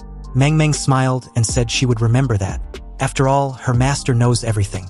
She then asked Bai if he needs her to attract the monsters. Bai turned to her and replied that this wasn't a dream world. Every skill she uses must be crucial. Anyway, she should wait for him near the entrance since it was safer there. Meng Meng didn't even get a chance to argue as Bai made a mad dash forward at an insane speed. Seconds later, he was seen fighting some zombies in his path. He thought that the third mission had changed. It was no longer just about killing demons. Instead, he needed to eliminate all the demon followers and dark priests. There were also no more lineage potions as mission rewards, so it might be impossible to get more bloodlines potions in the future. Anyway, he should kill the boss first. Upon reaching the central square, he found a group of demon worshippers gathered around the sect leader with a cloak and a scepter.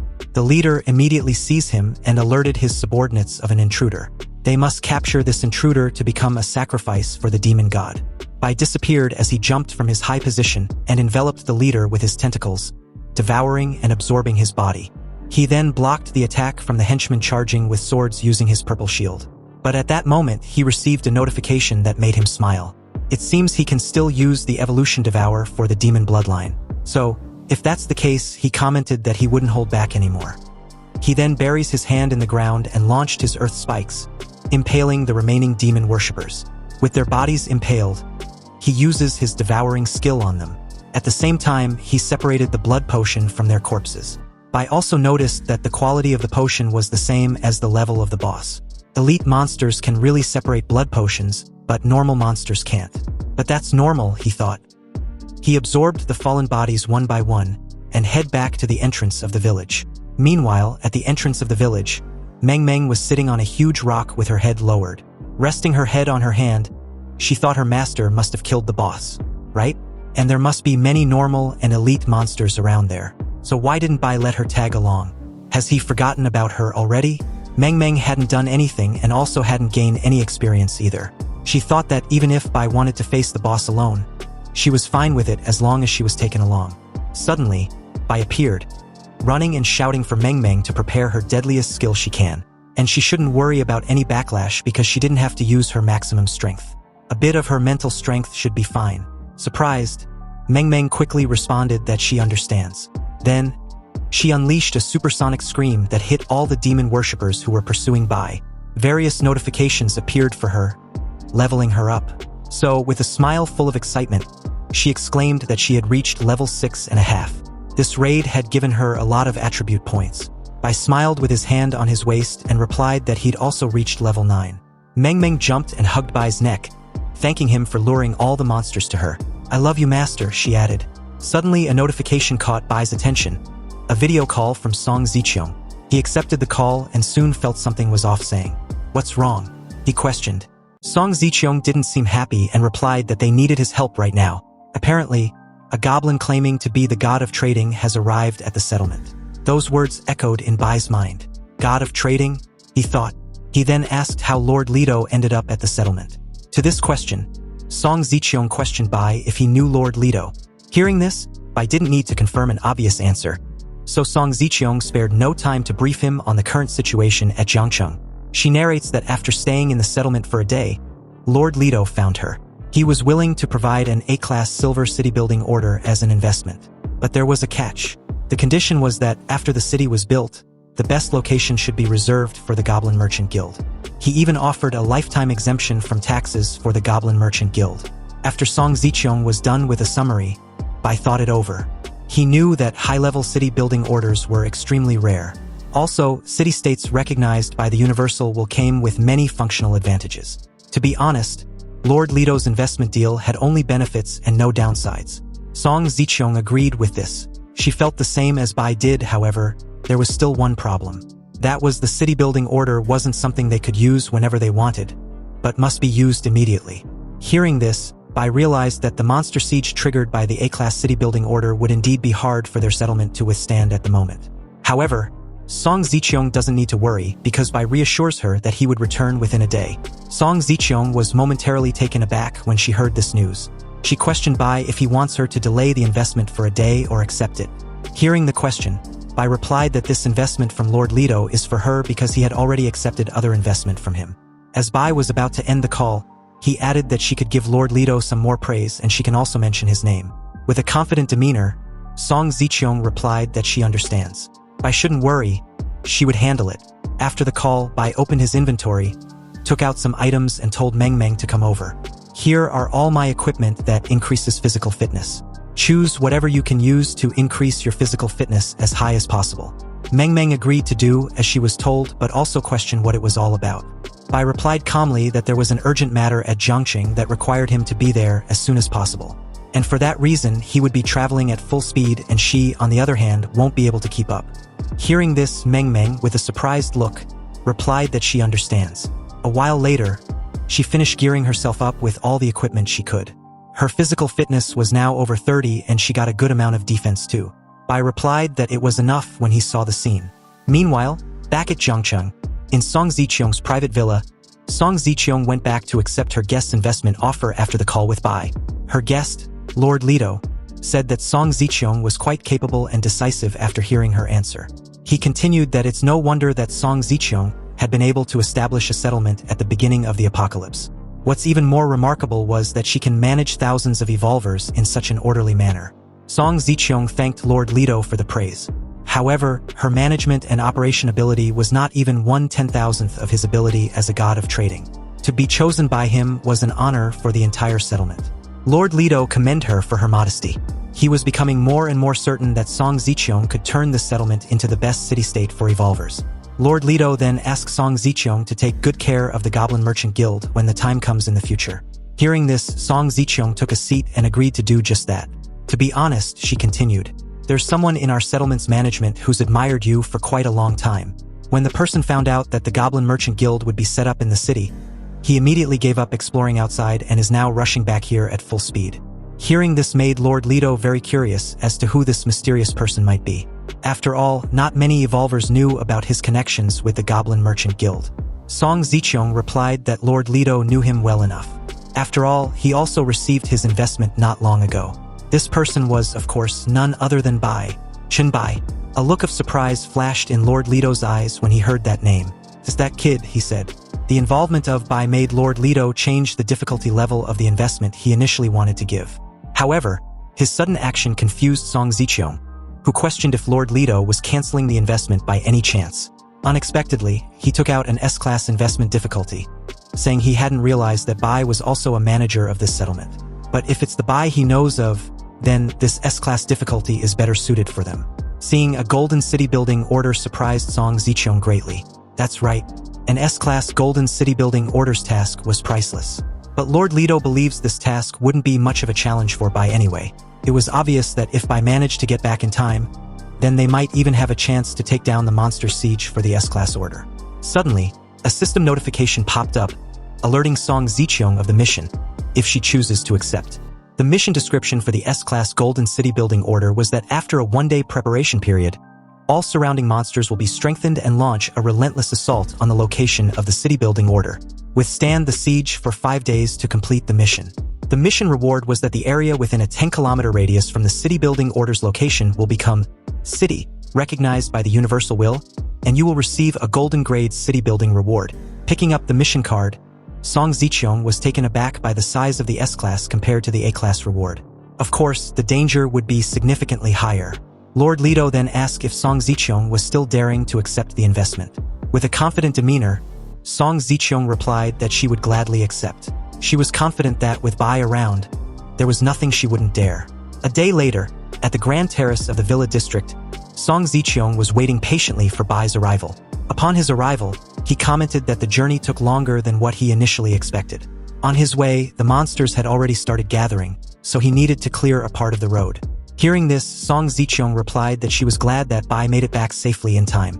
Bai decided to place Meng Meng, who was passed out at this moment, in a room prepared for her. Also, Song Ziqiong should brief him about the current situation. She calmly replied that they had only 20 minutes left before the siege begins. However, they have set up 3 defensive lines according to the terrain. The area facing Jiangqing was their primary defensive zone. All in all, they have prepared numerous defensive measures to the best of their abilities. Inside Meng Meng's bedroom, Song Ziqiong was finally done with her briefing. And as she carries a briefcase in hand, Bai praised her for her effort. So, with a warm smile, she made mention that, for the past few days they have been grinding the sewer dungeon and had finally completed the plague set equipment. She then sat on his lap as he thanked her for her consideration. Choosing her was one of the best decisions he had ever made. Hearing this, she countered that being chosen by him was also the luckiest thing that had ever happened to her. Song Ziqiong confessed honestly that she was nervous a bit at first about the whole deal, but seeing Bai still making time to even carry a girl back with him made her feel at ease. Hearing this, Bai corrected her that Meng Meng was just his disciple, and her talent was no weaker than his. He continued that Song Ziqiong should get her daughter to take care of Meng Meng. Also, he should be notified immediately when she wakes up, because Meng Meng was the key for them to defend the settlement, so she mustn't be neglected. Hearing this, a surprised Song Ziqiong replied that she understands. With the suitcase in hand, they made their way out of the room as Bai comments that it was time for them to face the monster siege. Meanwhile, outside Dongshan's settlement, near the city walls at the foot of the mountain, countless zombies of various shape and sizes gathered. They waited impatiently for the allotted time to run out. On the other hand, Bai, who stood on top of the wall of flesh, was amazed by the siege of an S-class city building order. In his white demon castle, the Baidi city was only a B-class in his previous life. The number of monsters this time around is unfathomable. Staring at the monster siege below, he comments that the difference is clear as night and day. With less than 5 minutes left, Song Ziqiong, with the help from a little girl who had a sound transmission ability, announced to everyone in the settlement. Repeating after her, the little girl declared, "People of Dongshan settlement, we are about to face 5 days and nights of monsters invasion. But don't worry, we have the strongest walls in the world, and the most complete resources and the most reliable support. We have hundreds of team members with B-level talents, nearly 10 experts with A-level or S-level talents, and even 2 of the strongest SSS-level talents. We have no reason to fear failure, because in 5 days, we will possess the largest and best territory in the world. All of you defending the city will enjoy all the conveniences offered by various facilities at a discounted price. Everyone, there's only a minute left.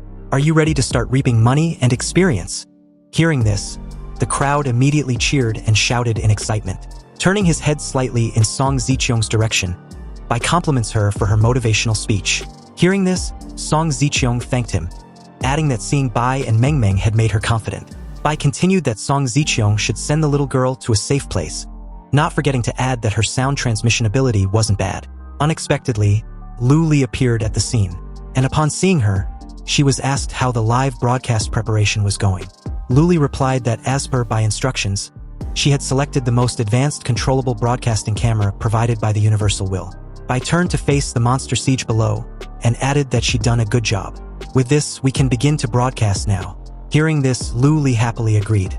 With less than a minute left until the monster siege, a new live stream about the S-level Golden City building was posted in the Evolution forum.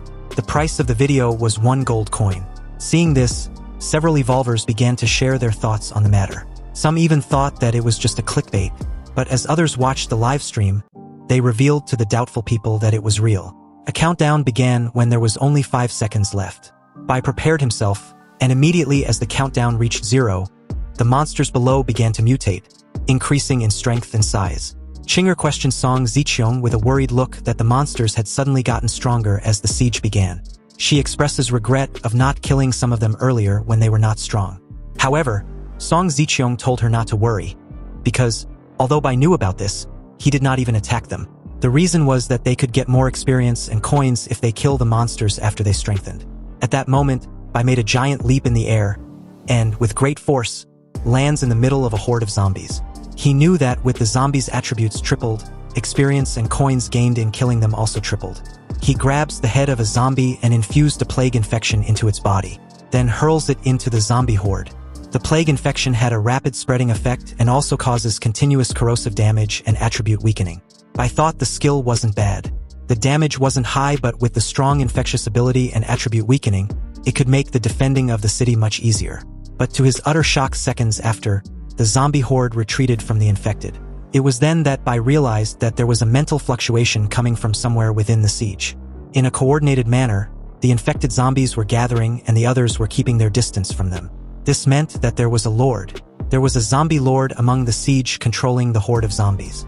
And this was the reason why the zombies had not trampled over each other. They were advancing in an organized manner. So as he cuts down some of the attacking zombies, he wondered where the zombie lord could be. He knew that finding the zombie lord would make the horde easier to handle. But due to the scale of the siege, he knew there was more than one lord and it would take a long time to find them. He deduced at that moment that if he goes looking for the lord, he won't be able to kill a large number of monsters at the front. And if the zombie lord leads a full-scale attack, there will definitely be casualties among those defending the city.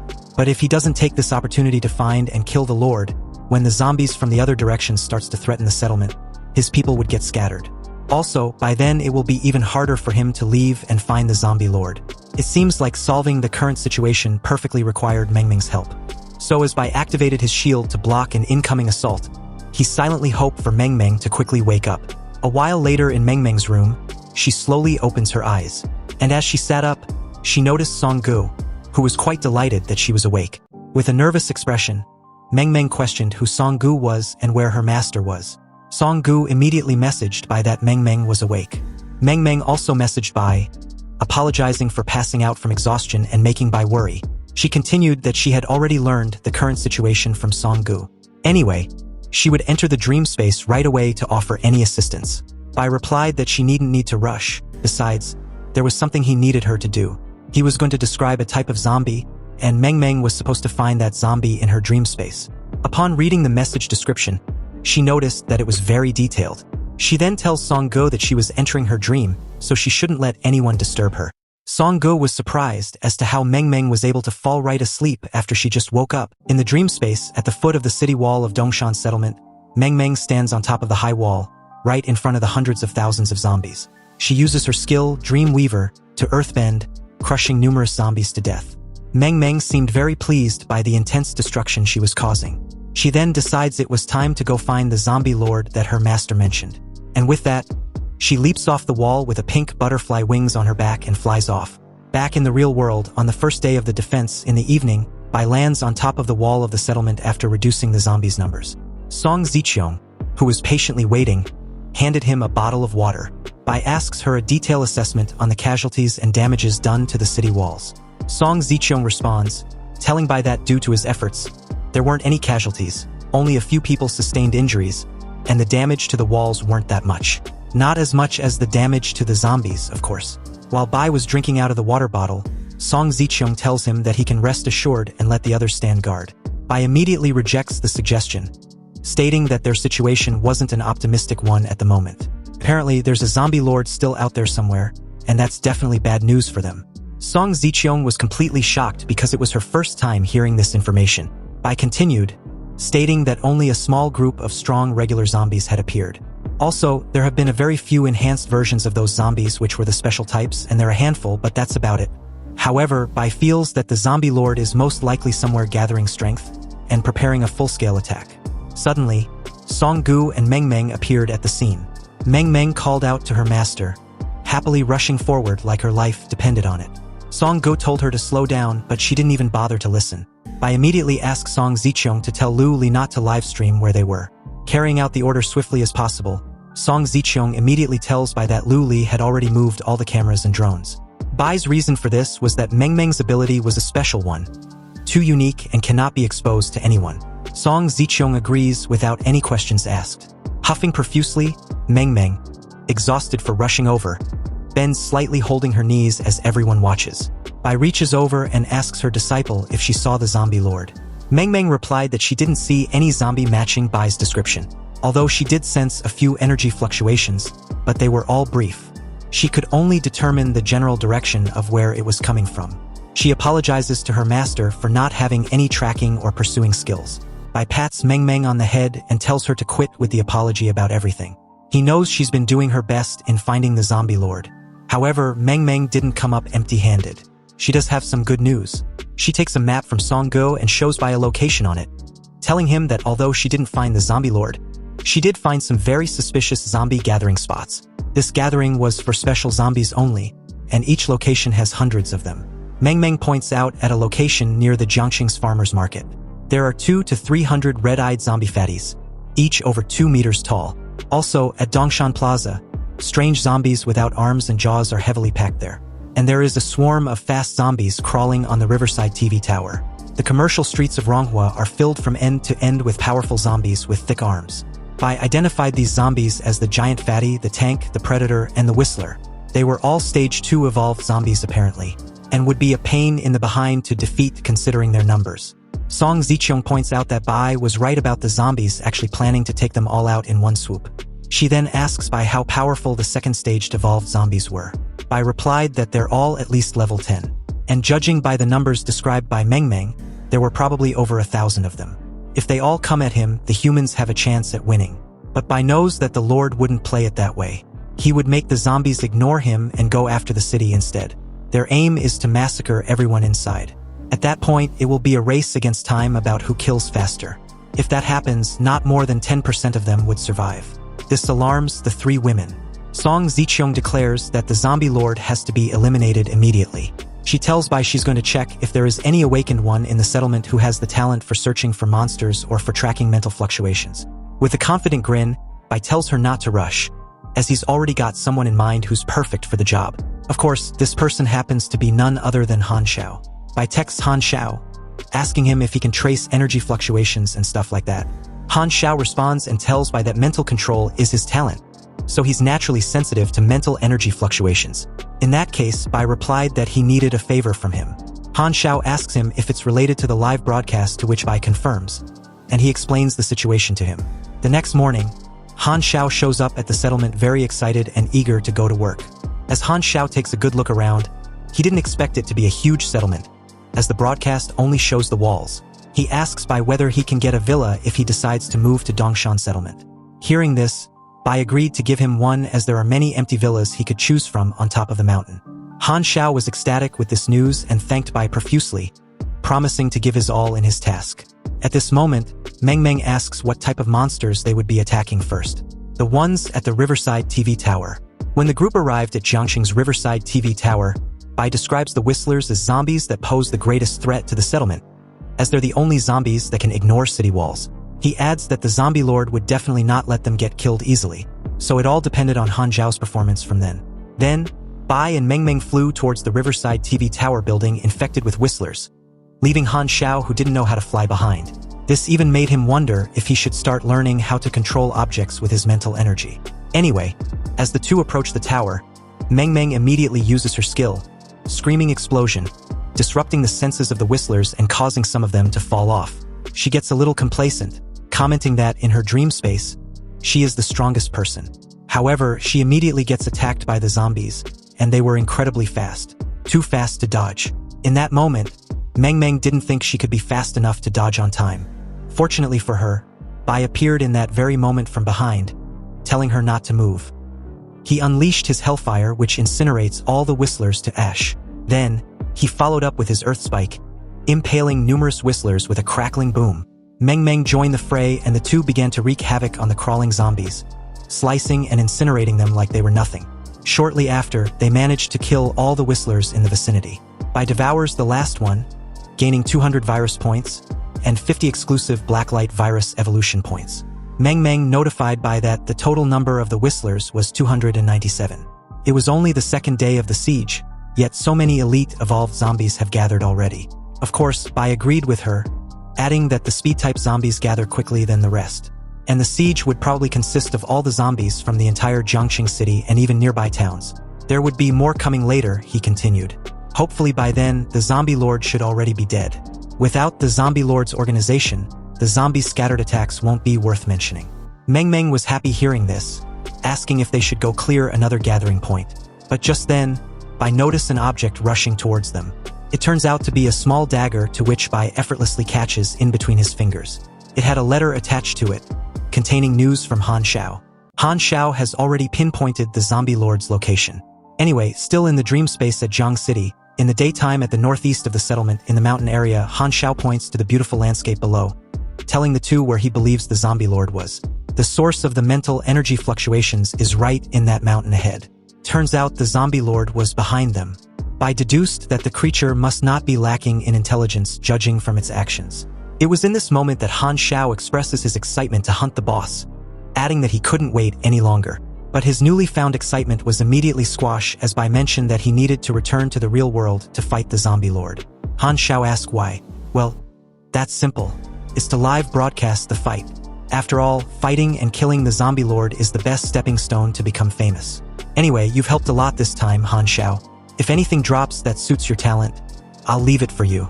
Hearing this, Han Xiao immediately got excited again, thanking Bai for his generosity. Bai then turns to Meng Meng and informs her to wake him up. Also, Bai tells her to take Han Xiao to clear some second-stage elite zombies. Curious, Meng Meng asked which type of zombies. Screamers, he said. These zombies evolves mentally so you too can suppress them. Although they don't have close combat capabilities, they can emit screams. Even for enhanced zombies, they are quite the significant threat. The two declared they understood and would complete the mission, and thus Bai set off to wake up. Again, at the northeast of the Jiang city settlement in the mountainous area, still during the day. Bai stood on the edge of a cliff, and as he stares at the landscape below, he knew he was close. Although he didn't have any detection abilities, he could sense the aura of the high-level evolved virus.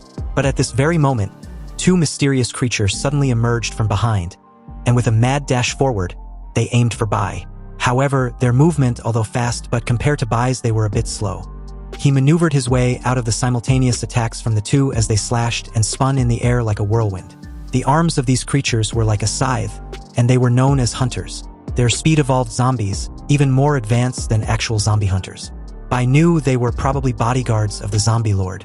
But the issue is that these zombies love their infamous hit-and-run tactics, and are almost as fast as Bai if they use that tactic. One leaped forward, and while in the air, spun towards Bai. Bai raised his hands, activating his shield with one hand and his bone claw with the other, to block the incoming assault head-on. With a dull bang, the two clash as Bai maintained a firm stance. When it came to strength, the creature was not far behind either. Bai knew he had to feign weakness to expose a flaw and lure them into attacking him. Otherwise, if they get spooked, they'll start using their hit-and-run form of attack. And if that happens, it will drag on for a long time. Also, if the zombie lord managed to escape in the meantime, it will be a disaster. From behind, Bai noticed the other approaching at an incredible pace. Bai took advantage of this situation and quickly spun the one he was brawling with, colliding the two in a fierce and unexpected crash. The crackling sound of breaking bones could be heard, and what followed after was a loud boom, as the heads of the two zombie hunters were smashed violently on the hard floor. They died immediately after with their heads crushed into pieces. Bai wasted no time devouring their corpses, and the system informed him that all abilities of the Blacklight virus had been enhanced by devouring an elite mutant stage 4th speed-type hunter zombie. He gained a total of 1,900 virus points and 750 exclusive Backlight virus points. His Blacklight virus also gained a new skill named the Blade Form. His hands formed two large scythes with a dark purple aura. Unexpectedly, he suddenly felt an immense pressure on his psyche. The mental shock had such a strong mental energy that Bai was initially finding it difficult to move. But he soon adjusted to the pressure, and as he turned to the side, he wasn't surprised to see a dark figure hiding on a huge nearby tree. Honestly, Bai thought the mysterious figure would have taken the opportunity to escape by now. But it seems this dark figure believes it could kill Bai. A close-up view shows a mushroom-headed zombie with tentacles sprouting from its shoulders. It also had a humanoid figure. With a giant leap, Bai charged towards it. He easily sliced the creature in half with his scythe, as he lands gracefully with the corpse, thinking that the zombie lord was too weak. His thoughts were interrupted when someone suddenly called out his name, and as he turned his gaze to the side, Song Ziqiong suddenly appeared at the scene, hugging Bai in a tight embrace. She starts to thank Bai for killing the zombie lord. After all, she said, dealing with the siege without leadership has become much easier. Then, Song Go, Luli, and Qin Lingyu also magically appeared at the scene, praising and thanking Bai passionately for his victory. They soon crowded him, kneeling at his feet and caressing him. Bai just observed the situation with a grin. He praised the illusionist for precisely targeting his weaknesses and preferences. However, like all fakes, they can't be compared to the real deal. He quickly activated his blade form and sliced through all four women, tearing them apart as the illusion dissipates. In a mocking tone, Bai comments on how it would have been better for the zombie lord not to display this level of illusion to avoid embarrassing itself. Even though it managed to create an illusion, it didn't interfere with his basic judgment, implying that the mental energy of the zombie lord was lower than his. The zombie lord was scared shitless as Bai flashed it a condescending smile.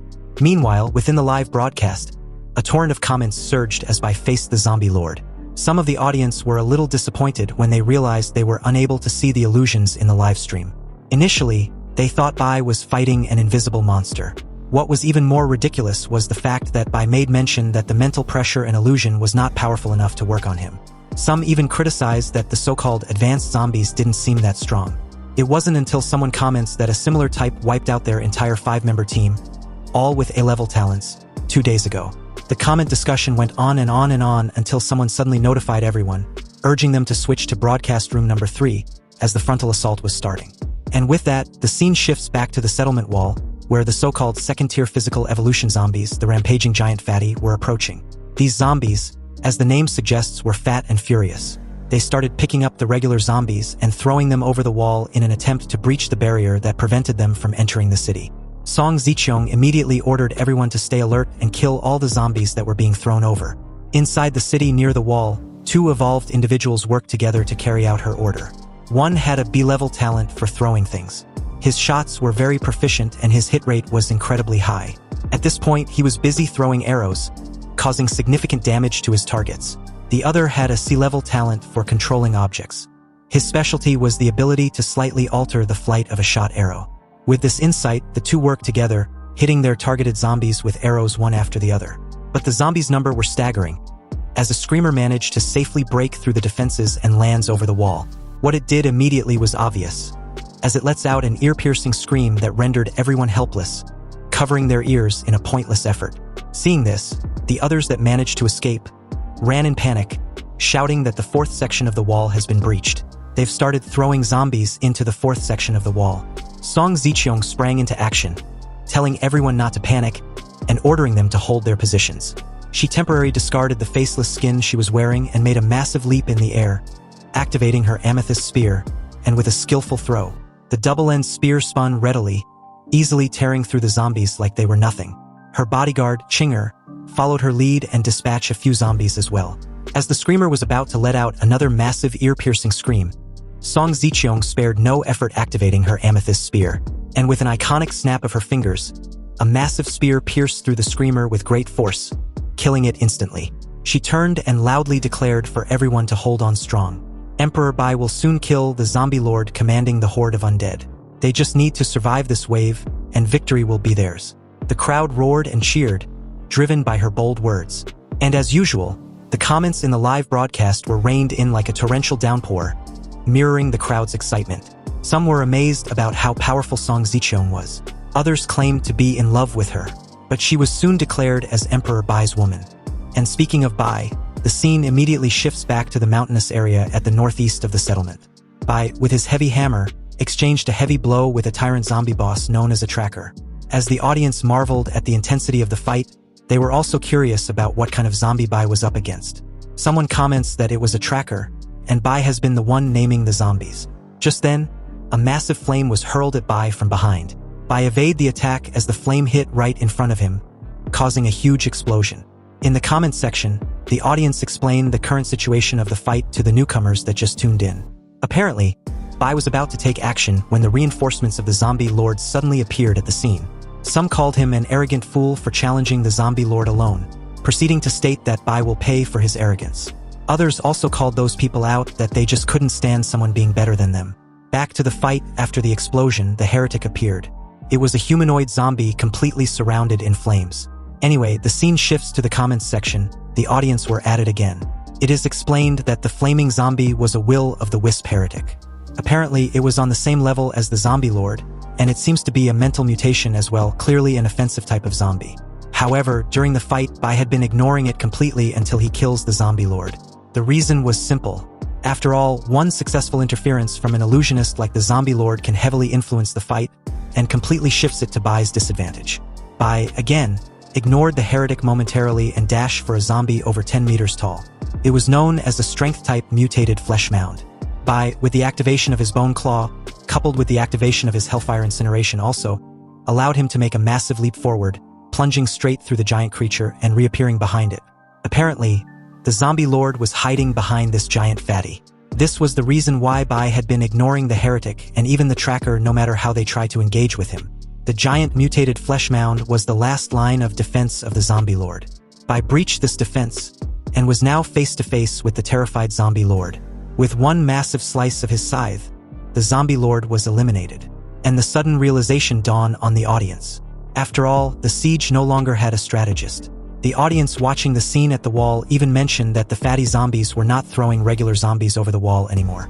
However, at this moment, a giant hand flew toward Bai, and before we could figure out what was going on, the hand clashed on the ground as rocks and sand flew everywhere. The giant mutated flesh mound picked up the corpse of the zombie lord, intending to eat it.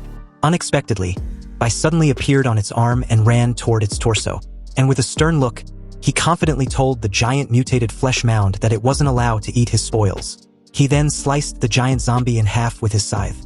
At this time, some of the audience were wondering why Bai wasn't absorbing the monsters he'd killed. But someone pointed out that it was inconvenient during a fight. Apparently, they were comparing this fight to the fight he had earlier at the wall of the settlement. Suddenly, the arm of the tracker zombie extended at an incredible length, and using it as a whip, it was swung fiercely. Bai skillfully evades the attack, cutting the lengthy arm with his scythe, and in mere moments closed the distance between them. He noticed that its power was slightly weaker than before.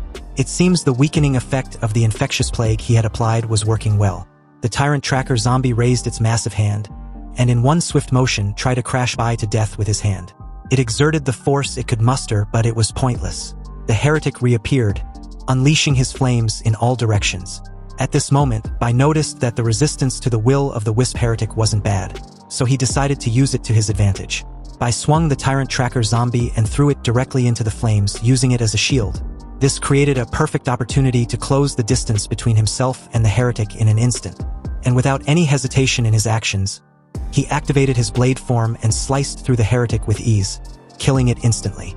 And with that, the battle at Bai's end came to an expected victory. As he turns his head from side to side, observing the aftermath of his wreckage on the battlefield, he noticed several dropped items hovering on the zombie corpses. He gathered all the loot, inspecting each item with interest. And from the looks of it, his luck wasn't that bad. He really didn't expect the materials he had been thinking about for so long to gather so neatly for him. They were all high-quality materials, even better than the needed blueprint. Bai felt like something amazing can be created from the materials he gathered. His collection of ingredient was a brain, a heart, a bone, a scroll, and a zombie claw. The audience comments section were eager and a bit taken aback, baffled at the thought of receiving equipment made from zombie parts. It's unimaginable, someone comments. White Emperor, can you show the attributes of the created items? When this comment came in, someone replied that the person should dream on. There was no way Bai was going to reveal the attributes of the items requested. But under everyone's shocked gazes, Bai casually revealed that the item everyone was most interested in was C-Class. It was the crafted item from all the materials present. A Class C item named the Gauntlet, which can increase all attributes by 35. Although the item was something most evolvers would dream of having, the audience noticed Bai wasn't pleased. And his silence was a clear indication of that. They guessed Bai wasn't pleased with the Class C item and felt that something was off. A Class C item didn't match the materials crafted from the drop of the 4 creatures. The first description of the 4 materials was an active high-tier lord's brain. It can permanently control 3 creatures with lower mental power than the user. The second was an active mutated tracker's bone. This also increases the user's agility and strength by 30%. Accelerates attack speed by 50%. But all the bonus decreases over time with a duration of 50 minutes and a 3-hour cooldown. The third was an active strength type mutated flesh muscle. Killing an enemy triggers a recovery state, restoring special energy, mental power, health, and stamina. For each enemy killed, all basic attributes except mental power increase by 1, with no accumulation limit. The duration is 20 minutes. The fourth and final material was an active phosphorescent heretic heart. It releases a mental magnetic field for both defense and attack, defending against mental attacks and releasing mental suppression. The system notification show that the gauntlet triggers a rare forging effect, gaining a special ability of disastrous evolution. After killing 100,000 biochemical mutants and 100 high-level mutated enemies with the gauntlet, the equipment will evolve into a growth-type soul weapon. Bai's perception immediately changed when he saw this notification. A growth-type soul weapon, he murmured in amazement. Apparently, these dead creatures, although deprived of some key parts used as materials, still have a high absorption value. Bai wondered if he could boost his black light virus to evolve even further. So with these thoughts, he activated his Evolution Devourer skill and absorbed the corpses of the 4 mutants he defeated. A series of notifications rang out, and with that, the black light base awakening progress reached 30%. And unlock an advanced skill tree. Upon realizing this new form, Bai opened the black light virus awakening and skill panel. He carefully observed his skill tree and decided to invest all the evolution points of the black light virus. When Bai was done, he was excited with the numerous new abilities he would get when the gauntlet evolves into a growth-type soul weapon. Staring at the treasure, he couldn't wait to test it out. Bai performed an aerial dash and gradually made his way back to the settlement. This skill consumes stamina to change direction or dash in the air. The consumption increased with each consecutive use. Meanwhile, inside a room of a villa in the Jiangqing city settlement, Lu Li was busy coordinating and monitoring various situations of the live broadcast. She informed Song Ziqiong of Bai's achievement, stating that he had completely finished taking care of the zombie lord and is heading towards the city walls. Also, Lu Li decided to adjust all the live cameras of the Universal Will to the front line. Seconds later, the scene shifts to a tent behind the walls of the Jiangqing city settlement. Inside, Song Ziqiong was receiving treatment from Su Xin while on a call with Lu Li. The moment her treatment was done, she turned her gaze towards Su Xin and commended her for her hard work. However, she needed to rest since she hadn't from the moment the siege began. Song Ziqiong insisted Su Xin rest the moment this wave of attack is over. Su Xin replied that she could still hold on. There were many injured in the last major attack. She couldn't just leave them, but Song Ziqiong was not having it. She still insisted that Su Xin take a rest. After all, she was not the only one with a healing talent. If she were to collapse due to overexertion, Bai will be upset. Also, if they don't have her healing talent during the post-siege celebration, all her sisters will be in trouble. Both women faces flushed, just thinking of such event. Su Xin stammered a little, but before she could say anything, Qin Lingyu burst into the room, saying their situation was not good. Although the zombie lord was dead, and the main attack command had lost effect, the distant zombies are still advancing rapidly against the walls. And the zombies within a kilometer from the walls are focused on the settlement with hatred and are still attacking fiercely. The worst part is that, even though the high-tier mutated zombies gathered by the zombie lord are without command, they continue to group together. According to Wei Shihu's complete observation, they have 3 sections of the walls about to be breached. The most dangerous part is the group of tanks that had gathered in sections 6 to 8 of the west wall. Their firepower can't stop them. Song Ziqiong immediately contacted Wei Shihu at the observation point inside the walls and asked about her condition. Wei Shihu replied that the wall in section 6 on the west side should be attended to immediately. Based to my analysis, she continued, I can only hold it for another 3 minutes. I need support. The rate at which the flesh wall is being consumed is faster than its regeneration, so it won't hold much longer. Wei Shihu's all-seeing eye is an A-class ability which can mark, zoom in, and lock onto target within the field of vision. Her ability consumes mental power to quickly consolidate all the information gathered. However, due to overexertion of her ability, she began to bleed from her eyes. Qin Lingyu adds that since the beginning of the main attack, Wei Shihu has been using her ability to observe the entire battlefield, helping with tactical adjustments. As the two stared at an image of Wei Shihu's current state, it was clearly evident that she wasn't well and needed to recuperate. Song Ziqiong gave a mischievous smile, thinking about how her daughter had a great eye for picking best friends and men. She informs Qin Lingyu about her decision to return to the front line to provide support, and about Wei Shihu, send someone to help her from the observation point to rest. Back to the battlefield, on the city's wall, the situation was unfolding chaotically. Song Gu arrived with reinforcement to aid Qinger, who had been holding her section of the front line quite well. But Qinger shouted for them to wait and not to advance any further. The zombies she was up against were too fast and she was barely holding on. Song Gu and her reinforcement will not be able to help but only exacerbate the situation. Qinger continued to fend off 2 elite zombies and a screamer by herself. Fortunately, an opening presented itself, but the moment she shouted for everyone to charge with her, Bai appeared at the scene, surprising Song Gu. He too tells Song Gu not to advance because she will only worsen the situation. In a blink of an eye, Bai tear through the zombies with his bone claws. He ordered them to spread the word that the zombie lord was dead, and the rest of the battle should be left to him. Song Gu was genuinely stunned to find out that Bai had returned before the wave even ended, And what was even amazing was that the zombie lord was dead, meaning their victory was definitely assured. Bai used his incredible strength to produce an earth-shattering smash amidst the zombies as rocks and sand flew everywhere. He then uses his new skill, whip in hand form, to slice through multiple undead at once. He had gained this skill from the mutated zombie tracker. The crowd cheered and roared, praising him for killing the zombie lord. Bai used both his virus tracking and heat tracking ability to determine the precise locations of the remaining zombies. And with his earth spike skill upgraded to an advanced level, numerous earth spikes emerged from the ground, impaling the zombies with accurate precision. On the other hand, Song Ziqiang wasn't far behind with an area of effect attack. With her amethyst spear, she cloned multiple attacks on the zombies, killing them with a single strike. In the dream space, Meng Meng was effortlessly incinerating zombies without any reservation. And just like that, the group fought day and night, defeating wave after wave for 4 days straight. In the aftermath of the battle, the city of Dongshan's settlement had suffered more than Bai's previous estimation. The siege defense had cost them more than he had imagined. Song Ziqiang agrees, adding that the walls were almost destroyed.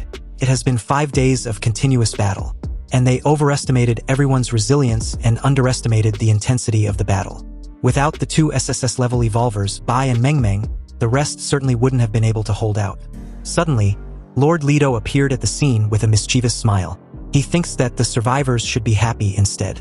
Although the battlefield looks quite brutal, the death toll was surprisingly low. He congratulates them for completing the mission perfectly. Now, they just need to build their city back up into a city-state of S-level grade under the universal will. They should be proud and at ease. After all, this is the first city-state after the trial's descent. Song Ziqiang received a notification from the universal will, stating that the construction order for the S-level Golden City has been completed and the task rewards have been distributed. Confused, she questioned if the city has already been successfully built. Is there nothing more to do? Of course not, Lord Lido replied. Bai gently took Song Ziqiang's hand and informed her to go to the location where she used the city construction order. She followed him, and upon reaching the foot of the eastern mountain of the settlement, they found a shining orb that had attracted the attention of everyone present. The crowd, cautious and clueless about what the orb was, began to question among themselves. This shining orb was the city's heart, and only evolvers or authorized individuals could use it. Once used, a city-state can be established. Someone reached to grab it, claiming it belongs to Song Ziqiang. But the moment those words fell, another announced that Bai and Song Ziqiang had arrived. As the two approached the orb, Bai was a bit taken aback that Song Ziqiang actually used the orb in the area they currently wear. Well, before using it, Song Ziqiang replied, I specifically consulted a professional for planning, and found out this location was very suitable. It encompasses mountainous areas and a plain surrounded by mountains, where some important buildings and resources can be placed. There's also a large plain within the city of Jiangcheng, and a river running through the settlement for transportation. Bai gently placed a hand on her shoulders, and with a warm smile, expressed how this outcome was expected of her. After all, Song Ziqiang's considerations had always been thorough. Go ahead, Bai urged her. Go ahead and establish our city-state. Unexpectedly, Song Ziqiang shifted her gaze to the side and suddenly asked Lord Lido to wait. She had something to ask. Turning to face Lord Lido, she first apologized, then proceeded to state that although this was his investment in her, she would like Bai to be the lord of the city. Lord Lido touched his hat with a slight gesture of acknowledgement. However, he explains that Song Ziqiang really didn't need to ask him. The heart of the city already belongs to you, he continued. You just need to fulfill your promise and establish the Goblin Trade Association in the central area. Hearing this, Song Ziqiang turned towards Bai and told him to go ahead. She had already granted him the authorization. He walked over and placed his left hand on the orb, which immediately began to emit a bright and dazzling light. A system notification appeared stating that Bai had been authorized. Does he wish to use the heart of the city? Bai replied, confidently responding with a yes. The system then asked him to name the city-state 5001. He remained silent for a few moments, thinking it was time to take a page from his past. So, with a serious expression, Bai chose the named Baidi City. The naming was successful, and with that, the city-state management panel was unlocked.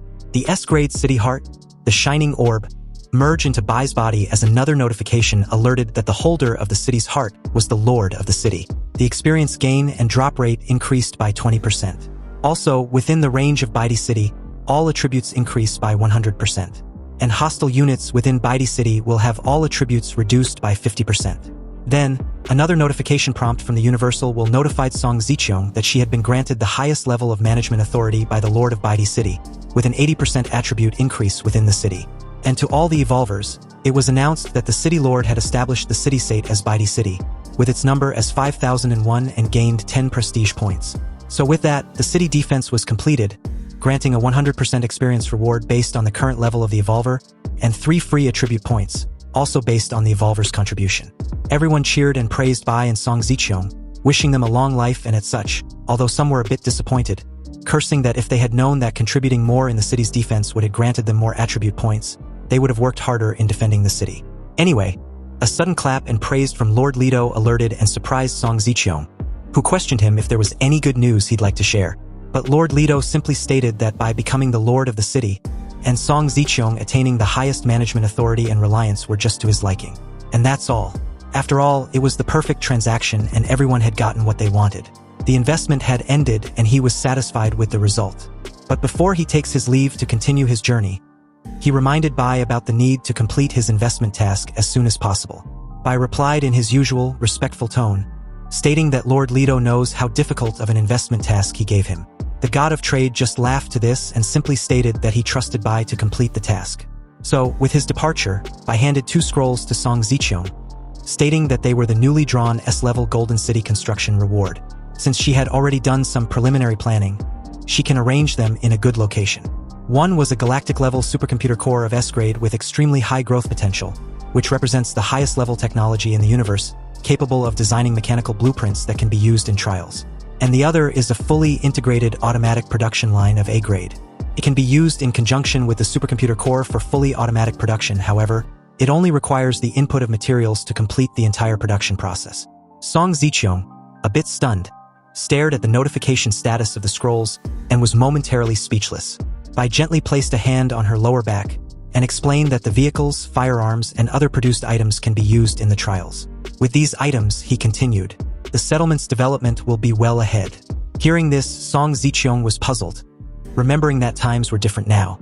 She tried to say something about firearms being useless, but Bai interrupted her, explaining that the firearms produced by this production line weren't the same as those used before the apocalypse. These firearms came with attributes, meaning they could level up and become stronger like evolvers. As Bai continued, he advised Song Zicheong to discard some concepts of what she knew before the apocalypse. As of now, the city-state management system seems empty, but as the exclusive city-state building projects increase, Song Zicheong will be dazzled.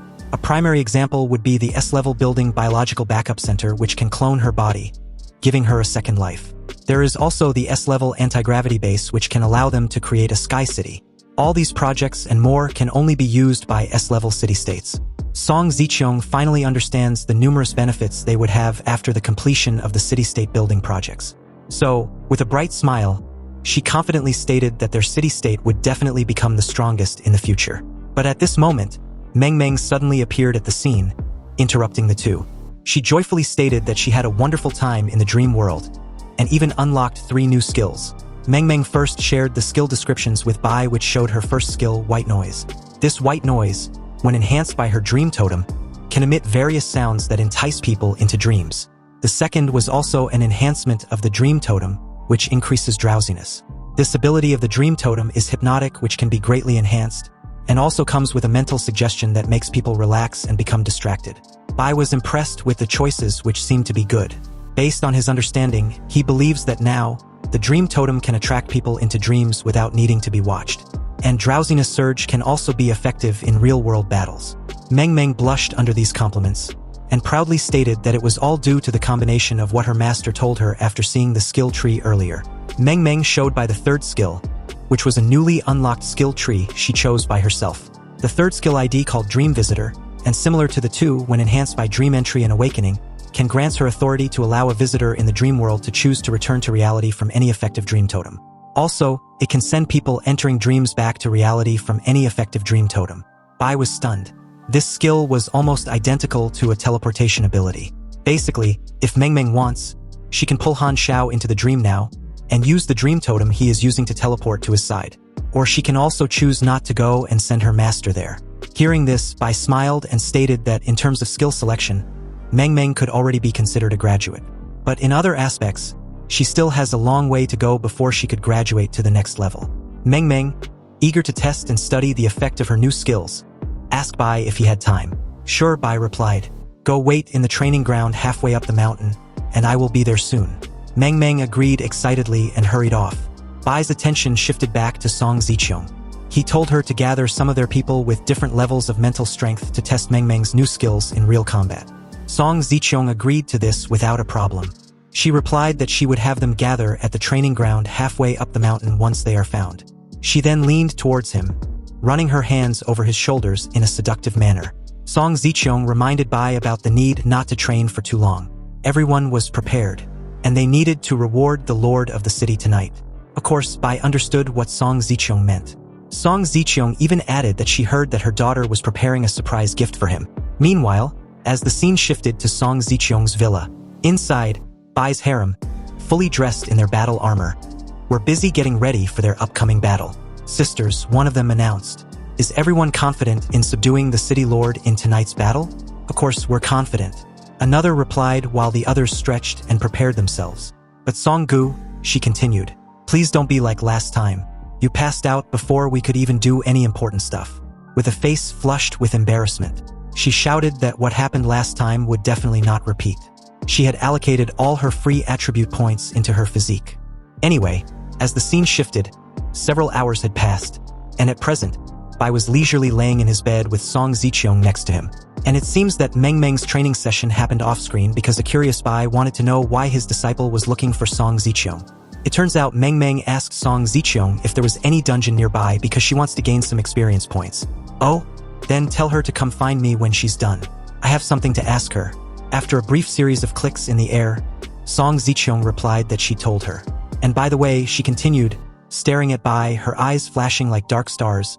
Everyone actually wants you to give some guidance in their combat techniques and skill selection. Song-gu suddenly appeared at the scene and agreed excitedly with her mother. She quickly made her way on Bai's lap. Bai pointed out that her C-level talent skill tree was so straightforward, and it barely even had any branches. So, what guidance does she really need? Hearing this, Song-gu blushed under embarrassment and had no excuse, but still stated firmly that she just wanted. Her mother was also slightly embarrassed by this, but was powerless to stop her. Amused, Bai agreed and instructed her to send a screenshot of her skill tree when they're done. In that very moment, a close-up view of the entire room was displayed. And apparently, the three weren't alone because the immediate space around Bai were filled with his harem. The first skill tree Bai checked was Song Ziqiong's. The S-level amethyst I had 3 evolution paths, which was quite a lot. Song Ziqiong asked for Bai's input. She believes that her amethyst evolution direction seems very useful. Yes, it is. But you're a queen, not a warrior, Bai pointed out. Your leveling priority should be to mainly upgrade your amethyst evolution and mental fortification. Amethyst gaze, with boundless depth and noble eye. These abilities let you understand your opponent and even come with control abilities. These are more suitable for you. The amethyst gaze allows her to see through attributes and, with a significant enough mental power gap, she can even read minds. With the boundless depth, if someone makes eye contact with her, they'll enter a dazed state and even lose their sense of direction. Song Ziqiong thought over her options, contemplating a little. Bai called Wei Shihu over, announcing that her A-level skill overview was next. Wei Shihu came over, but she informed Bai that her skill tree had only 2 branches. Bai informed her that having fewer skill tree didn't matter. She should just unlock it first so they can have a look together. As she did just that, her first skill path was threat vision. This highlights a target within view that poses a threat to her. Then there was also the skill, See What I See. This allows her to share her highlighted vision with teammates. In the future, it seems that Wei Shihu will be an indispensable god-level support. With this encouragement, Wei Shihu informed Bai that she'll work hard on unlocking these 2 skills quickly. Go for it. Bai replied calmly. Your base skill capabilities are actually already quite impressive. Then, the next person was Lu Li with her B-level talent, Illusory Image, which actually has a skill that can create miracles. Lu Li was surprised to hear this, and questioned if Bai was truly referring to her, because she had carefully reviewed all her skills but none of them seemed to have any offensive capabilities. Bai drew her attention to a skill of hers named Perceive Illusion as Reality. Apparently this skill has a strange effect. Thus, if the enemy fails to see through the illusion, then the illusion appears real to them. This meant that whatever the enemy perceived to be real will have an effect in their reality. An example could be that if an enemy believes that a nuclear bomb in the illusion is real, then this enemy will genuinely be affected as if hit by an actual nuclear bomb. Bai explained that it is due to this reason that the skill lacks any damage description. Because anything is possible. Song Ziqiong was impressed by this and stated that Lu Li's ability was insane. Was this truly a B-level talent? Not exactly, Bai replied knowingly. He explains that Lu Li's talent doesn't include skills to disguise energy waves or aura, so pure illusions are quite easy to see through, meaning the success of her illusions depends entirely on her technique. Then, the next on the list was Su Xin, who has B-level talent, Rapid Recovery. With this skill, she can distribute points evenly across stamina, flesh, and mind recovery abilities. All her skills take effect on herself first, and then others when she actively helps them recover. Su Xin's ability was simple but practical, and according to Bai, he had yet to see a better medical talent than hers. Song Gu suddenly interrupted excitedly. She hugged Bai from behind, wanting to know if he was done with Su Xin. If he was, then she was next, right? Hearing this, Bai teased her, addressing her as the C-level underdog. He also informed her that she would be the last. Of course, she didn't like this and childishly bit Bai on the shoulder. Anyway, the next was Qin Lingyu, with her B-level talent, Focus Concentration. Qin Lingyu thanked Bai as he explains that her ability looks like it only speeds up her thinking, but it's a god-level talent for duels. She just needs to set a target, focus on it. Then her ability will accelerate her thought process while filtering out irrelevant information. Bai advised her to select skills that would help her make judgment in battle. And she should also practice facing different talented opponents one-on-one. Once again, she thanked Bai. And of course, this little sharp-tongued ex-lawyer wanted to show her gratitude through her actions right then and there. Everyone caught on what she was implying. And it seems this girl was starting to practice her skill on Bai. Song Ziqiong noticed that Qin Lingyu was so focused at this moment that she wouldn't even feel being stabbed. Bai quickly noticed something and reprimanded Qin Lingyu, snapping his fingers in front of her to pull her from her concentration. Bai simply stated that she was going about it the wrong way. Apparently, Qin Lingyu must be able to control who and when she focuses on, otherwise her talent would just be purely negative. Qin Lingyu replied that she understands now, and will first practice on her control even more. At this moment, Song Gu was impatient and wanted her turn. Her C-level gifted talent increases experience gain and skill proficiency, because once fully leveled, she will have 10 times the comprehension, 10 times learning speed, and 10 times the techniques. In short, she will grow at 10 times the rate of a normal person. Then, she can master all combat stance, techniques, and strategies. Of course, Bai again used this opportunity to tease her, announcing that after all, her physical strength won't surpass her in this lifetime, but she might be able to conquer him using refined techniques. Hearing this, the spoiled little princess got angry and shouted that she would bite Bai for real if he continues to bully her. Her mother saw this and found it funny. She got up and announced that it was time.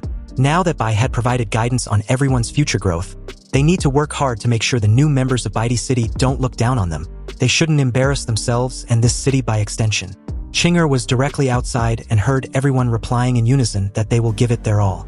She let out a soft sigh, wanting Bai's guidance on her skill path too. The scene then shifted to Magic City, specifically, inside Han Zhao's apartment. When Han Zhao finally opened his eyes, he was surprised and excited to see Bai, standing right next to his bed. He immediately knew that Meng Meng's skill was in play, and how powerful it was to actually manage to send Bai over to his place.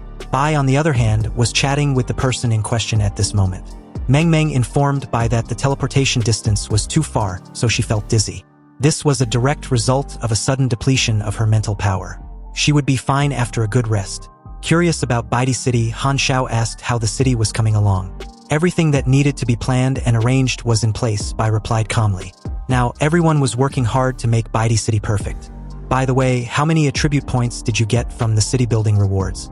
After all, you and Meng Meng killed quite a few special zombies in the dream world, right? Han Xiao nervously replied that he only managed to kill one.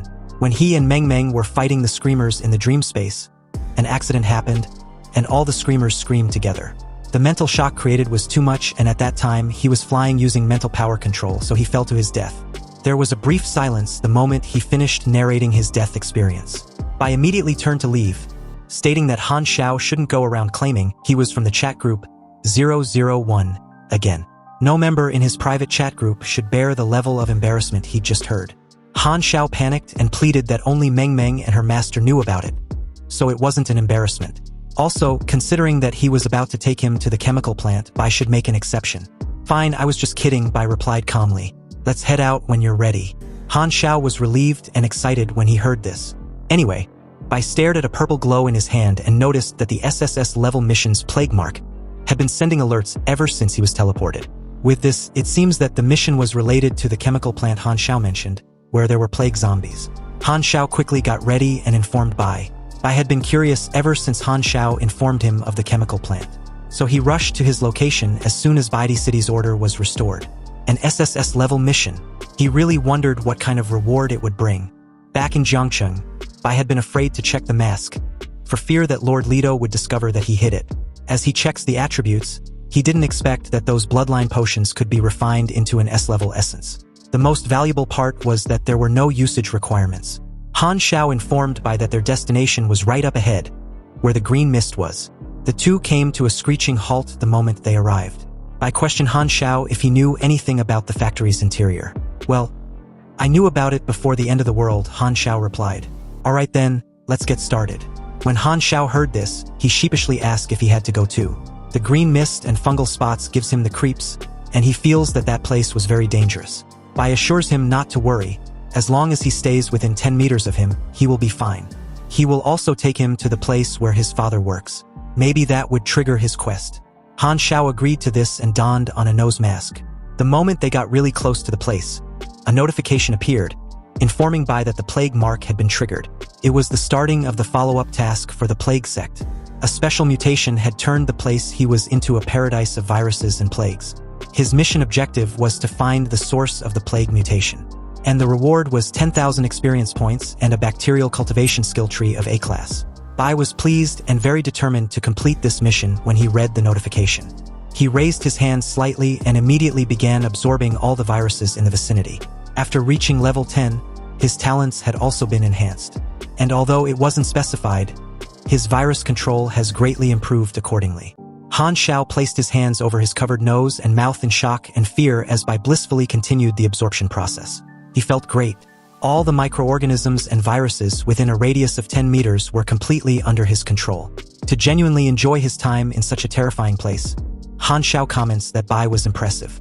However, Bai noticed what Han Xiao really wanted to say was that he was perverted. At this moment, a huge bug flew by, and Han Xiao was quick to point it out. The huge bug turned out to be a mosquito. Bai activated his blade form, leaped heavily in the air, and with one slash, he cuts the monster in half. As he lands effortlessly on the ground, he stated that he hates mosquitoes. At this moment, Han Xiao spots a green mushroom.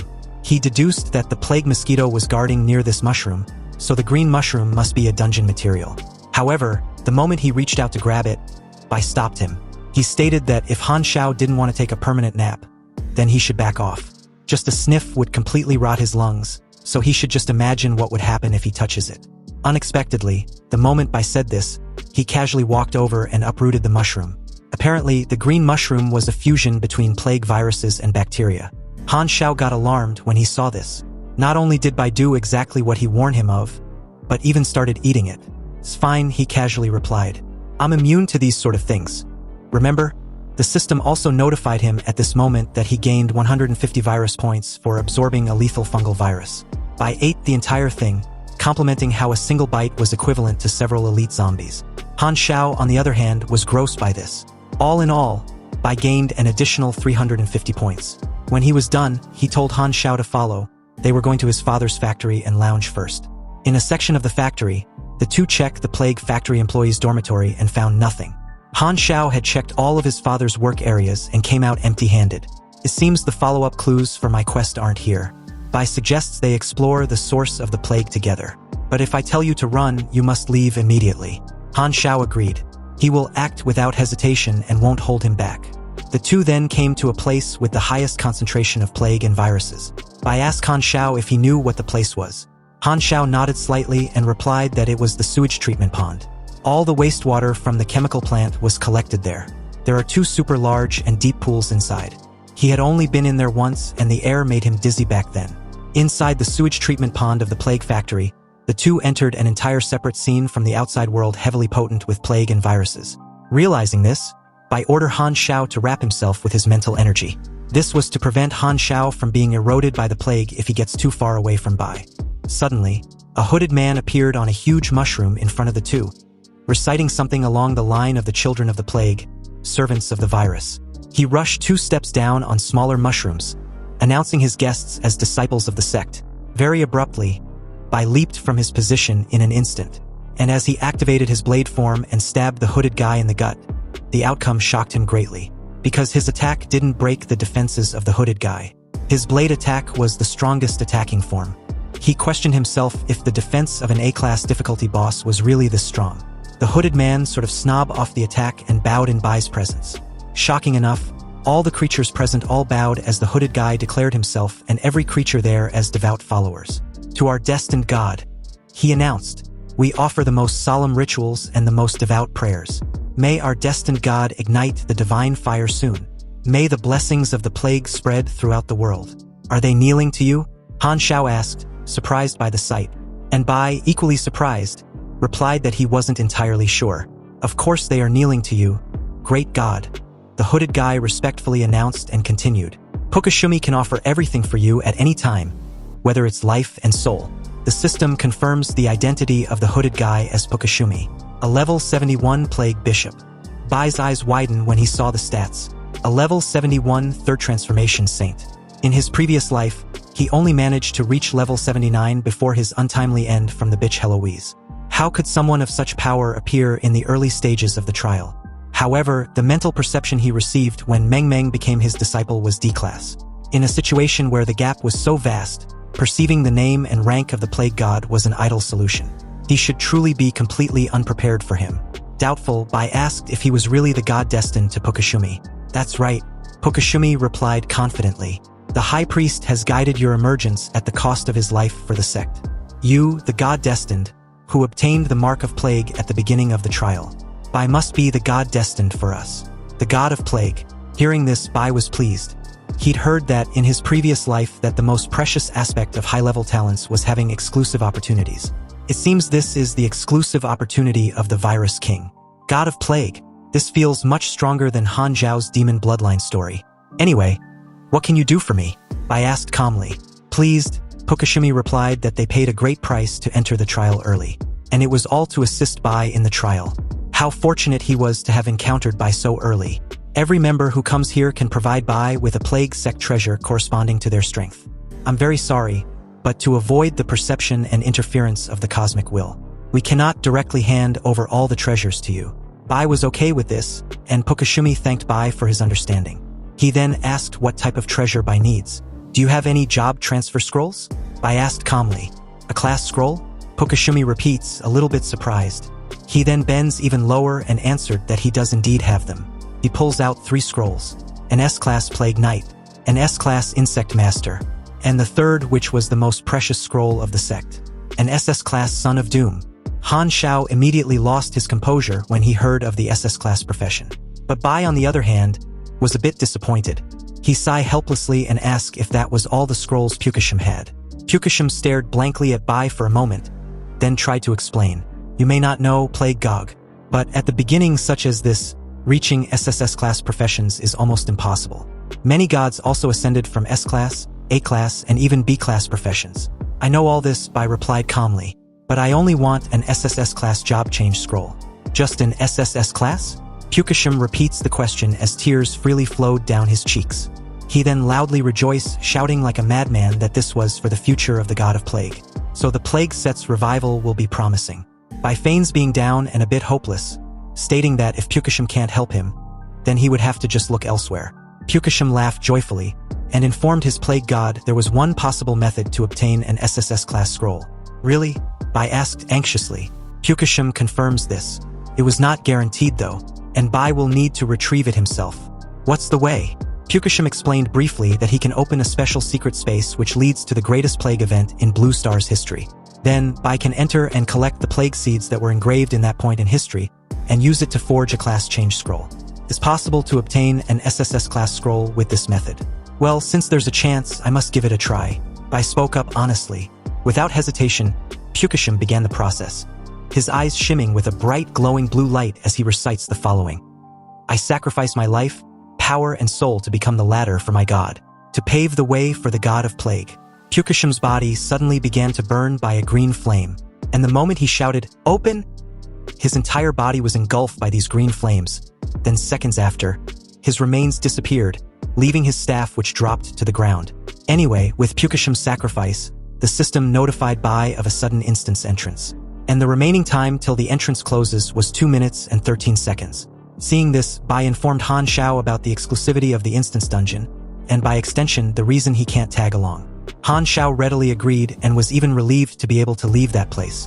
Besides, a powerful boss like Pukasham managed to only open the instance dungeon after sacrificing his life. This was a clear indication that he wasn't even fit to dare go in. The portal's opening time was limited, so the White Emperor decided to drop Han Shao away from that place, then come back ASAP. Otherwise, if the bugs around doesn't kill him, the plague and viruses definitely will. But as for getting out of the city's premises, Han Shao can do that on his own. Shortly after, at somewhere near the plague factory, Han Shao stared Bai's departing figure as he seamlessly jumps on top of buildings back to the factory. He was truly relieved to have survived what he'd just been through, which was basically nothing, though the experience was worth telling someone. He immediately posted in the group chat that he was in Magic City, and he'd just said his goodbye to the White Emperor. But no one in the group can guess what he'd just gone through. The chat immediately exploded with a barrage of comments, wanting to know the details. A user named YZ told Han Shao to hurry up and elaborate already. What happened to the White Emperor? Another with the username, "I'm really not Sword Immortal," asked Han Shao to help him ask the White Emperor and Meng Meng when they're free. There was an instance dungeon he can't pass. Han Shao replied Sword Immortal to wait a while. The White Emperor probably doesn't have time to help him at present. A user named Overlord chimed in, telling Han Shao to stop teasing and spill already. Otherwise, Han Shao should be careful when he starts to poke a few holes in his district's Magic City. Han Shao finally relents and pleaded for Overlord to put away his guns. He continues, narrating that an ultra-powerful NPC knelt to deliver a class change scroll to the White Emperor, but the White Emperor wasn't satisfied. Overlord then asked how strong was ultra-powerful. Han Shao stated the NPC was just wearing a robe, but the White Emperor's full-strength attack didn't even break his defense. So Overlord can imagine beyond that kind of strong. Seeing this, Overlord wondered how it was even possible.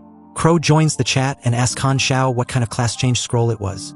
Han Shao replied that they were 2 S-class scrolls and 1 SS class. Crow was speechless when he read this, unable to type anything for a while. Shui Chuan asked Han Shao if the White Emperor really wasn't satisfied with what he just mentioned. Yes, Han Shao, reiterating what the White Emperor said back then. If it wasn't an SSS class, then don't bother. Shui Chuan was speechless reading this.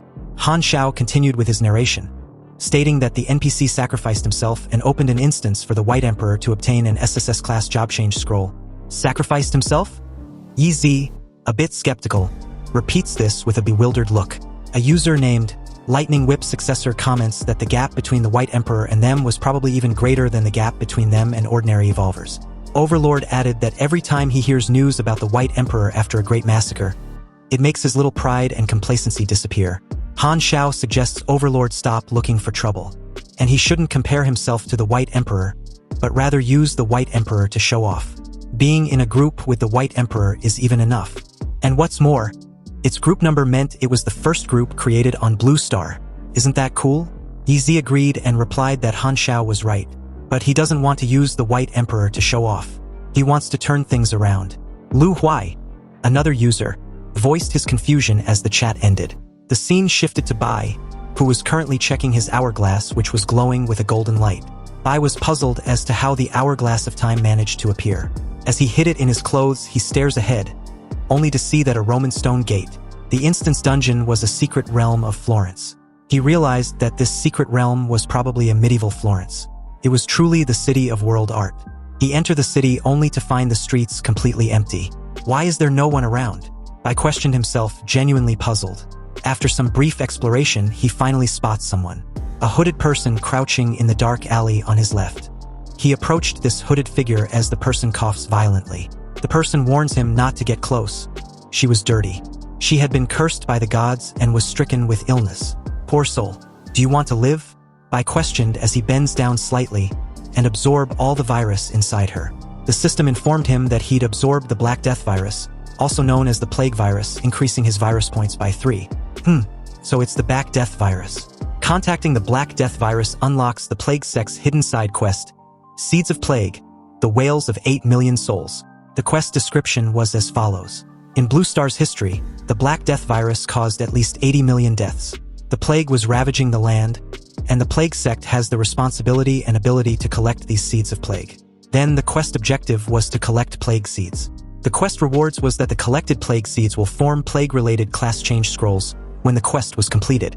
As he read through everything, he wondered what plague seeds were, and how can he collect them? These were the things he needed to figure out first. The girl fully recovered at this moment and pulled off her hoodie with widened eyes.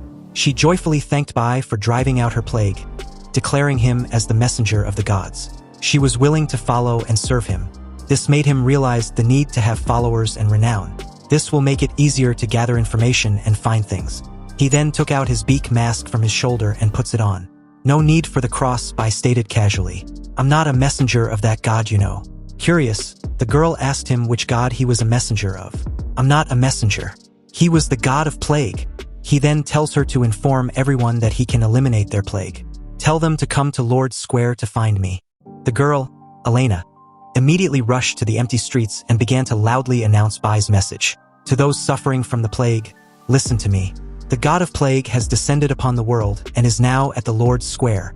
Go to the Lord's Square and the god of plague will rid you of your disease. As the announcement drew the attention of the entire neighborhood, Elena was relentless, repeating her announcement over and over again until several infected individuals curiously rushed to the streets. Someone stared at Elena from her window as she calls everyone to come witness her recovery if they don't believe her.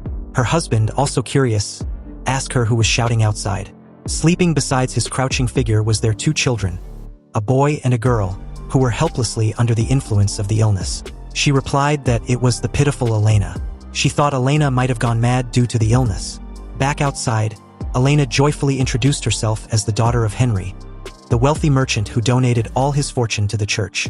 Everyone should come witness. She, Henry's daughter Elena, had been healed completely. Someone in a house not far away questioned Elena if she was really healed. Yes, Elena replied. You've heard me shouting in the streets for so long. Have I coughed even once? She questioned.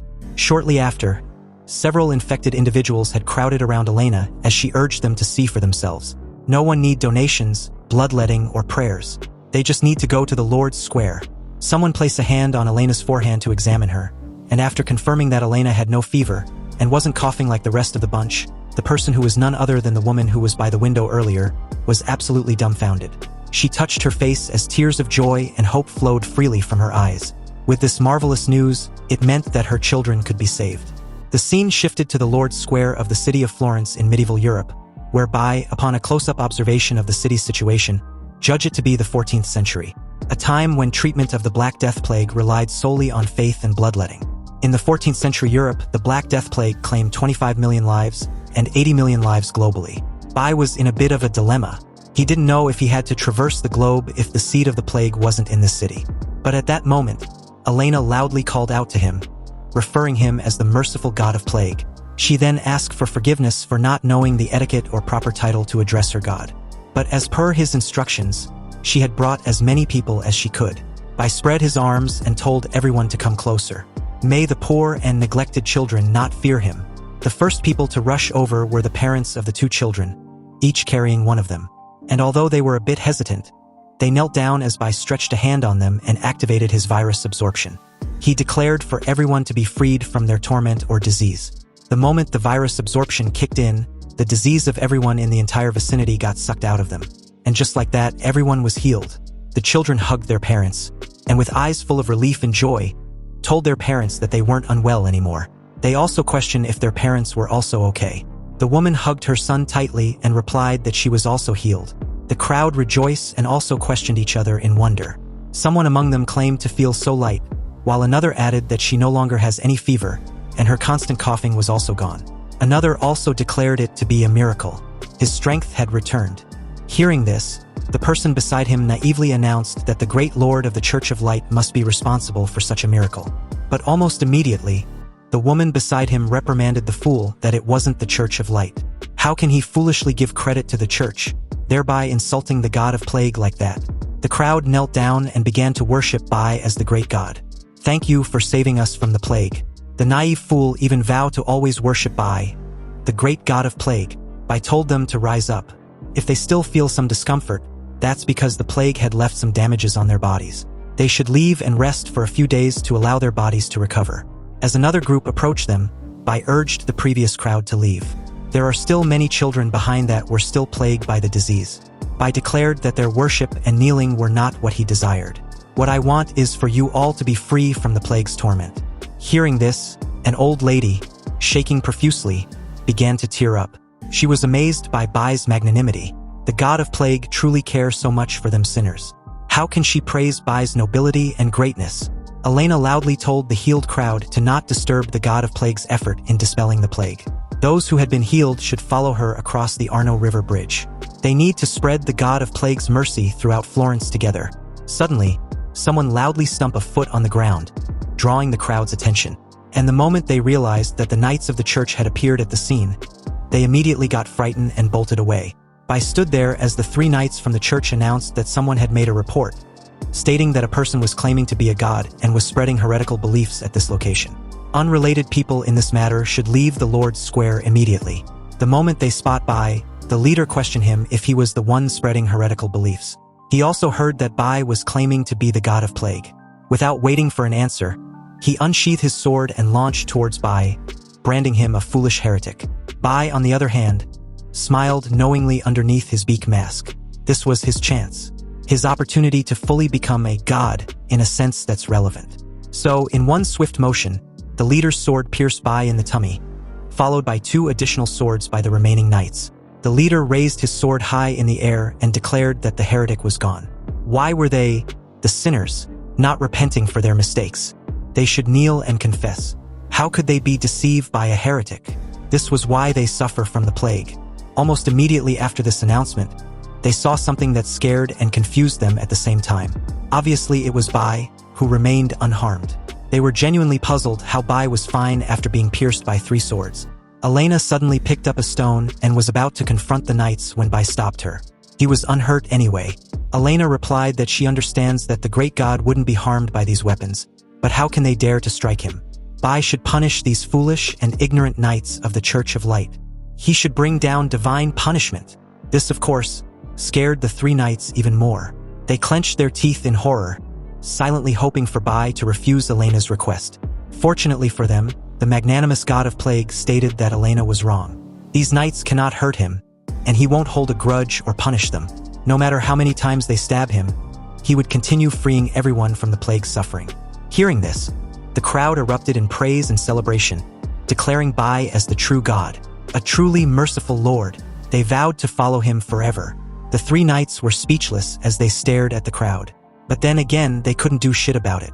Anyway, at this moment outside the Holy See of Light Cathedral, 2 members of the Holy See of Light discussed the current situation of the church. Apparently, it's been 3 days, and Bai had used this time to make 90% of the people in the city to become his believers. It was Sunday and only 7 people showed up at the cathedral. Referring the white-haired guy as Bishop John, Bishop Haken gritted his teeth in frustration, annoyed and regretful that they didn't kill Bai at the Lord's Square 3 days ago. Apparently, Bishop John stopped him back then, and now everyone had sided with Bai. There were only 5 knights left, and they weren't enough to even guard the cathedral. Bishop John still stands by his opinion. You saw what happened during these 3 days, he continued calmly. That person appeared too suddenly and showed the ability to cure the plague. He only used 3 days to cure everyone in this city. He taught his believers the method on how to prevent and control the disease from spreading. He led his believers to fight against the plague. He cared for the people who still haven't recovered. And although his doctrine was hard to understand, it was all about microorganisms, hygiene, bacteria, and words that I don't even understand. Not a single doctrine was about restrictions on the believers and the need to make contributions. He even told everyone that a kind God would never make kind people fight against each other just because of beliefs. If we had killed him that day, in front of everyone else's eyes, there would have been a clear distinction of who the demon was and the God was. Hearing all this, Bishop Haken was annoyed even more. In his eyes, Bishop John sounds more like a plague believer. Isn't he a little bit worried about the Holy See of Light and their Lord? Our Lord is the Almighty True God, so we don't need to worry about him. Bishop John replied calmly. We should be worried about ourselves. I have already sent a mail to the Pope telling him about what happened here. The scene shifted back to Bai, who had, at this very moment, managed to get his hands on a fragment of the Seed of Plague after finally figuring out how to obtain it. He was currently inside a royal's room, and apparently, that tiny fragment of the Seed of Plague was concentrated using all the viruses he'd absorbed during his time in Florence. It was a good thing he now knew how to obtain the Seed of Plague, however. He made such little progress that it didn't seem like good news at all if he really thinks of the implications. His current concentration progress was at 0.001, but he was fortunate to gain a means obtaining the fragment Seed of Plague, which was to set up a pillar of plague. When the setup is complete, believers who pray in front of the pillar can transfer their disease into the pillar.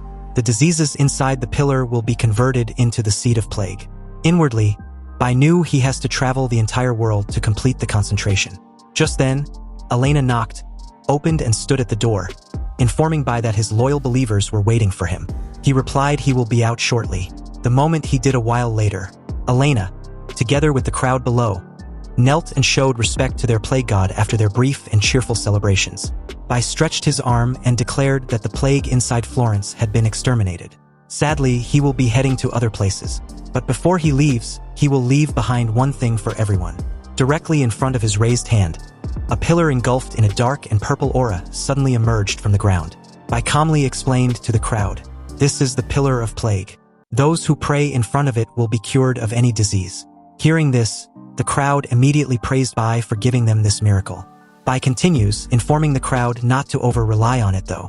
After he clear the world of all plague and leave this world, the pillar of plague will lose its effect. You must all remember what I taught about the methods on how to control, prevent, and stop plagues. They shouldn't be afraid because diseases and living things can coexist in this world. If they use them appropriately, these diseases can help them too. Lastly, they should never forget the doctrines of the plague sect. Elena reassures Bai, stating that they will always remember everything their plague god taught them, and will even build a cathedral in that very place to spread the news about what their plague god had done. Bai pats her on the head and thanks her. He will then leave everything afterwards to her. His wish is for all of them to never suffer from any diseases. So, with that, he says his goodbyes and immediately vanished before their very eyes. Outside the city, the crowd's unwavering devotion could be heard as they kept chanting repeatedly. Bai could hear them clearly even though he was so far away. It seems the people in the era were so fanatic about religion. And that's exactly what he wants, because this is helpful for him to fully collect the Seed of Plague. The fame of being a god will draw people towards him, making his path on collecting the Seed of Plague much easier. If he didn't have the name of a god, then according to his calculations, it would have taken him at least 10 years to complete the concentration of the Seed of Plague. At present, he just needs to use the name of a god to clear this dungeon. Days passed, and as the scene shifted, we are introduced inside the San Pietro Cathedral of the Vatican. The leader of the Knight Temple, Soren, kneels and greets the Pope. But why was he called? Soren asked respectfully. The Pope informed Soren that the failure of the Eastern expedition made their god disappointed, and the demons lurking in the shadows used this opportunity to release a plague to harm the people. And at such a crucial moment they found themselves in, a heretic had suddenly appeared and was also using the plague to snatch away their believers. Soren got up and asked if the Pope was talking about the guy who proclaims to be the god of plague. And as for the believers, they have weak faith. He wonders if they even have brains to begin with. They believed the con artist so easily. The Pope got up from his seat and stated that the guy wasn't as simple as a con artist. After he appeared in Florence, the plague was indeed cured. This revelation shocked Soren to the core. That guy really cured the plague? Is that even possible? No, Soren, the Pope replied calmly. Apparently, Bai was able to cure the plague because he's a demon. And this demon was responsible for releasing the plague in the first place. Now, he's retrieving it to make it look like a miracle, scamming the believers of the Holy Sea of Light, hurting them and using them to prevent them from going to heaven. The leader of the Knight Temple instantly got furious by such audacity. Such a cunning demon. It dares to use such sly tactics. The Pope continues, stating that the heretic has now arrived at Vatican, and he had already called people to bring him to the plaza. He even told the public to gather there. Soren, he gracefully called out, "Bring the spear of Longinus and kill that demon in front of everyone. Go spread the name of our God. For our Lord and the believers, go cleanse this world of evil." Soren vowed to do just that. He will kill the demon and let everyone know the truth. So may God protect him and everyone. At the plaza, a young boy guided Bai to that location, stating that it was the biggest place in Vatican. Bai should hold on for a minute while he goes and inform everyone of his arrival. They've all heard about him, and everyone was waiting for him to come there. Bai thanked the young boy and told him to hurry up. He will be waiting. He smiles, knowing full well that after he left Florence, all the other cities under the Holy See of Light have either blocked their gates or stopped him from going into the city. But after arriving at Vatican, this young boy, who was completely free of any disease, came to welcome him. What a stupid tactic. Do they really take him for a fool? It looks like the church were going to kill him at the plaza right then and there at their home base. However, Bai expected this, and had decided to use this as a chance to completely get rid of the troubles caused by the Holy See of Light. Let's see what these idiots are trying to accomplish. A crowd immediately gathered the moment the Church of the Holy See of Light appeared. They wondered if Bai could really cure the plague. But some also believed that Bai's a fraud. Otherwise, why would the church judge him to be guilty? Led by Soren, the Pope announced that Bai was a demon, and the Divine Lord has decreed the need for him to be destroyed right then and there. Soren took a step forward and added that the Spear of Longinus, which he was currently holding, had the power to destroy any demon, so Bai can't escape his faith. After a silent observation, Bai smiled, deducing the two to be the Pope of the Church of the Holy See of Light and his Temple Knight leader. Also, how thoughtful of them to even prepare a stage for this farce. If that's the case, then he needed to give the audience an Oscar-worthy performance. Servants of the glorious Lord, Bai graciously stated, I have come to this world to take away the plague. How dare you, the church under the Lord, falsely invoke the Lord's name to slander me as a demon? The Pope counted that Bai was spouting lies. The Lord had revealed the truth to him that Bai was a demon of the abyss, and using malicious schemes to shake people's faith in the Lord. Apparently, the way Bai did these malicious schemes was to first unleash the plague to harm the lives of everyone, then suddenly began to cure the infected after deceiving them, those unaware of the truth, and making them abandon their faith in the Lord. Unexpectedly, the crowd, after hearing this, was only concerned about the authenticity of Bai's ability to cure the plague. A guy among them confirmed it, informing the people around him that he saw it with his own eyes on his way there from Florence. Hearing this, a woman, concerned about her baby, wondered why the church wasn't allowing Bai to cure the plague first before punishing him. Her baby was dying. The Pope noticed this, and judged that their fear of the plague had shaken their faith to the point that they could care less if Bai was truly a heretic. If that's the case, then he needed to make them fearful of the cure Bai was providing as well. The Pope explained to the crowd that if Bai was only taking away the plague, then the Lord might be merciful and spare them.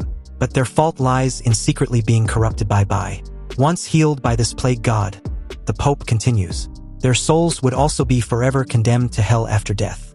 The crowd, desperate and in search for someone to blame, were suddenly convinced and condemned Bai as a vile demon. They immediately sided with the Pope to bring forth the Lord's judgment and kill the heretic.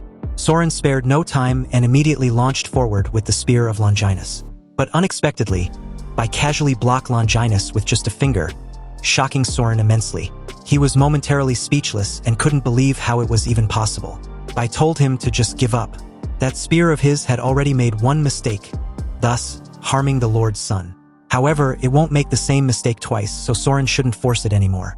Bai moved past Soren and approached the Pope, stating that his journey from Florence to Vatican, he kept wondering why the Radiant Church repeatedly stopped him from taking away the plague. But now that he'd seen the cause of the plague disguised as the Pope, he finally understands. The Pope laughed at the absurdity and questioned if Bai was insinuating that he was the demon. What a ridiculous joke. The crowd also found that to be absurd. How could their Pope be a demon? With a clenched fist, Bai stated that the Pope's true identity will be made clear, and whether he is a demon or not will soon be seen by everyone. With a loud bang, he suddenly punched the Pope in the neck. Everyone believed Bai had killed the Pope. The knights immediately unsheathed their swords, and together with Soren, rushed in to attack Bai. Soren even cursed, angry that he's been deceived. He believes the demon had used tricks to distract him, thereby making it accessible to kill the Pope. He is indeed a demon, and he intends on rectifying his mistake before anyone else dies. Bai just stares down at the Pope's lying figure and ordered him to reveal his true form, the demon who usurped the Pope's position. Soren halted in his tracks when he saw the Pope. In front of his very eyes, the Pope he trusted and followed all his life had turned into a demon.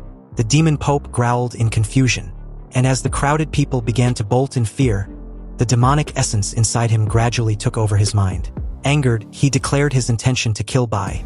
Bai, on the other hand, just smiled with a look that showed he had anticipated this outcome. It's just as he expected. His power was way too advanced for the people of this era. So using his ability, he could make everyone who fully believe in the Pope see the narrative he had constructed. He knew that debating with the Pope was foolish, and releasing a virus to kill him wouldn't fully convince the people. But luckily, when he went to pick up Meng Meng back then at Wuchang, he also found an A-grade demon blood essence. The moment Bai punched the Pope, he injected the demon blood essence into his body and crushed it. For double insurance, he added the zombie virus as well. So no matter which effect activates, the Pope will turn into a true monster in front of everyone. With his reasoning taken over, the Pope became a fully fledged demon. He gathered an infernal flame in his wide-opened mouth and spewed it at the crowd. As the rest of the people gathered run for cover, Bai grabbed a horrified Soren and dragged him away from the flames. He knew that the demon horns and infernal fire was the blood essence taking effect. But that's all there is to it, because the use of an A-grade demon blood essence has strict requirements. At a safe distance, Soren was still reeling about the Pope being a demon, but the supposed Lord's son watched the scene with a knowing smile. He was sure the body of the Pope will soon collapse under the strain of the blood essence power. He took center stage and announced righteously that the demon from hell has usurped the Pope's position, twisting the doctrines and harming the faithful believers. But now he dares to stop him, the Lord's son, from removing the plague and saving lives. This act is unforgivable, and he will enact divine punishment upon him. He stretched out a finger and declared for the Pope to die. Suddenly, dark demonic blood gushed out from everywhere within the Pope's body, and seconds after, he exploded. Soren knelt on both knees, repents and begs Bai for forgiveness. As a commander of the Temple Knight of the Radiant Church, he was blinded by a demon and committed a grave sin of obstructing the Lord's Son. He is willing to accept any punishment. Seeing this, Bai stated calmly that he admires Soren's courage and devotion, but he hopes he understands that God does not punish humanity. He cares about humans. That is why he came to this world with the sole purpose of taking away the plague. Soren was pleased with this and replied that he understands. With Bai's permission, he will gather all those afflicted with the plague in the city and bring them to him. After the Vatican eradicated the demon, the church quickly declined while the cult of the plague rose rapidly. And Bai's operations in Europe were no longer hindered. Everyone had heard of the god of plague. Every plague-stricken city prepared and welcomed his imminent arrival. Soon, the pillars of plague stood tall in every city and village across Europe. But the condensation of the seeds of plague was far from over, so he had to keep going, traveling across Africa, Asia, and Eurasia. He encountered different races, religions, and empires. It took 1 year, 5 months, and 12 days to finally complete the condensation of the seeds of plague. Now, he only needed to reclaim the plague from the pillars. Then he's done with this mission. This mission didn't have strong enemies, but it was incredibly challenging. Had he known beforehand how long it would take to complete, he might not have even entered the dungeon, especially considering the value of 1.5 years in the early post-apocalypse. The system asked him if he wants to collect all the plague seeds in the plague pillars. As Bai smiled with satisfaction, he chose yes. Meanwhile, inside the city of Florence of medieval Europe, specifically the courtyard where the first plague pillar was established, Elena, who was now a high priestess, and fellow devout believers of the plague god knelt and prayed for a smooth journey for the plague god. May he finish his plans early. Suddenly, Elena and the crowd around saw something unexpected that shocked them greatly. The knight guarding the high priestess questioned what was happening. How come the pillar of the plague god was disappearing? With teary eyes, Elena explained that it was because their god had completed his journey and was now returning to the kingdom of the gods. She turned slightly towards the knight and calmly instructed him and everyone present to recite the teachings given to them by their god. They needed to let the god of plague know that they had memorized his teachings. The knight vowed to do as he's told. And as Elena leads everyone in prayer, the knights and the rest present followed suit.